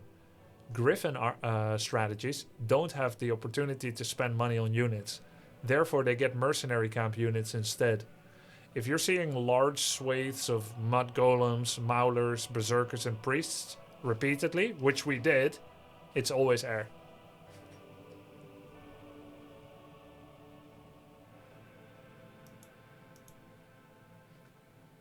And then Pala second drives home the point finally as well. Pala second is air, Archmage second is casters. I once alt QQ trying to summon Quillbeast when alt was still the way to show health. Yep. I've also hit alt QQ after typing GG back out of habit despite winning. Because every time you lose, you're like GG alt QQ. Your opponent says GG because they lost. You respond with GG because for some reason they're lingering in the game. Most people say GG and leave, but he stays, allowing you the chance to answer. You answer and it activates your sleeper cell betrayer, where you go GG alt QQ. I know the feeling, Tram, right? I just did the same thing, and I think this is the first time I've ever accidentally quit in such a manner as I just did. And funny story about alt QQ. That same situation, trying to summon Quillbeast while checking health with alt. It actually happened to one of my opponents in 2005. DD8, a Bulgarian Night Elf player, a Beastmaster Huntress player, or Beastmaster Archers. He opened with Beast, and at some point I killed an Archer, and we played on, and suddenly he left. This was during the Samsung Euro Championship. First place prize 5,000 euros. It was maybe in the round of 16 or the round of 8. And I had a tiny lead, and he just quit. It seemed so uncharacteristic, and he told me he tried to summon Quillbeast. When you ask referees, you always get the most unsatisfactory resolution, at least for me. And usually people try to fuck me over with those things. But I guess I was confident enough. I don't know if I greatly feared him and always lost to him. Would I have given him the same courtesy? I'm just trying to be honest here. I've not been in that situation. But I don't know. I think most people take any wins that they can, because it's sports and they legitimately quit and it's their own fault and whatever. But I gave him the regame. And he was very grateful. I didn't even go to a referee. We just pretended it never happened. But most people take the W. I've had this happen to me many times. One time, my internet was acting up. I was playing StarCraft 2. My internet was acting up. And I was playing against a Kespa player who just transitioned from StarCraft 1 to StarCraft 2. I was still better. Later, he became better. But I was still better, and we played for a relatively important MLG qualification match. And I was 1-0 in the lead. It was best of 2, actually. So It would be 2-0, but it can be 1-1. So anyway, in the second game, I'm winning. Like, I'm quite ahead. If you put a DOTA2 probability graph, it would probably say 70-80%. But then I had an internet issue. So I disconnected. And it's online, so it's not like a tournament fault. So I disconnected. And I tried to get back online, but I couldn't. So I had to go over to my parents' place, and I played from there. And when I got online, I was willing to offer. Like, I couldn't communicate with them. Pretty much. Anyway, when I came online, I let them know that, well, I guess this was naive, that I would accept a rematch because I was so far ahead. I don't know why I still believe in fair play, but I was so far ahead that I figured, even though I disconnected, I'll probably be granted the win. Maybe it was 90%, I don't know exactly, but it felt so over to me. And I figured he knows it, and he's gonna be, you know, Korean, they're professional players, which means they're going to be fair. I don't know. It was naive. Even thinking about it now, I'm embarrassed at how naive I was. Not only did they not graciously accept my regame offer, but they took the W.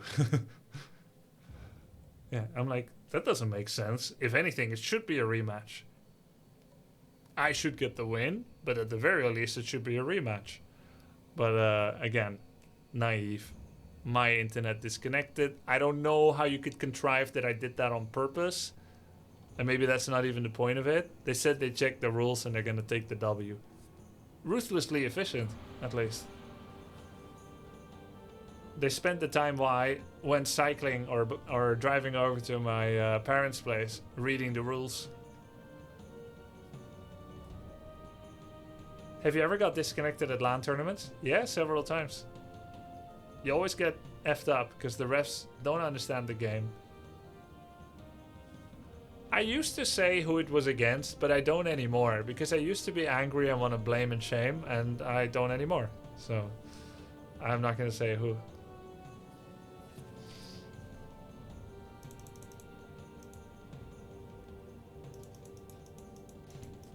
A lot of people in high-ranked games, they flicker the internet a lot to bypass the ban. Of course, but in this case, I was winning. I wasn't losing. There was actually an incident in 2003 at the ESWC between Madfrog and Dayfly. Madfrog, Swedish undead player, and Dayfly, Korean orc player. What happened is the following. Undead generally had an advantage over orc. And so trying to win with Orc against Undead was very, very, very difficult. This was Reign of Chaos, not Frozen Throne yet. Orc didn't have Shop, Heal Wave, Heal Solve. If the map had no healing fountain and a unit got hurt, it was disqualified the rest of the game. Red card, will never heal up again, unless you're playing Witch Doctors with Healing Ward and Shamans with Bloodlust. This was strat number 1, Double Caster. Strat number 2 was Mass Wyverns. Again, no healing outside of heal scrolls. But the thing about Wyverns is, they pretty much take a hit like a little girl anyway. That's morbid. Wyverns blow over at the first gust of wind. Let's put it that way. And so you don't want to get hit with them in general anyway. They're glass cannons. So the fact that they don't have healing doesn't really make a big difference. You either win with the Wyverns or you don't. So these were the two strats, but Dayfly pioneered a special new strategy never before seen. He played Farseer, Grunt, Tauren Chieftain, and I think maybe Blade or just FSTC against Madfrog's Undead. And this was on Nullwood, and he utilized copious amounts of Forest Troll Berserkers. Headhunters were a non-unit, they were so bad, but he consistently used Forest Troll Berserkers, even a couple of Maulers, I believe, the Ogres. Maybe Priest, I don't remember. And he mass crept. Creeping is always a good thing, especially in Reign of Chaos, where it gives a lot of XP and gold, and you can actually creep beyond level 5. Madfrog took an expansion, but Dayfly was able to kill 2 of his heroes with only 1 hero left alive, and all of Madfrog's units were dead as well. He did have an expansion, but it wasn't fully mining anymore, and it was about to be attacked. And while Dayfly also lost a hero, it nearly revived already, whereas the undead heroes freshly died. And there was no tavern yet to do an instant rebuy. In Reign of Chaos, if you lost heroes, they're gone for minutes at a time. in my opinion, and every single player at the event, the game was over. It was done. There was no way back. Even in your wildest dreams would you not come back from that point in the game. Dayfly had won the game and was going to advance in ESWC. But then, disaster struck, children. Suddenly, Mad Frog's PC went off. An investigation was started. He had his foot step on the circuit breaker, on the power block, the extension cable, the surge protector. There was a button underneath the desk within foot's reach, and he pressed it with his foot. He kicked it or whatever. Now, I don't think Mad Frog is a dishonorable player. I don't think he did it on purpose. I think it's the fault for the tournament to even make those accessible in the first place. However, tournaments were pretty makeshift sometimes. It was early days. It was barbarism. We're just out of the Stone Age, just figuring out how a fire works. And they wire things and there's tape everywhere and we're on picnic chairs. So they didn't think about it. Mad Frog, he was leaning down in despair perhaps, and he kicked the power cable. Now, you cannot prove intent or the opposite, but you can look at who triggered the button, who was losing, and you must eliminate the incentive. You must eliminate future incentives for people to do that. If you're almost about to lose and you kick the cable and it can be proven that you are the one that kicked the cable and only your PC went off and not the whole block, is that not enough probable cause to disqualify the player? Should Dayfly not be awarded the forfeit win? I believe it should have been a clear-cut decision. And upon consultation with all the players that were there, everyone said the game is over. As good as over, you have to say it, allegedly, it's over, it's done. But referees are generally risk averse. And it feels like not making a decisive decision is safer and fairer than making a decision. People would rather let 100 people die on the tracks by doing nothing than saving them all by killing one, because now suddenly you're the one that did it. And this basic human psychology thing came to bite in the buttocks. Of course, there were some staunch defenders for Mad Frog, but all of them shared his clan tag. It's only his clan members that agreed, and not all of them, but some of them, that agreed that Mad Frog still had a chance. The Korean representatives were furious that Dayfly was being wronged in this way. The game is over, they said. All the bystanders said the game is over. But the referees were too afraid to make a decisive call, which would have been correct and fair. Not only did Mad Frog do it, and I 100% believe unintentionally, but he still did it, which means there should be some responsibility there. But he was also virtually lost already. The Korean representatives were furious. And Mad Frog would go on until the grand finals, and Dayfly was eliminated. In the finals, Mad Frog met his own teammate He-Man and lost in a very remarkably poor performance fashion. And this may be a little controversial, and maybe I shouldn't say it, and I don't think I've ever said it before, but I've always been confident that they had a deal to share the prize money, and had He-Man win, you take this one, in order to avoid an even greater controversy that he won the tournament after that happened. I don't think it was Mad Frog's fault to step on it. Maybe if he had been fully trying to embody Lady Virtue, he would have given the game to Day 9. To Day 9, that'd be cool. It's like Day 9's like, yeah, I wanna work. To Dayfly. But I don't expect most people to make that decision when the referees give you a lifeline, and you can stay in the tournament. You may regret it later, when in your conscience. But in that moment, most people take the W when it's given to them. I don't blame him for it. But I do think in those days, many teammates, they shared prize money when they make it to the finals as a way to avoid risk and to guarantee more financial stability and to prevent future rivalry between teammates. So it was not uncommon. And the way that Mad Frog played, he was so bad. I think he was better than He-Man. He made it to the finals, and then suddenly he sucked in the finals. I think they did it to avoid controversy.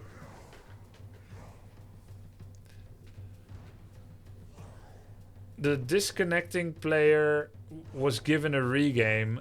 Oh, there's one point of the story I didn't explain. They didn't give the win to the disconnecting player. They gave a rematch. But what I was trying to explain in the setup to this story was that Undead beats Orc in this balance patch.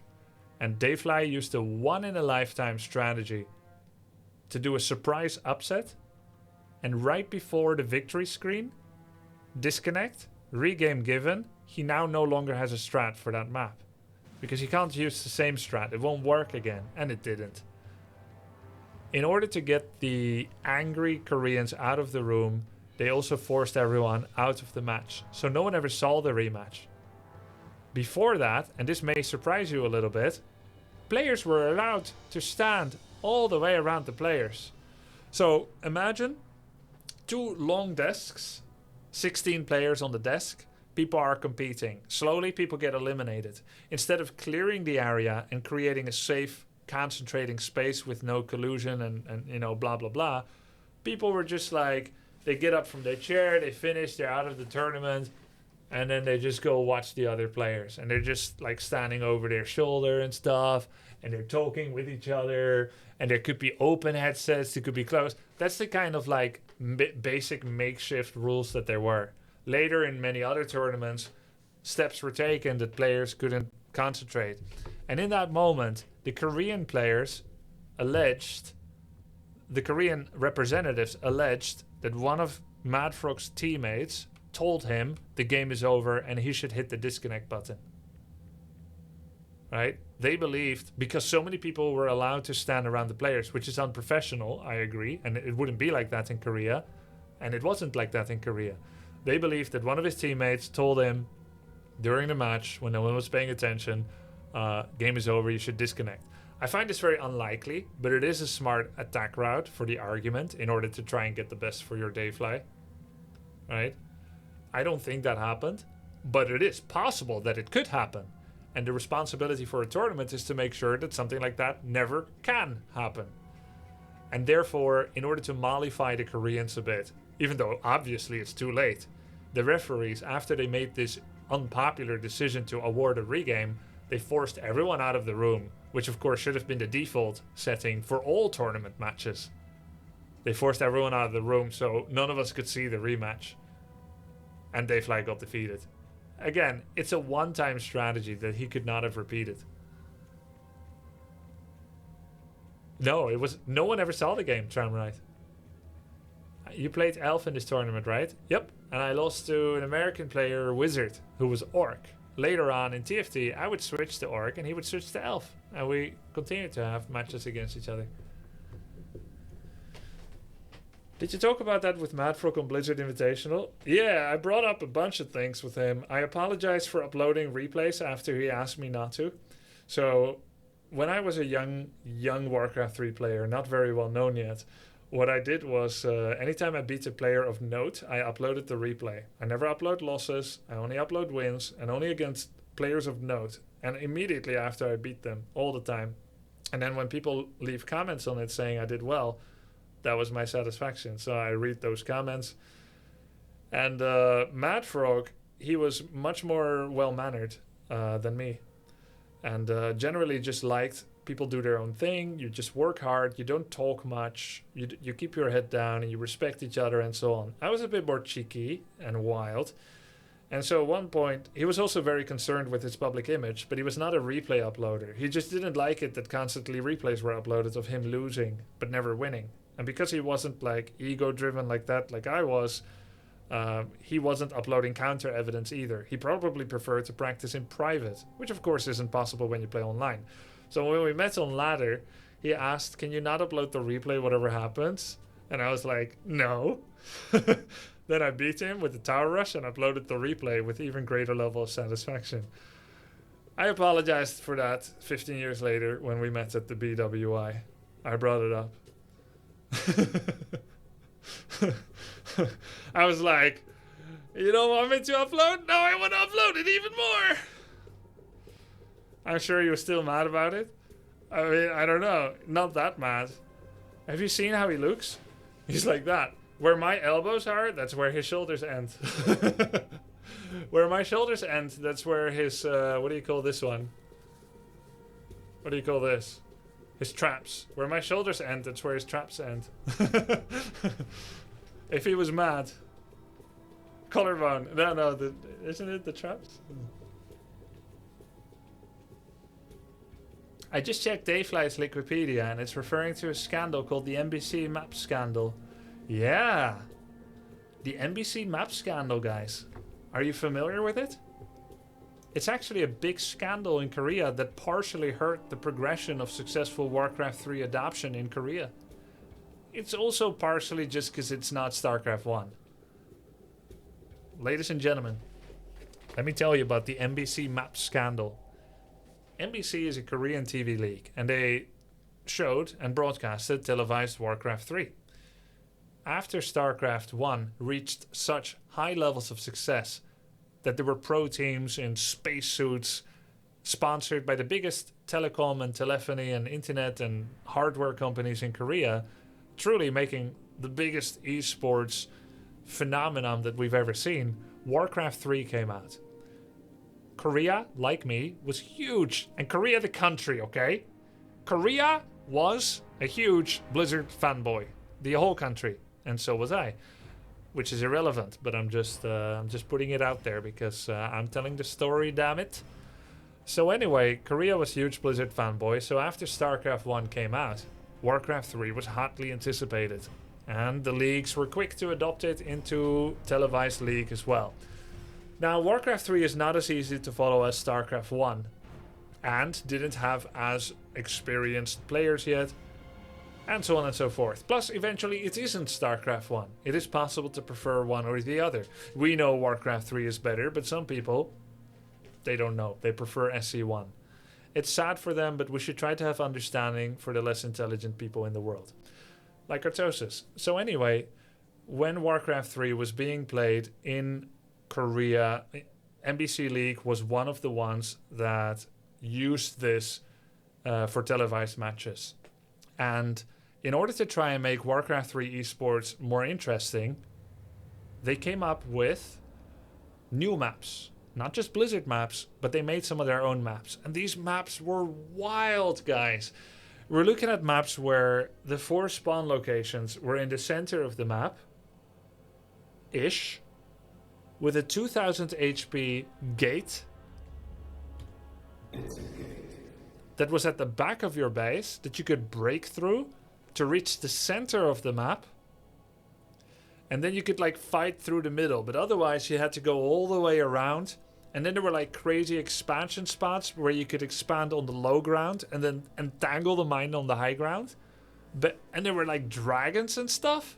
So this map was crazy. Anyway, they made maps like that and many others. And Moon was one of the best at figuring out how to properly abuse and use these maps. Orc was not having such a good time. Moon had Moon. Night Elf had Moon.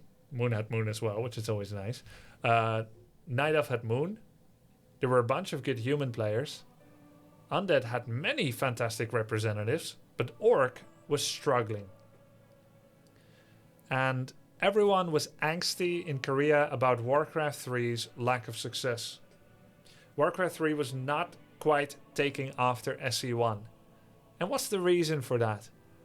I have another story about a show match in Korea where I got pulled the wool over my head. I can tell you a little bit something about how to make Warcraft more popular. Ask me about it later. But for now, let's focus on this. Many people were trying to figure out why Warcraft 3 was not more popular. And one map maker for the NBC League took it upon himself to make matters more interesting. Dayfly was a very popular player in Korea. And as an Orc player, the map maker figured if Dayfly is more successful, it's gonna draw in more fans. He was quite handsome. And the fans in Korea for esports are not a big sausage fest like you guys. There's also girls that are fans. And the looks of a player makes a big difference. Day9 was cute. And if he was more successful, then maybe Warcraft 3 could be more successful.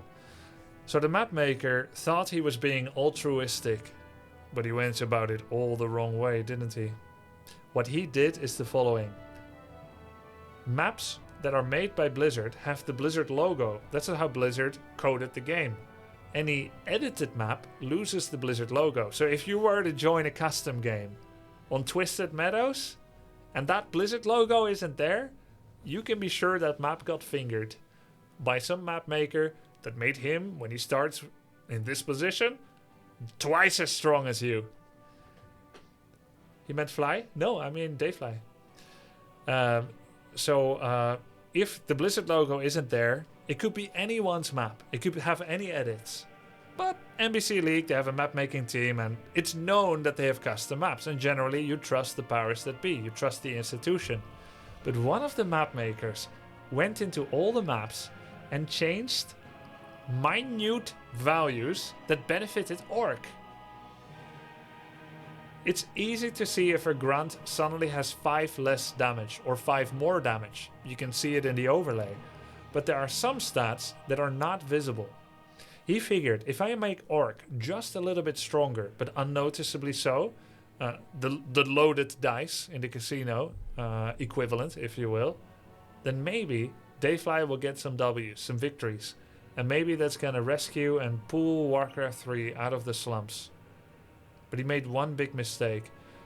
In man's infinite greed, he made a lot of small changes, but he made one really big change. What he was thinking? Maybe we'll never know, but Dayfly uncovered his plot, which I will soon tell you about. All the small changes he made were turn rate. He increased the turn rate for Orc units. This doesn't display on the stats. If you could just turn slightly faster, if you're maybe 1, 2 or 3% faster with your units, movement speed, maybe no one will notice. If I increase the attack speed a bit, maybe no one will notice. Because in the overlay it says fast attack speed, or very fast, or normal, slow, very slow. That's it. And the same thing is true for movement speed. So you don't notice these things. Don't touch damage, don't touch agility, strength and intelligence, but just little things like turn rate. So he did all that. But he made one big mistake. Ghoul Frenzy takes, what, 1-2 minutes? I don't know exactly how long. He made it last 10 minutes. That's a bit weird. That's a bit noticeable, isn't it? So anyway, in an Orc versus Undead game, Ghoul Frenzy just never seemed to finish against an Orc player. And somehow people still didn't notice. Even the player affected didn't notice. Because, you know, the exciting, the lights, the distractions, the pressure.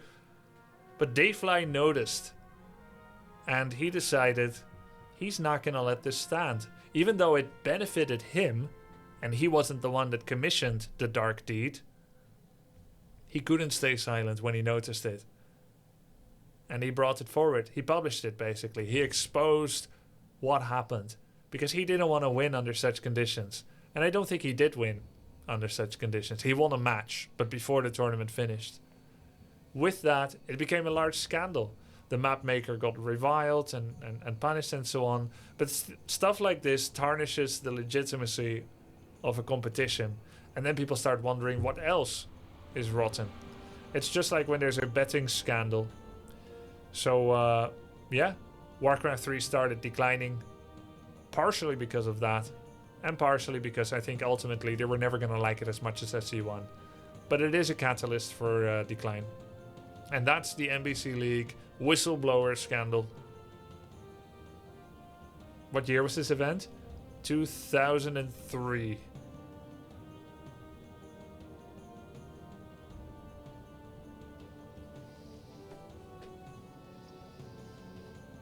That's it. That's the story. Honorable player, yeah. The map maker probably got punished and not work in esports again, yeah.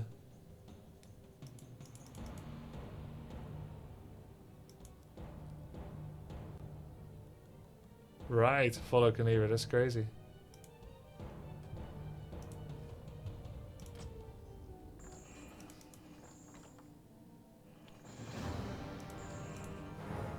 Wow, that queue took long. Luckily, because it allowed me to finish my story. Oh, join bug. Wait, we were in queue? No.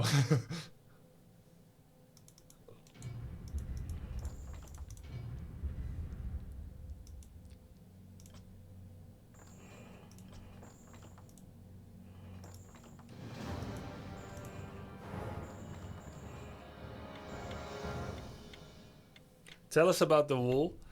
Well, when I and my fellow Four Kings players went to Korea to practice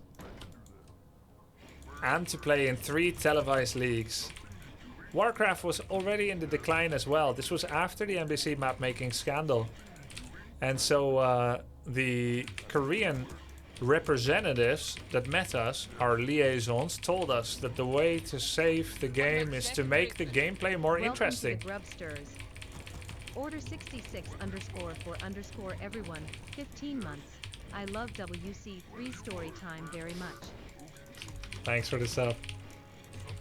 So he told us the games need to be made more interesting.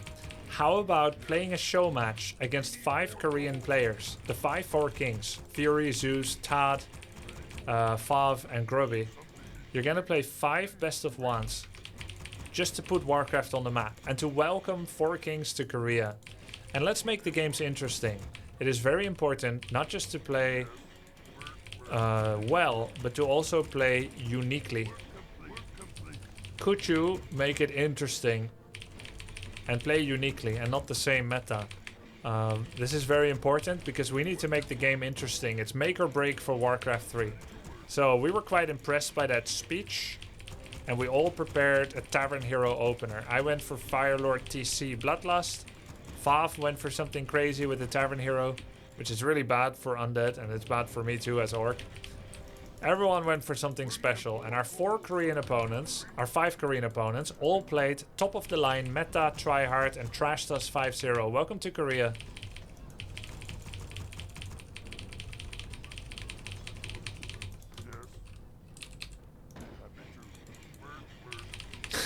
Warcraft is saved.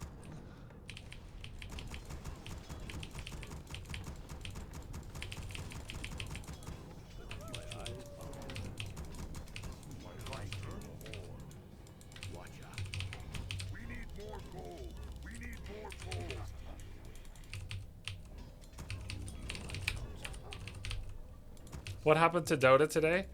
Oh, I'll play tomorrow. We're having too much fun today. Is he doing Merc Camp? No.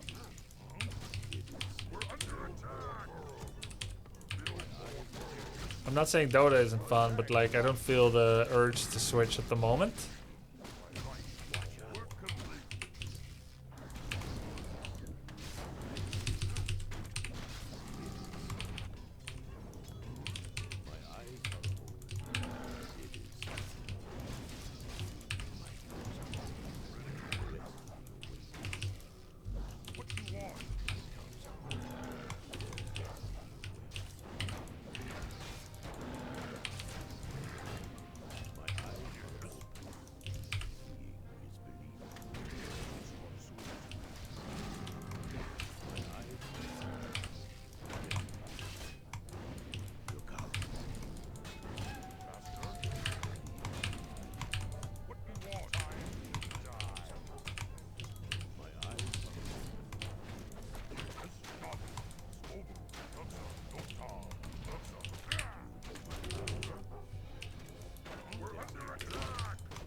town is under attack.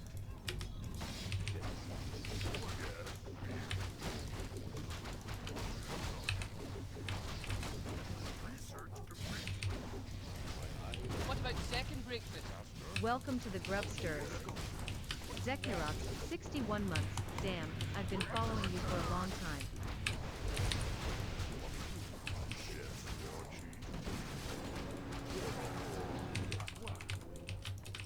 Okay. Benignly, I hope. How can I help?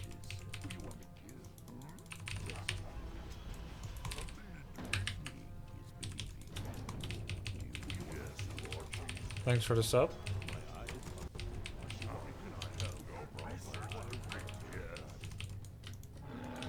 I think we're very behind.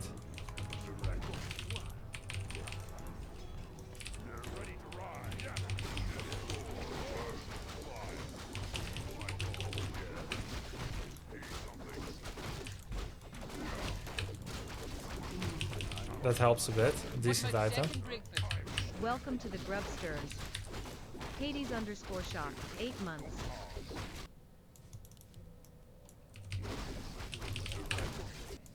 Our town is under attack. My eyes are open. We're under attack. How can I help? Understood. Yes, Lord Chief. My eyes are open. Direct me.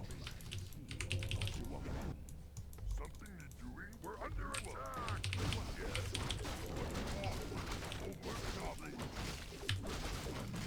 Our town is under attack. Yes. Yes. It is Direct me. How can I help? Do you want me to? We're under attack. There's research complete. How can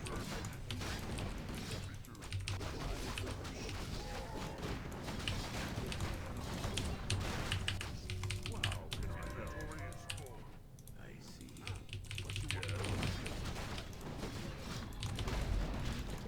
My eyes are open. Direct me. We're under attack. What do you want? Our town is under attack. Yes.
Oh, I had TP already.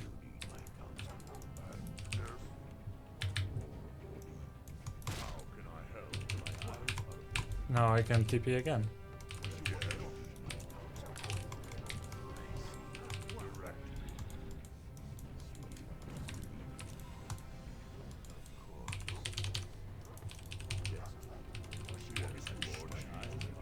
And I had speed scroll, I could have TP out. I still think we did the steps that could possibly lead to a W. Even though we executed it very sloppily. We crept a lot while he was banging on useless buildings. So that was really cool.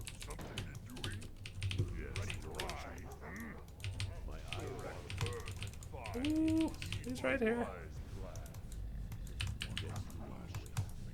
How can I help?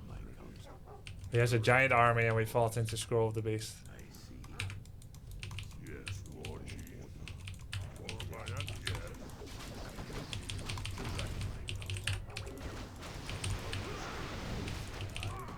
Yes, ready to ride.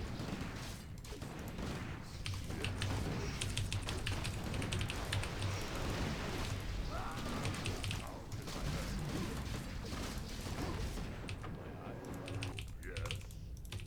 Need something? Direct my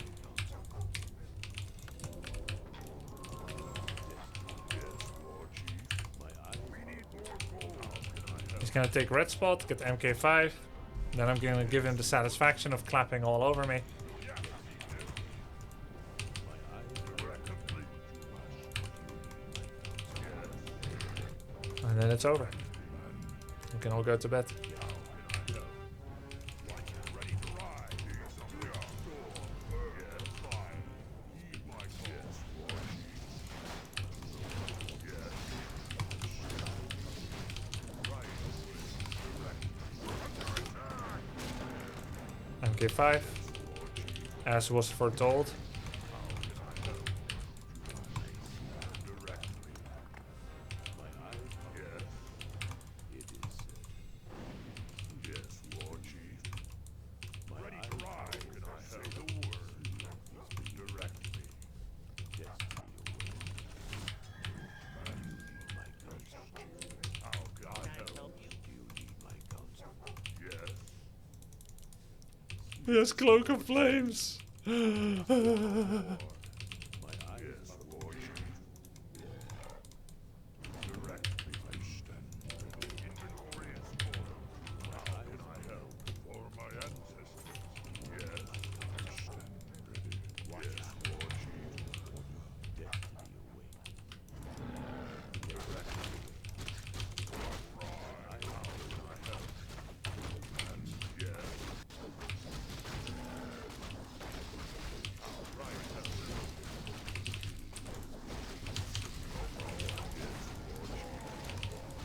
A wise plan. Attack! Understood. For the whole. My eyes. Yes. Yes, Chieftain. Direct. Research complete. How can I help? Right, direct. Our town is under attack. What do you want? Yes. My eyes Direct. We're under attack! Yes, something is doing. Something is doing. Yes. Yes, fine. Heed my call. Yes, War Chief. Hello. Yes, War Chief. What do you want? Yes, yes. Yeah. We're under attack! Direct.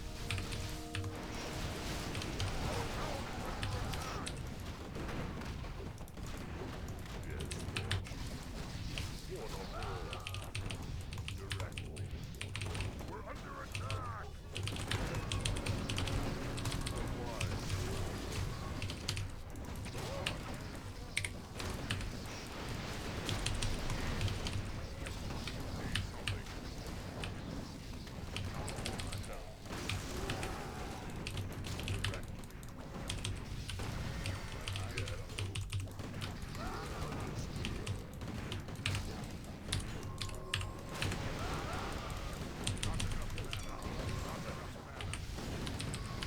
Now he's satisfied and I'm done.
Okay, let's play one game of Dota.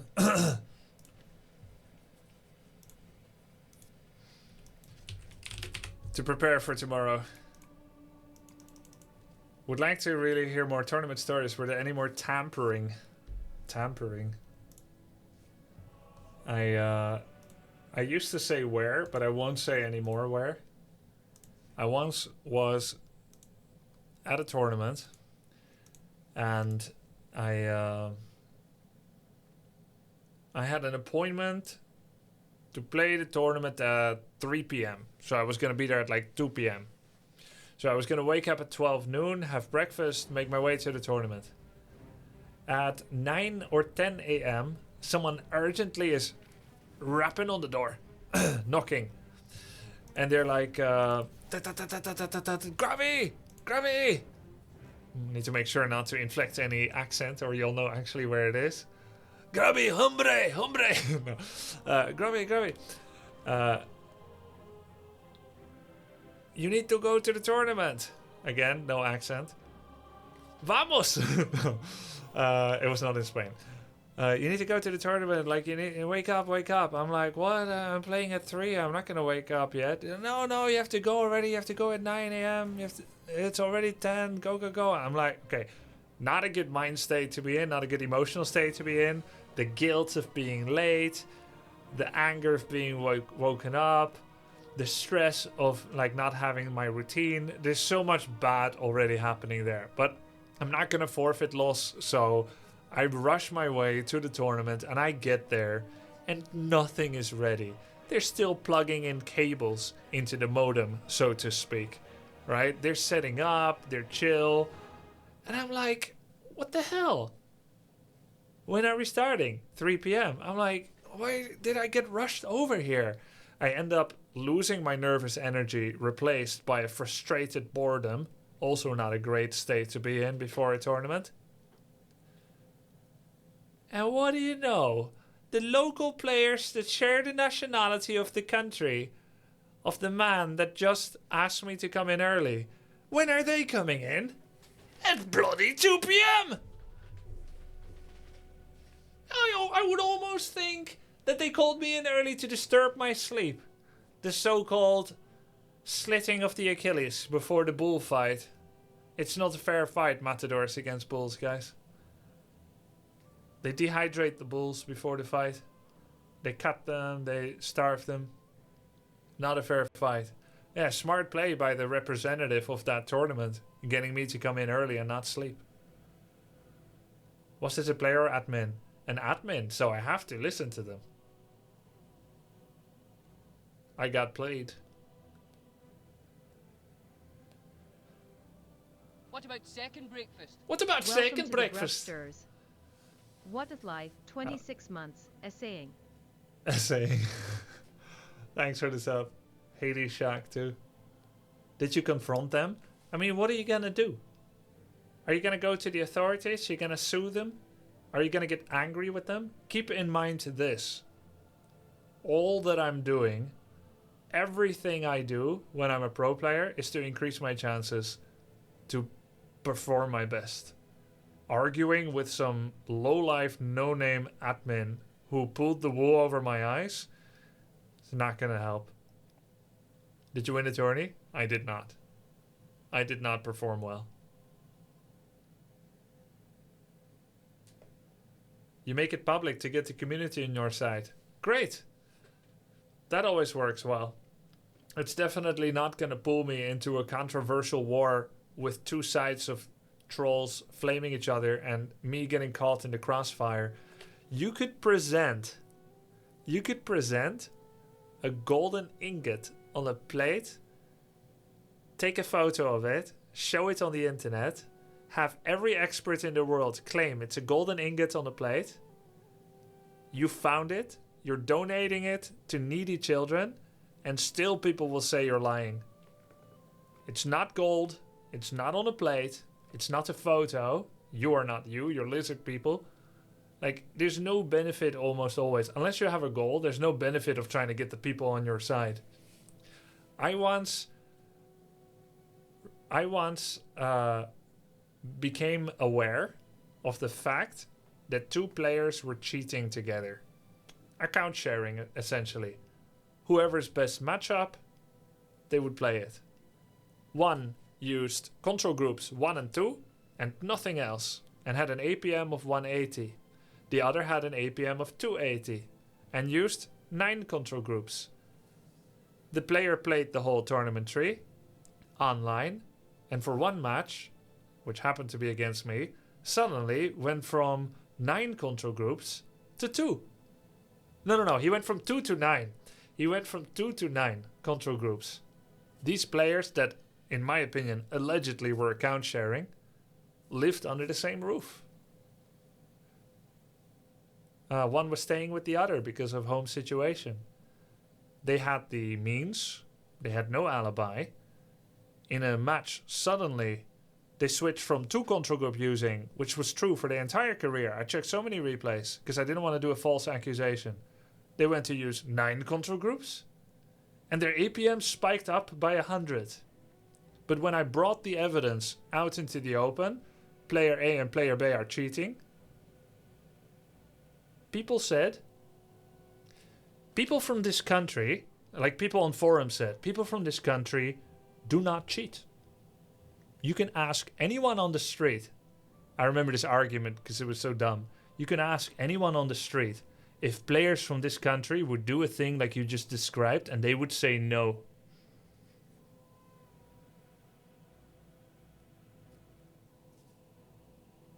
I guess that proves it then. And then there's like the appeal to the person who's saying it thing. Not looking at the evidence of the hotkeys, but to make it ad hominem about me.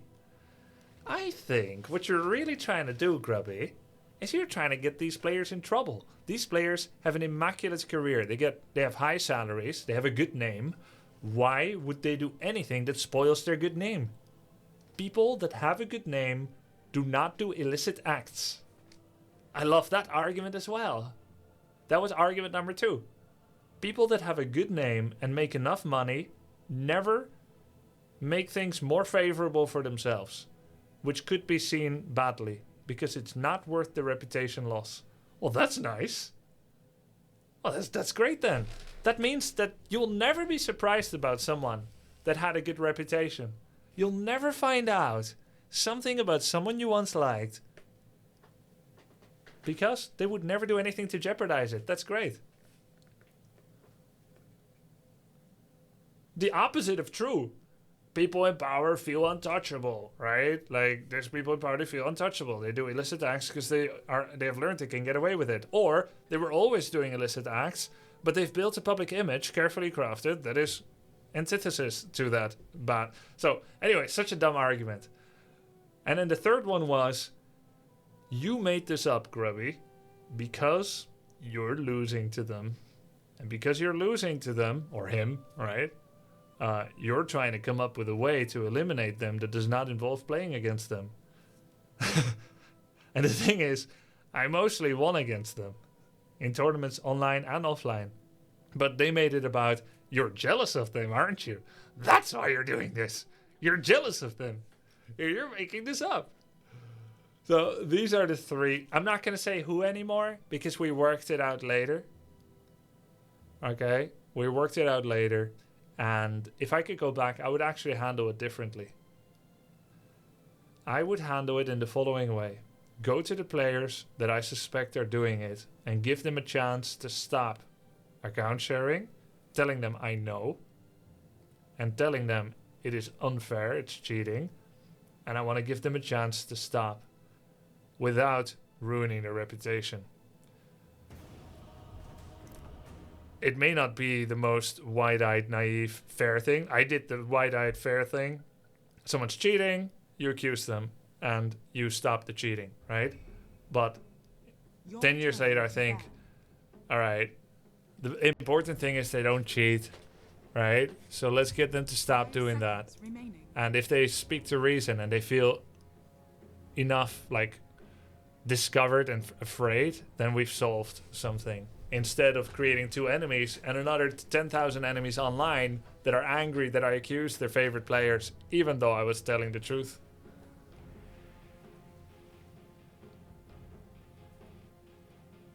Is that really better? It's how I would have handled it. Because I got a lot of haters from that. Even though I did the right thing. And that haters, that hurt me. I got more stress from it. And I didn't gain anything from it, really. Right? So, sometimes you can do the right thing. It doesn't help you at all. Doesn't help almost anybody. Didn't help them either, because they take flack for it too, for those that did believe me. 5 seconds remaining. Didn't really help anybody.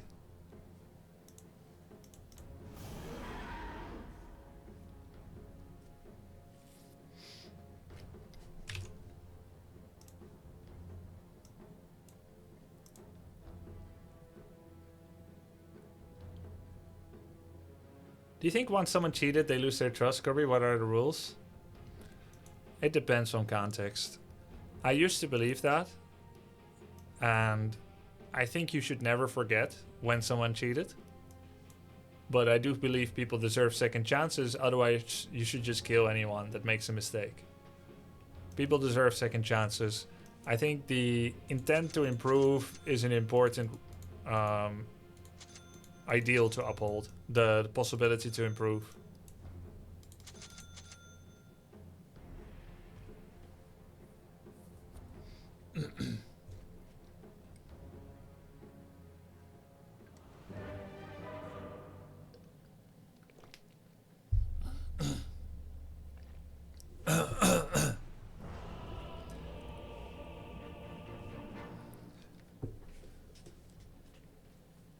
People never change though.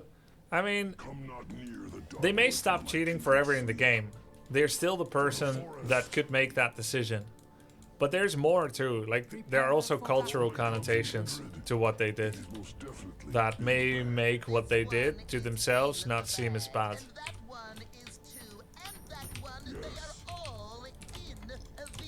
But this comes with later wisdom, and I still don't think I did the wrong thing, but I could even like give them a chance to react. Even if I was gonna go out public, I could say it differently. I could give them a chance to react first and tell them I'm gonna do it. Like, there are ways to solve things so that there's not as much bad blood. Looks like we're getting a first blood.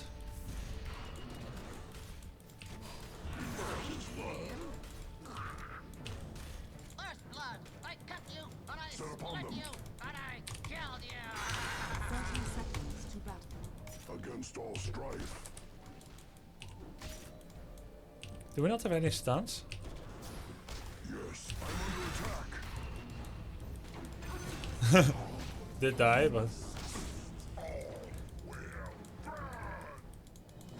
interesting start.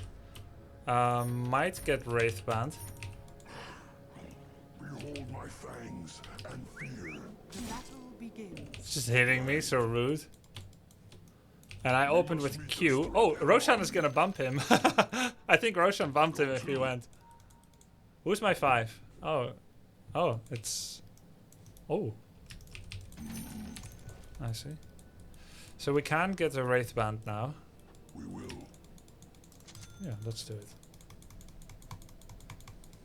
Been 4 days since I played, guys. I can't read chat in Dota, unlike in Warcraft 3. The enemy is near. Seek the foe.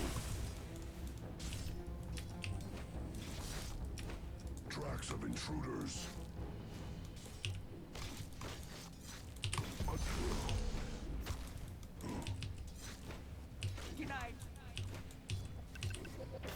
Yes.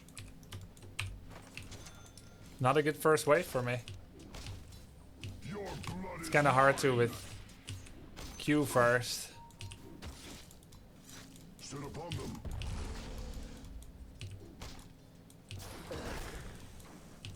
Yes.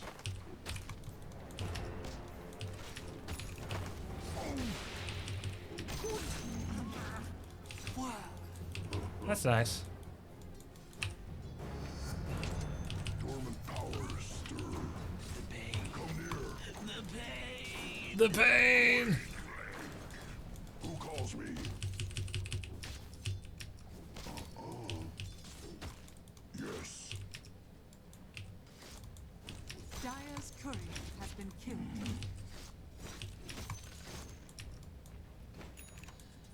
keyed. That Rurik kill actually created a lot of space. It was quite nice. Set upon them.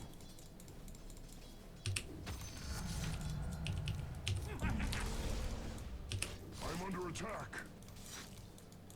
Against all strife.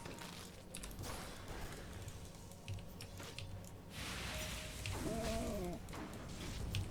Yes. Outrage. We fight as one. Fiercely now. We will.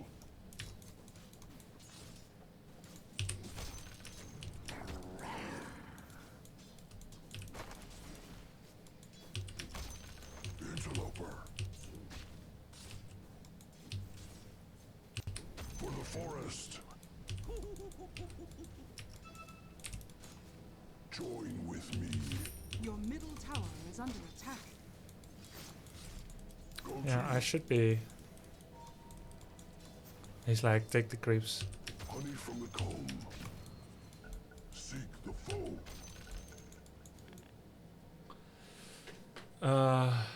Yeah, I don't read chat while Dota. Like, there are more downtimes in Warcraft that really don't exist in Dota. So, like, it's much harder to read chat.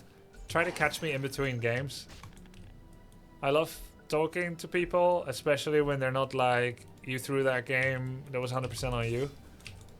Yes. But it's really tough during DOTA2. Get away, you. For the cubs.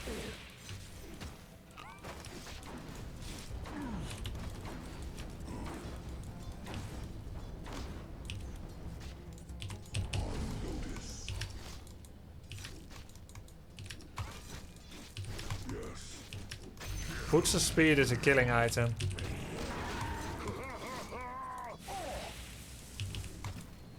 He missed his Q. Tracks of intruders. Your Things middle tower bared. is under attack. Right. Your bottom I could have tower also is gone under for a attack. quick cornucopium. Apparently, like, universal heroes are super OP at the moment. What about second Your breakfast? bottom tower Welcome is to the under Grub attack. Stirs. Let them see our teeth. Spear Dire's 134, turret has been 7 hit. months. Good day. Good day to you. Sit upon Your them. bottom tower is under attack. The enemy is near. Thank you. Your bottom tower is Fiercely under now. attack.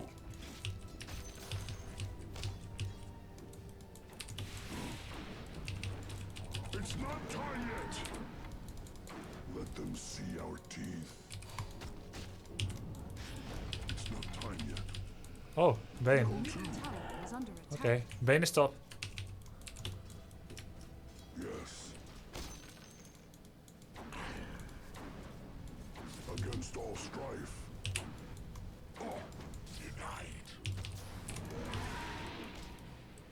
Can we get someone top? Seek the foe. Not yet. Radiant's turret has been killed. What? Why do we have 3 disconnects? Your middle tower is under attack. Nick's abandoned. Your team has quit already. Oh. But we were doing so Bottom well, tower is under Venomancer. attack. Holy shit. So unlucky. Venomancer! No! Your bottom tower Is it under safe to attack. leave, guys? Already. I was doing so well! Look at this! I have 3 point... Of course, I'm getting extra net worth from the levers. Oh my god, look at that net Your worth. top tower is under attack. But I was doing really well. Welcome back to Dota. Classic plus 1 blindness, yeah. But can I press abandon?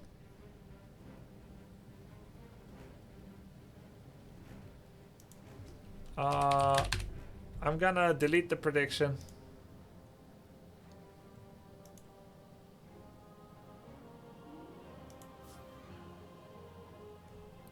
Did it already say? Okay, okay. The consequences are listed.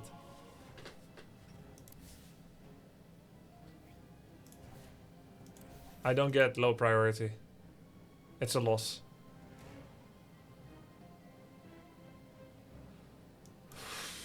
I was doing so well though. It said Nick's abandoned. Okay, yeah, I believe you guys. So, who was talking in chat? You have no map awareness, Grubby? That's okay, I was owning the lane.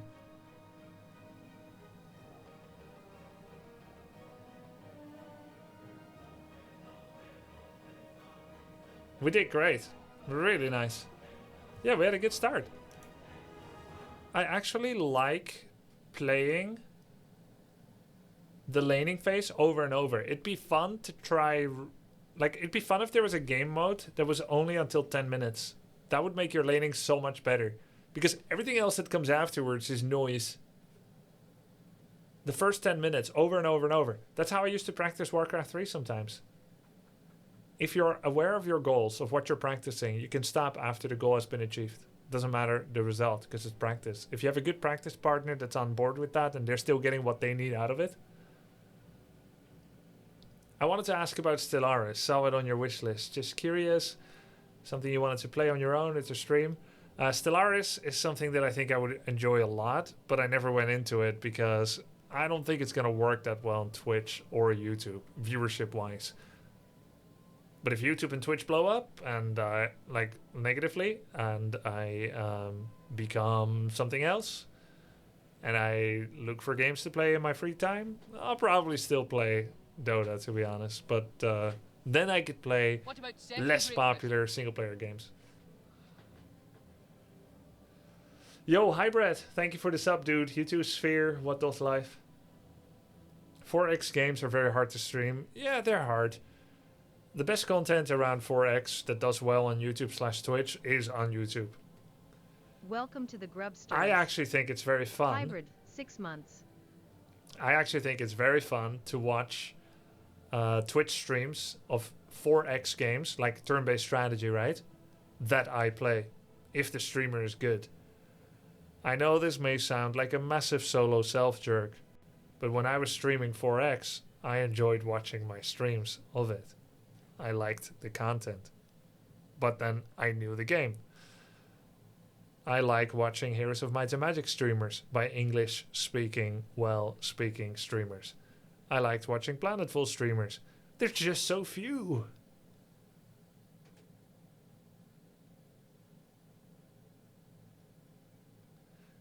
We used to be able to practice one-on-ones in DOTA2. First 2 kills or take a tower and you won. You got very good exactly how you describe it. Yeah, that sounds great.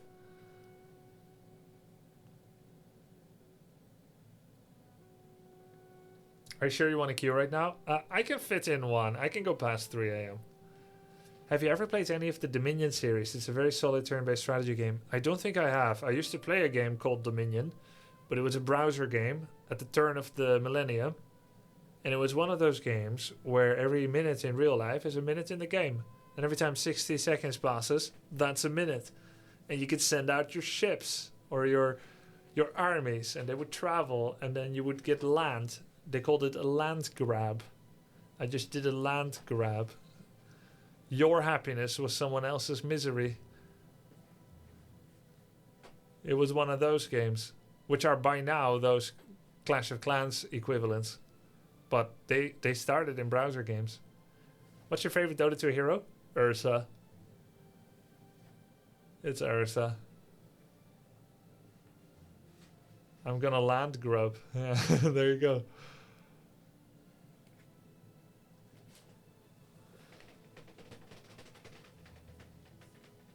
Yeah, Eurus does pretty good home 3 streams.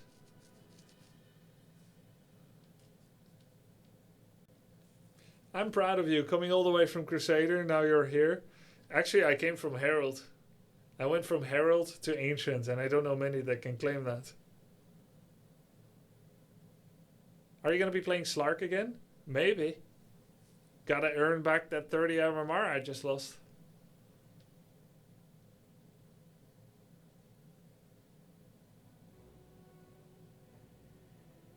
how long did it take? I gained from, let's say at least to Legend 1, Legend 5. From Herald 4 to Legend 5, I gained roughly 20 MMR per day. So you do the math. No, I'll do the math. It took 152 days. I did the maths before. 152 days from Herald 4 to Legend 5. 20 MMR per day.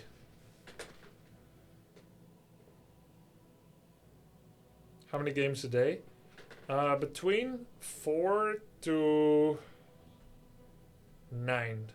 With an average being like 6.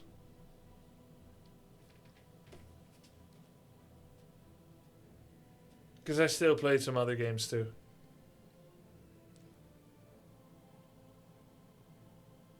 You said Ursa has a low win rate. How come you spam it? Well, I like him a lot. And I think I greatly outperform the win rate with him. He's one of my best heroes. So Ursa is a 47% win rate hero. And don't count this last loss here, which is of course the Abandon. I somewhat outperform it. Maybe not greatly, but somewhat. I had a couple of losses. I don't remember the games, and I don't want to remember. But this one, yeah, I don't want to remember. It was bad teammates, no doubt. Why would he have 47% win rate? He seems like a perfect hero for solo pop, perfect kit. I think he has trouble assembling Battle Fury without falling behind against the kill gank squads of the current support meta.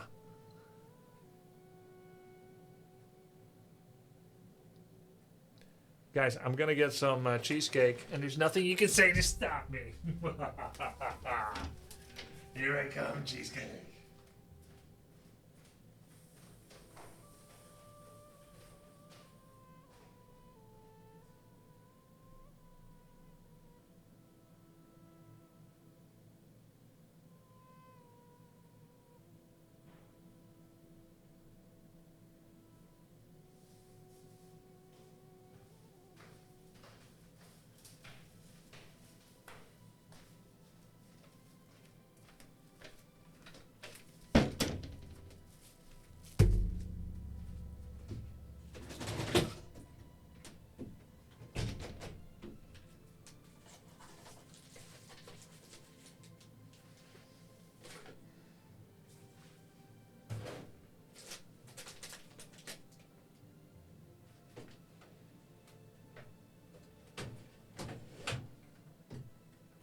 It's so hot, I need some more air.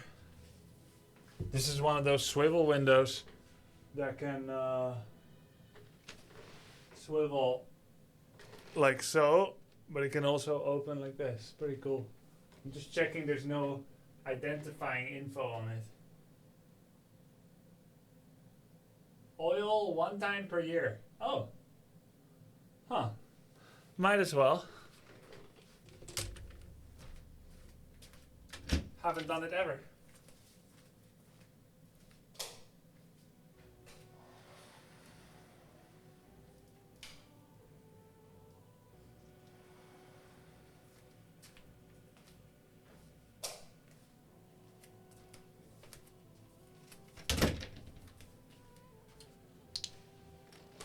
Bet you didn't expect me to be so greasy.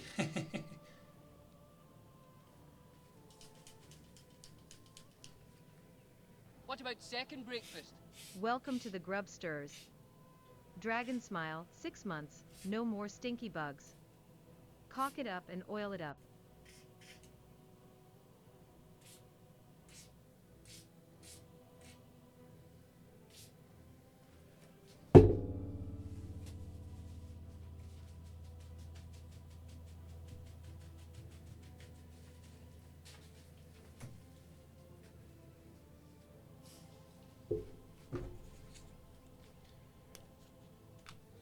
Uh-oh, WD-40 discussion incoming. Well, I just read up on WD-40, and it's not a good lubricant, supposedly.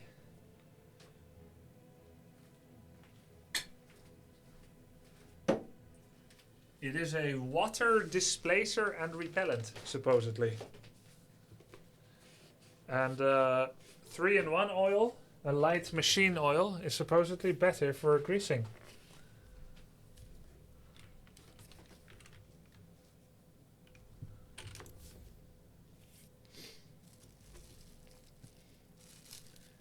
It's not a loop at all, it's the opposite, it's for cleaning, yeah.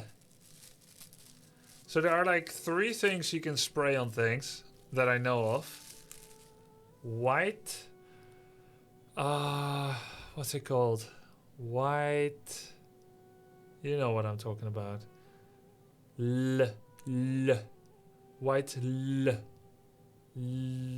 lithium. White lithium grease. There's white lithium grease. There's WD-40 and there's 3-in-1 oil. And they all have slightly different applications. Your turn to ban.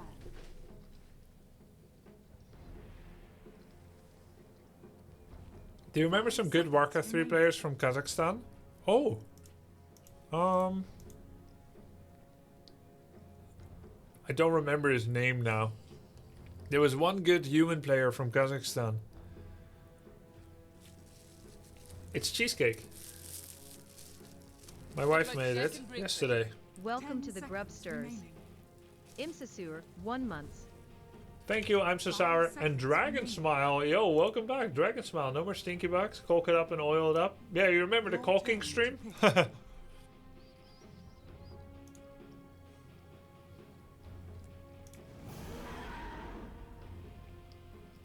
There's only one good human in Kazakhstan. Grubby. No.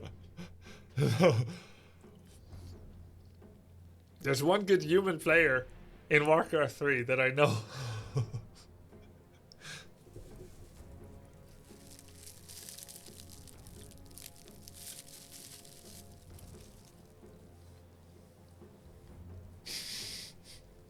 What about second breakfast? Welcome to the Grubsters. Rediety 33, 1 month. I'm against Doom.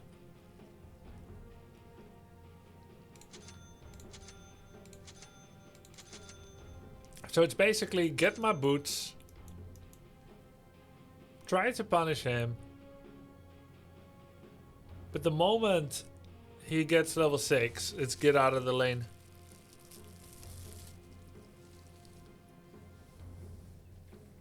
Do you still like Warlock? No, I haven't played him in a long time. He's not even in my support list. I still like him. He's one of my biggest win rate heroes. But partially the reason I don't play him is because I want to... First of all, I'm playing carry. Secondly, I want to see that he's viable before I try it. So I don't ruin the win rate.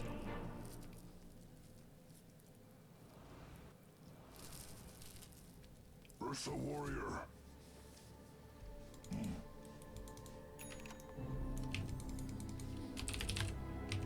Prepare for battle. My friends, this one is in GOHF, thank you. the bag.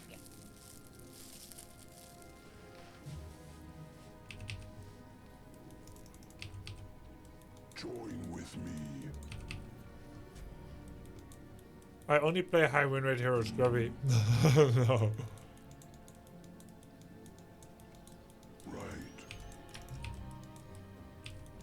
Come no closer. Fang spared. I'm under attack. It's really good it went to our mid lane. Even though I wanted it. I'm not ready. 30 seconds to battle. Tracks of intruders.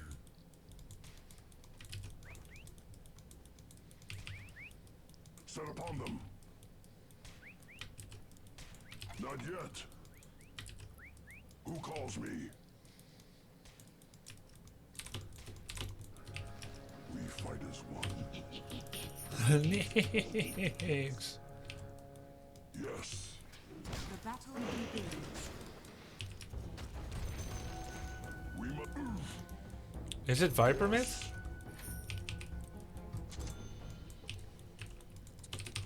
For the forest. Techies not mid. Oh, The enemy is near. dude, I still mess up techies and Sit upon them. I'm tinker sometimes. Attack.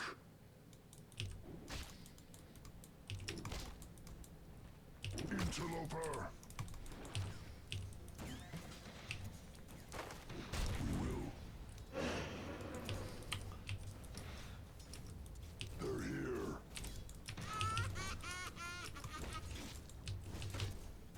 Fangs bared. Yes.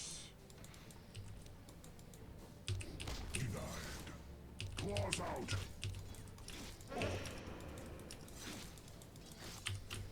Let them see our teeth.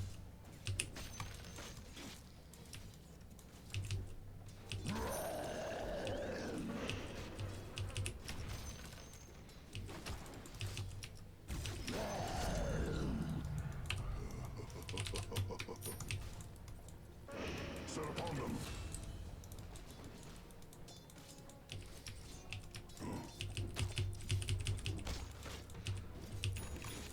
See?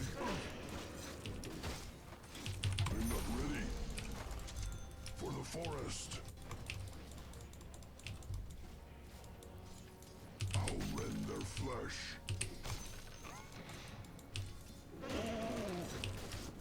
We fight as one. I'm under attack. My soul. For those who bring doom, I have doom in return. Yes. Honey from the comb. Join with me. Right. Push them back.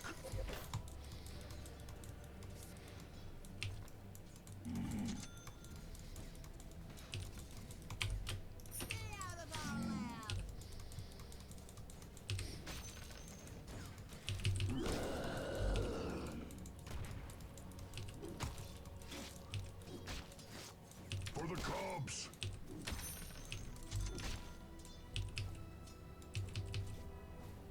Your blood is mine. Not a bad start. Install strife.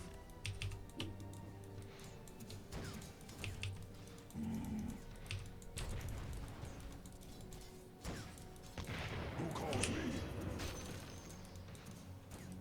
I understand why he did that, even if he took the whole wave. The enemy is near. Oh shit, it aggro's the tower too, of course. Tracks of Camp was intruders. blocked.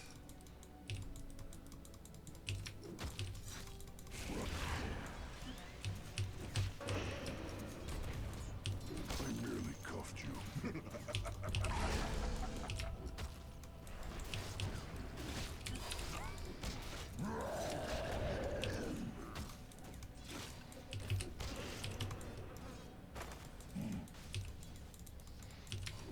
He better not keep exploding all over the wave though. I'm under attack. Sit upon them. I'll rend their flesh. Fiercely now. Radiant structures are fortified. We will. I don't want to be next to...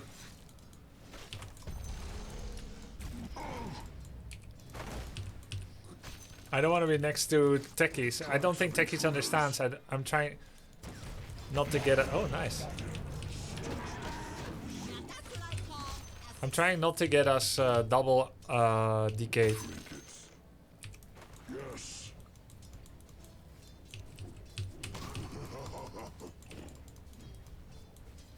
The enemy is near.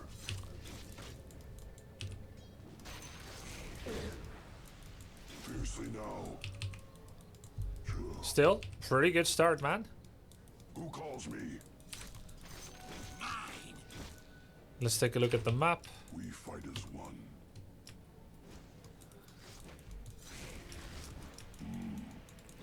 I'm actually thinking of brown boots straight into Battle Fury without first going face boots. Back. Right. Go Shit. to. Set upon them.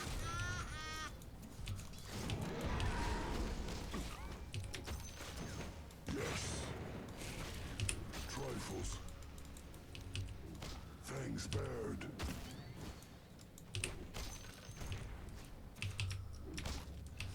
Go treads instead of face boots? Yeah, maybe I will. They're here. Maybe I will. Battle Fury, treads. Helps the whole mana attack speed thing.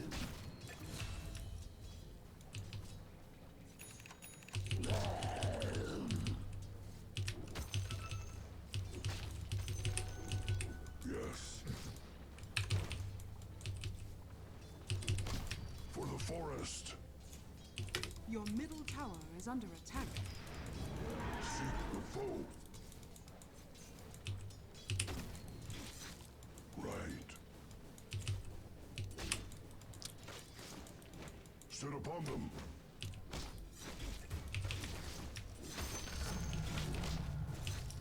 Against all strife. Join with me. He correctly saw that I was no longer needing help.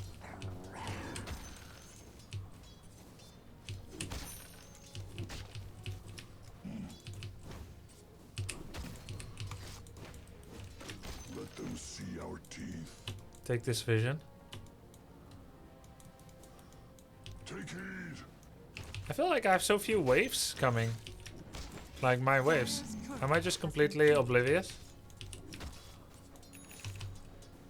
Come near. He's not hitting any creeps.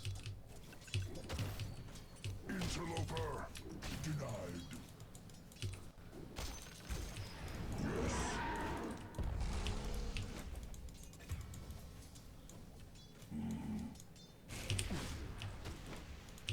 Get away, you.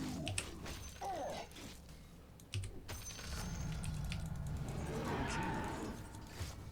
Your middle tower is under attack. Right. Sit upon them. Your middle tower is under attack.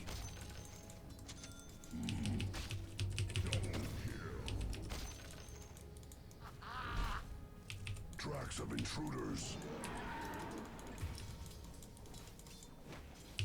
He's doing well to stay away from me.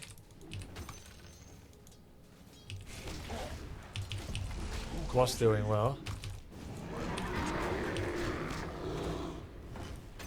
Yes.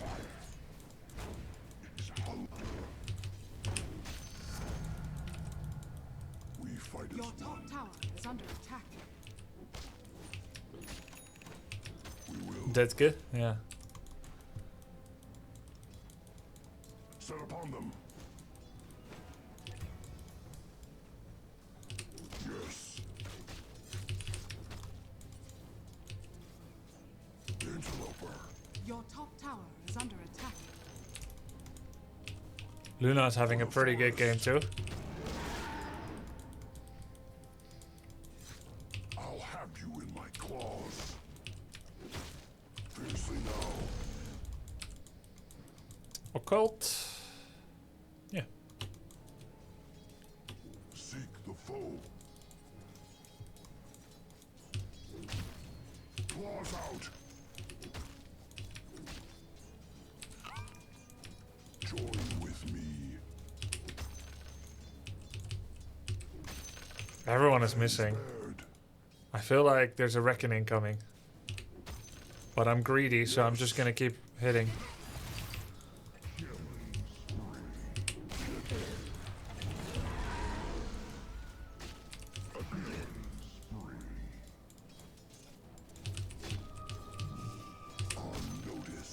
But my team is getting wrecked. I thought I had a Smurf tinker. Right.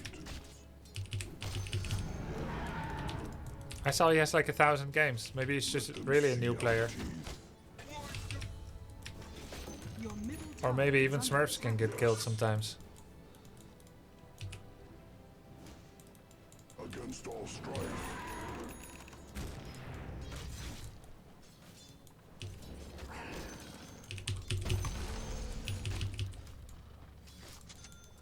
Come near.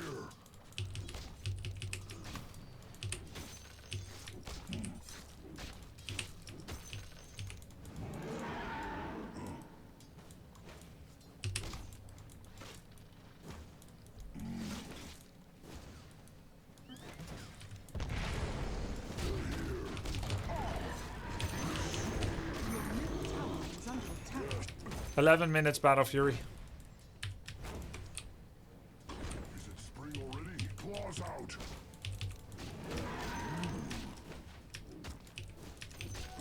This proves that taking a break from Dota does good for me. I had 2 games since. Right. And I had amazing early game both games. Against all strife. Your middle tower is under attack.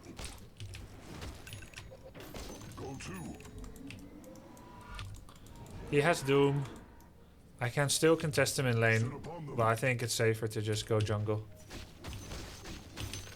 Your top tower is under attack.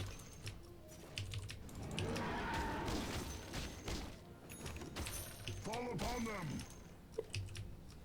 Your middle tower is under attack. We will.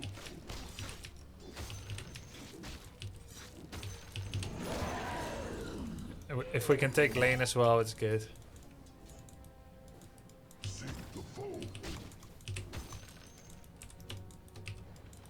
2 dead. They made TP here. Cold and sweet. Always have to look at when people are dead, they can TP to your lane. Set upon them. Not yet. I don't see them, so I fear them. For the cubs. Doom could be smoked with someone. Of course he has no blink yet. Fangs bared. What about second breakfast? Thank you for the sub. Welcome to the Grubsters. Iron Twin, 6 months. Been a wild grub. Hope you are doing great. Yes. I'm great, thank you. What are your favorite heroes this patch? Grub WP. Ursa. What about second breakfast? Welcome to the Grubsters. Traction, for months. #1 Dota streamer in my Your book. bottom tower Thanks, is dude. under attack.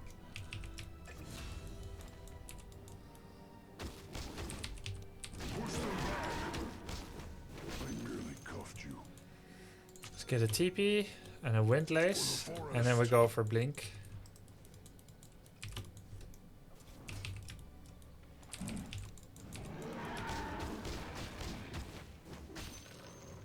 Who calls me?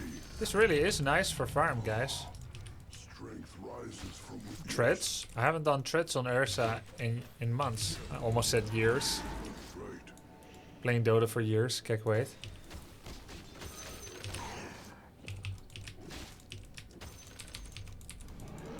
Now we're gonna do some solid farming. Do Roshan grubs? No, I think that could be the biggest risk I could take after a practically impeccable early game.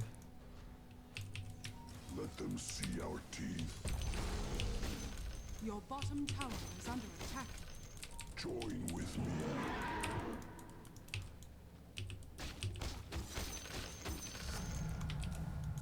Another swatted down. And plus it needs Morbid, which is like a small item I don't want to get. I can get big items, I'm rich, you know.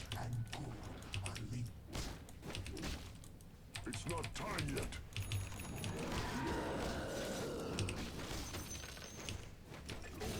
It's a bit risky, but my team is keeping them busy. Who calls Dire me? structures are fortified. For the forest. No wave coming yet, so we'll go back and get Blink. Dude, the timings this game are really crazy. Of course, I haven't accelerated by killing anyone. I think I ignored the hard camp here.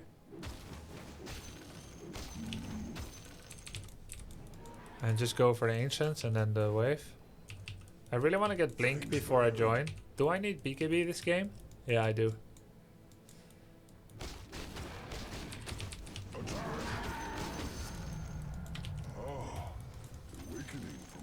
Almost. I think we gotta be very careful before making a decision, like joining fight, before we get like a key item. It's gotta be like a fight under our tower for us to want to make that call. Everyone's missing. We have one dead. Your middle tower is under attack. Okay, this could be a fight that I joined, but I don't have Blink here yet. It's coming. Okay, I'm gonna join this one. Your middle tower is under attack. Let them see our teeth. Your middle tower is under attack. I'm under attack. The enemy's top tower. That's a pretty okay join, and we also got tower. It's pretty nice. Now we're gonna get BKB. Your top tower. I still have Blink. They're still low.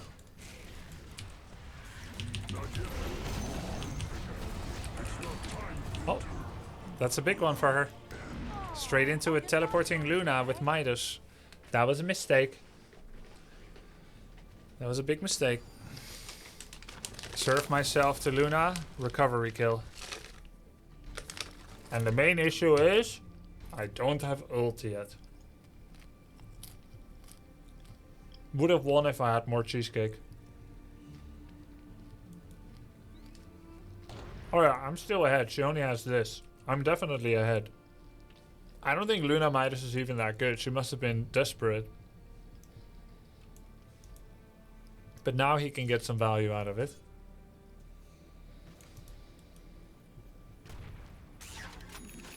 We almost have Aghanim's Tinker.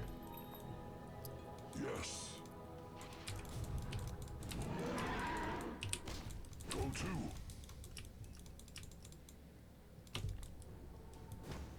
Yes. Every coin helps.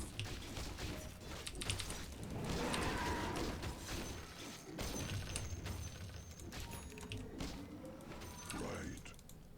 Aquila's pretty good.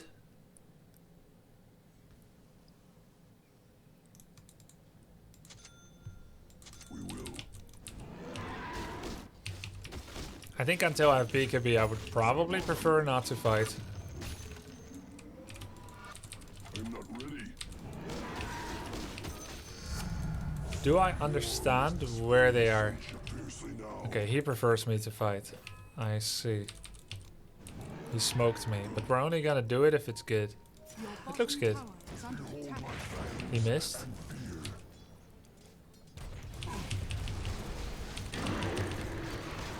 There was a Pavis. Kill this. I first want to take stock of the situation before continuing. I definitely don't want to go that far without information. I think he got thirsty, he got greedy. Courier has been killed. The enemy is near. It's okay. Set upon them. Luna now has Dragon Lance and Raindrops. Get back. This looks like a really bad fight for me. Your blood is There's a mine. DD Viper. I know it's only Viper, but Yes. I can stack the Ancient. Join with me. Tracks of intruders. Minute 20. Come no This is where closer. we can take the... I think we pretty much have our BKB at minute 21.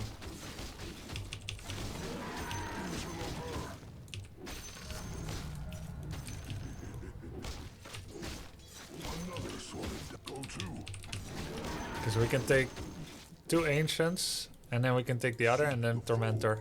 I think that's it. I should be on Windlace now. Let them see our teeth. Not yet. Right.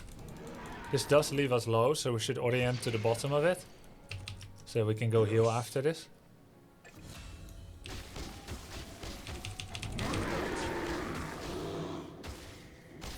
Fangs bared.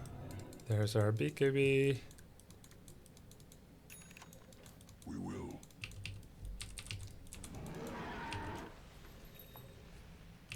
We fight I as could go mid, but I don't think it's good. and cool are linked.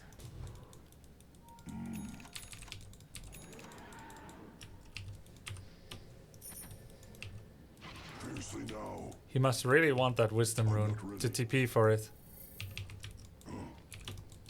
Is he not the lowest level? He is, so he didn't need to do it. Oh, now it goes to him and Wind Ranger. Is she support or offlane? No, it's Nyx. Set upon them. Respectfully, that's my farm route, but okay. Right.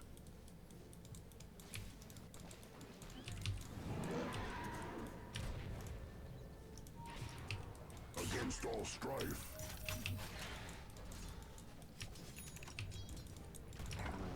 Your bottom tower is under attack. Yes. Yes. I'm not ready. I'll rend their flesh. Nice.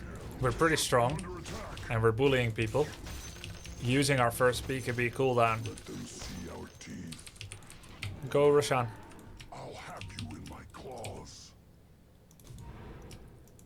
Help me. I need help. For the forest.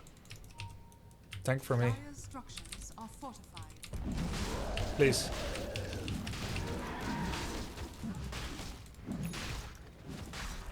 Your blood is mine. The enemy's middle tower has fallen. Radiant's structures are fortified.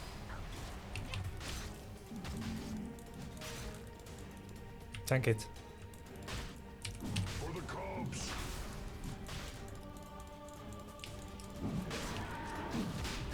Push them back. Thank you. Has fallen to the ring. First bear. That was totally safe. Not yet.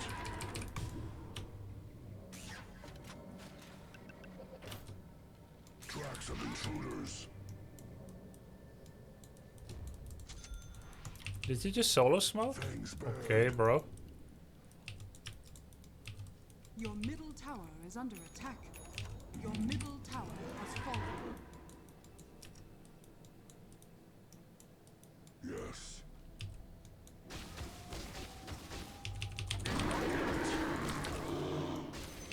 Trinkets. The enemy's bottom tower has fallen. Against all strife. Join with me. Radiant structures are fortified.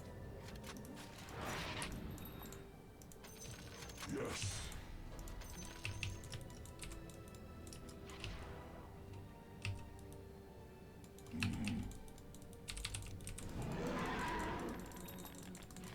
Right.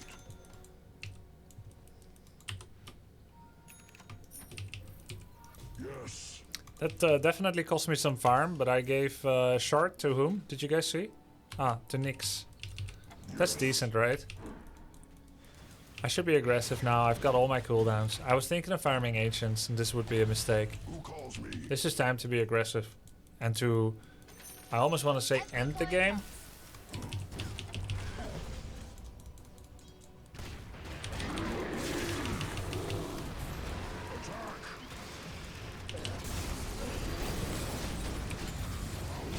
I'm under attack.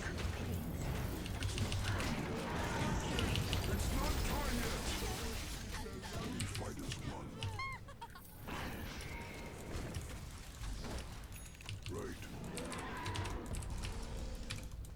Where'd he go? Don't be a lamer now. Show yourself. Maybe I should have gone for him instead of the courier. Courier Tusk. Yeah. What do you guys think? Mistake?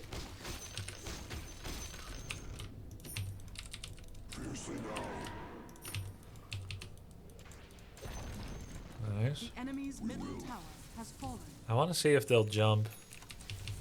Mrs. Wind Ranger here, Miss Cutie Pie. Go to. Oh yeah! Techies can now do reactive taser on allies. I saw something. Okay. Sweet as honey. Seek the foe.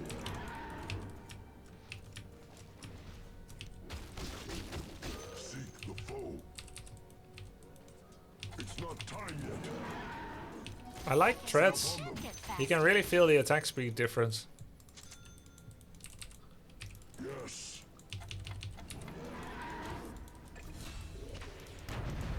Go to. Wow.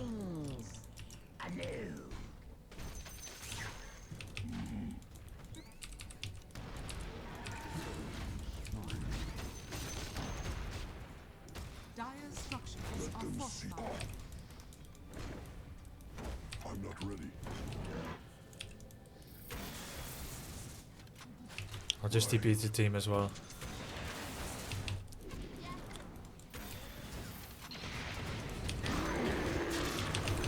No, no, no, Doom. Did you see how he confidently strode forward? He's like, why, you little? Suddenly Ursa. The enemy is near. I can feel the attack speed even now, which is crazy. The radiant. Enemy's bottom tower. Like, I didn't think you could feel... it's 25. Fight is one. And the agility. Okay.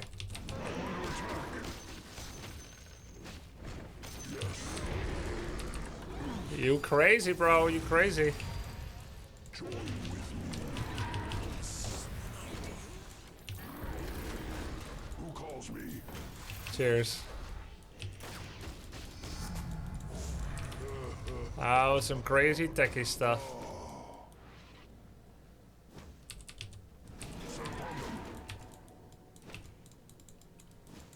You're rarely so far ahead as when you feel confident to stack your opponent's ancients. Ogre Seal Totem, get the hell out of here with that. I mean, it's kind of nice, I guess, against Doom, but We will. the health, not the flopping, but the health. Gold and sweet. We never got that tower yet. Hi, Techie, Scrubby Chicken with Aegis. Oh yeah, you think I can get out against a full team with support items when I'm alone? He dies, I pop. Can I get out? The enemy's top tower is fallen. Take outpost? Yeah. Uh-oh, this looks not good. Is he letting that finish? No. Ain't no way. Against all strife. For the forest. Grubby getting amazed by 25 attack speed. I'm amazed that I can notice it so easily between face boots and treads. I even feel like I can notice it while overpower is on, which doesn't seem to make sense because it's such a small percentage difference. Yes. Honey from the comb.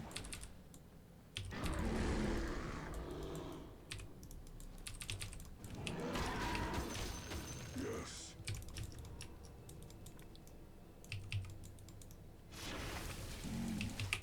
Okay. And next Roshan in 1 to 4 minutes. I'm not ready. I can almost take the Tormentor. I must have taken it very, very soon after 20 minutes.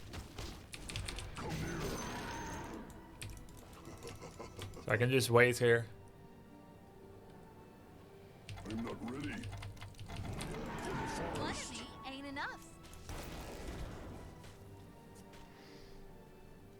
Getting high ground won't be easy. Farm until you get 30k advantage, then GG. Yeah. Wouldn't it be the higher your attack speed, the more the percentage would make a difference? No, I'm saying it's a small percentage. Wait, when did I take it? I thought it was very soon after 20 minutes.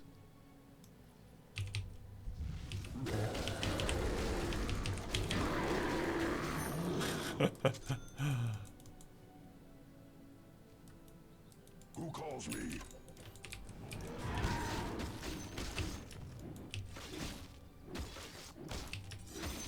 Go to.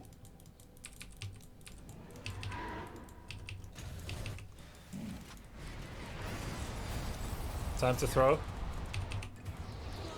fight as one.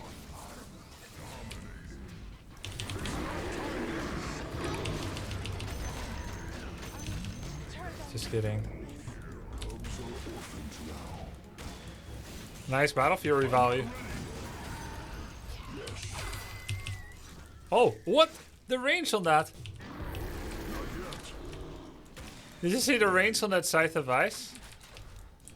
I was here, he was here. Wait, Dota, I thought you quit? Why would you think that? You can't quit Dota, first of all. Secondly, I never said that. Thirdly, why would you think that? I'm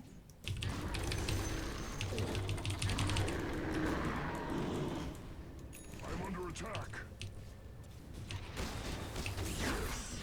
Dire structures are falling. Thanks, man. Huh? Dude, the fact that that gives status immunity. The enemy is near. You were gone for so long, Pepe Hans?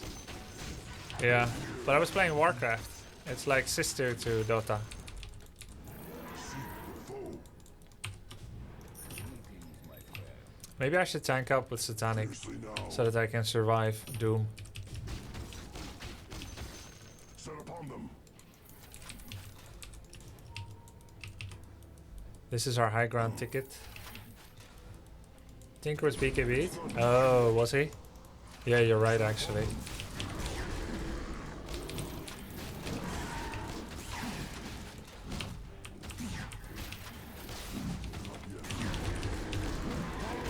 Your song has fallen to the radiant.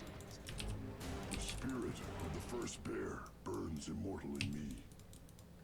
Right. We hold my fangs and fear. Right. I should have brought clarity a long time ago, but I thought I was gonna solve the mana issue by TPing, and now suddenly I don't feel like TPing anymore. So I should really stop using overpower as well. Cold and sweet. Yes.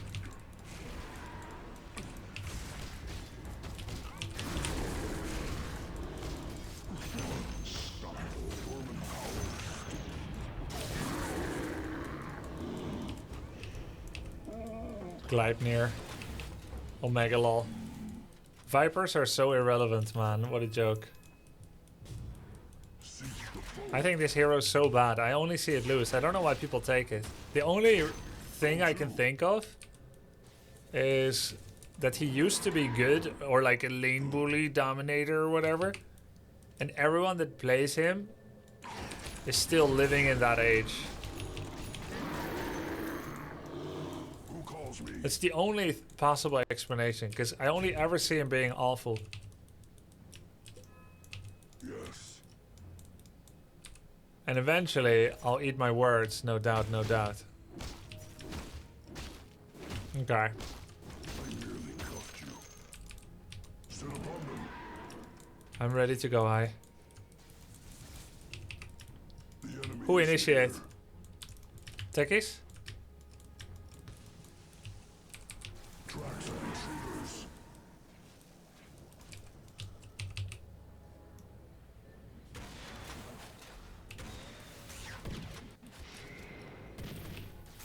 I'm just gonna go in, okay? Be brave, my friends. But with the next wave. Take Wisdom Rune.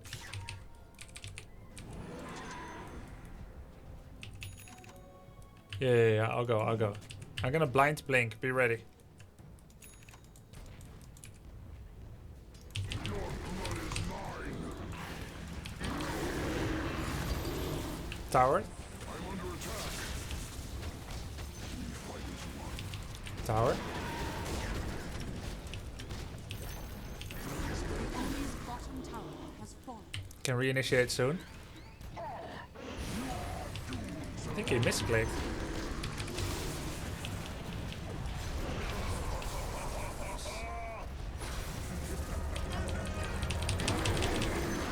How is it you heard not my warnings?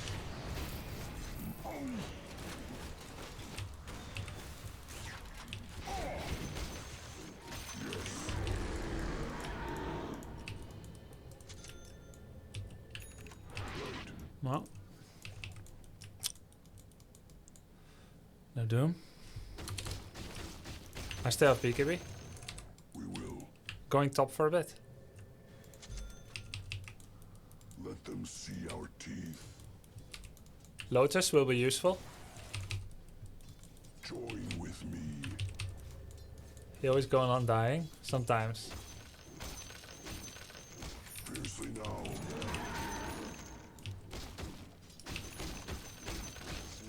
Of course, undying positions forward. Against all strife. So he's the easiest one to go on. Not ready. Sit upon them. Every coin helps.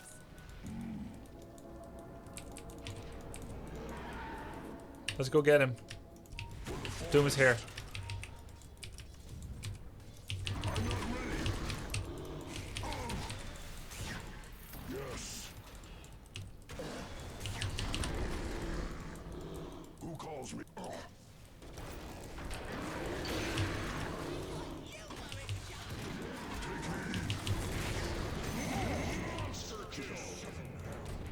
My ulti. I have doomed in return. Seek the foe. You can get Swift Blink next. Set upon them. It's not time yet. I need to see the real Luna. Let them see our teeth.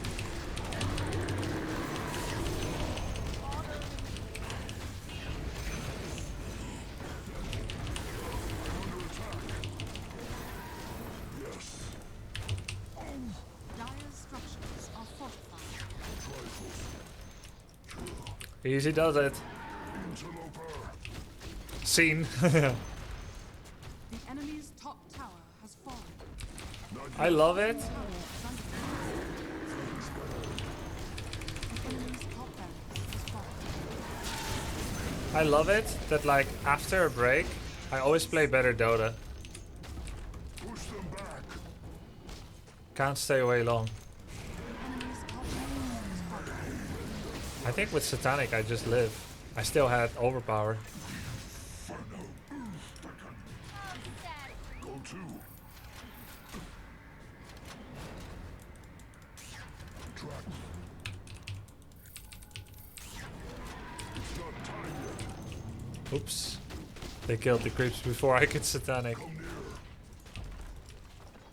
Easy breezy. Is it spring already? The enemy's middle Anyway, they're dead. has fallen. What about second? Like I played a lot better Welcome to the CS Grub this Squad. game than I usually do. Control stage, And it's 75 because I months. took a Hi, break. Logan and The chat, enemy's but mainly middle Logan. We has fight fallen. as one. What? Mainly? Of course, mainly Logan. The enemy's bottom barracks has fallen.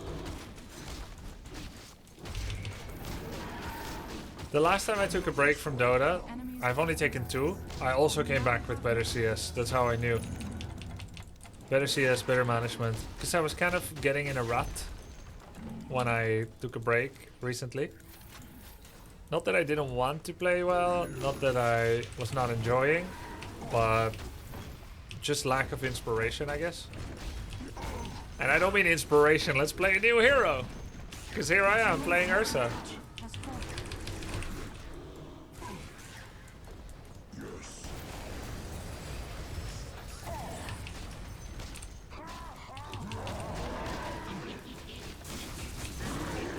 The enemy's middle tower Under has attack. fallen.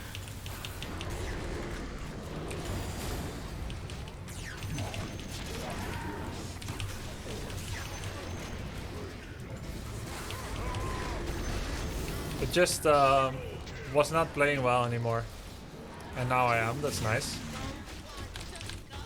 This was really good.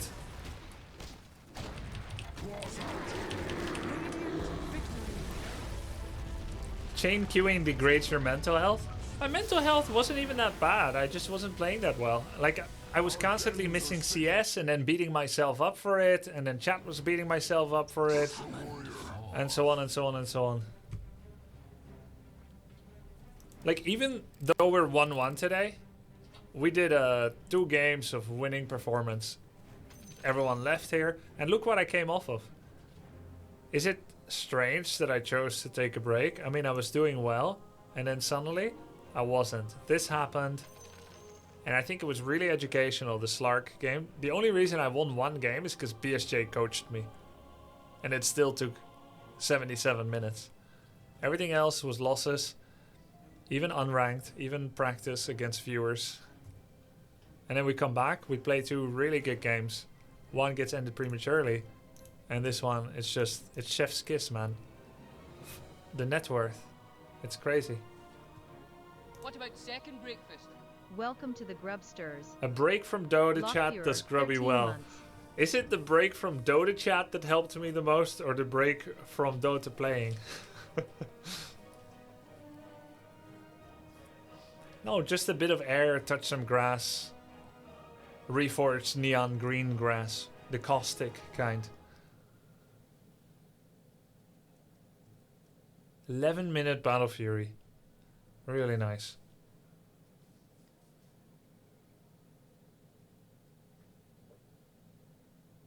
I think playing Warcraft 3 helped. Yeah, maybe it did. Maybe it did. Maybe the haircut helped. Who knows? The matchmaking also puts you with better teammates after break. Okay. Alright. Is that true? Is that really true? Or... Hey, man. ILTW1. I'm gonna give you a welcome that you never give me when I raid you. Hello, ILT1. Thank you for the raid. I'm currently in a game. I can't answer the phone right now, but thanks for the raid. I'm playing tryhard, I can't talk right now. No! He's always like, 6,000 net worth in 10 minutes, hit every single CS. Doesn't acknowledge the raid. I bet even now he's gone already. Off to some post-stream, post-grind relaxation. And then tomorrow back again. Playing like a freaking god. Skill issue, yeah. Anyway, thanks for the raid. But I'm actually done. So I appreciate it. Welcome, guys. If you like what you see, then go ahead and give a follow. Hit that button. Voice broke. Go ahead and give a follow. Because I'm going to be playing loads of Dota and Warcraft 3. It's going to be fun. It's going to be fun. So follow, then you'll know next when I'm live. But for tonight, no more games. Do you like what you see, Gachi Base? Okay. I have to go. It's very late here. And I'll see you tomorrow. Tomorrow I play Warcraft 3 and Dota 2. Thank you so much for the support. It was fun today, guys. Lots of story time. I'll see you tomorrow. Alright? Weeha. Let's raid Weeha. Go ahead and say hi from me to Weeha. I don't really know him, but I've heard of him. I think I may have seen him in some true sites or whatever. See you tomorrow. Good night.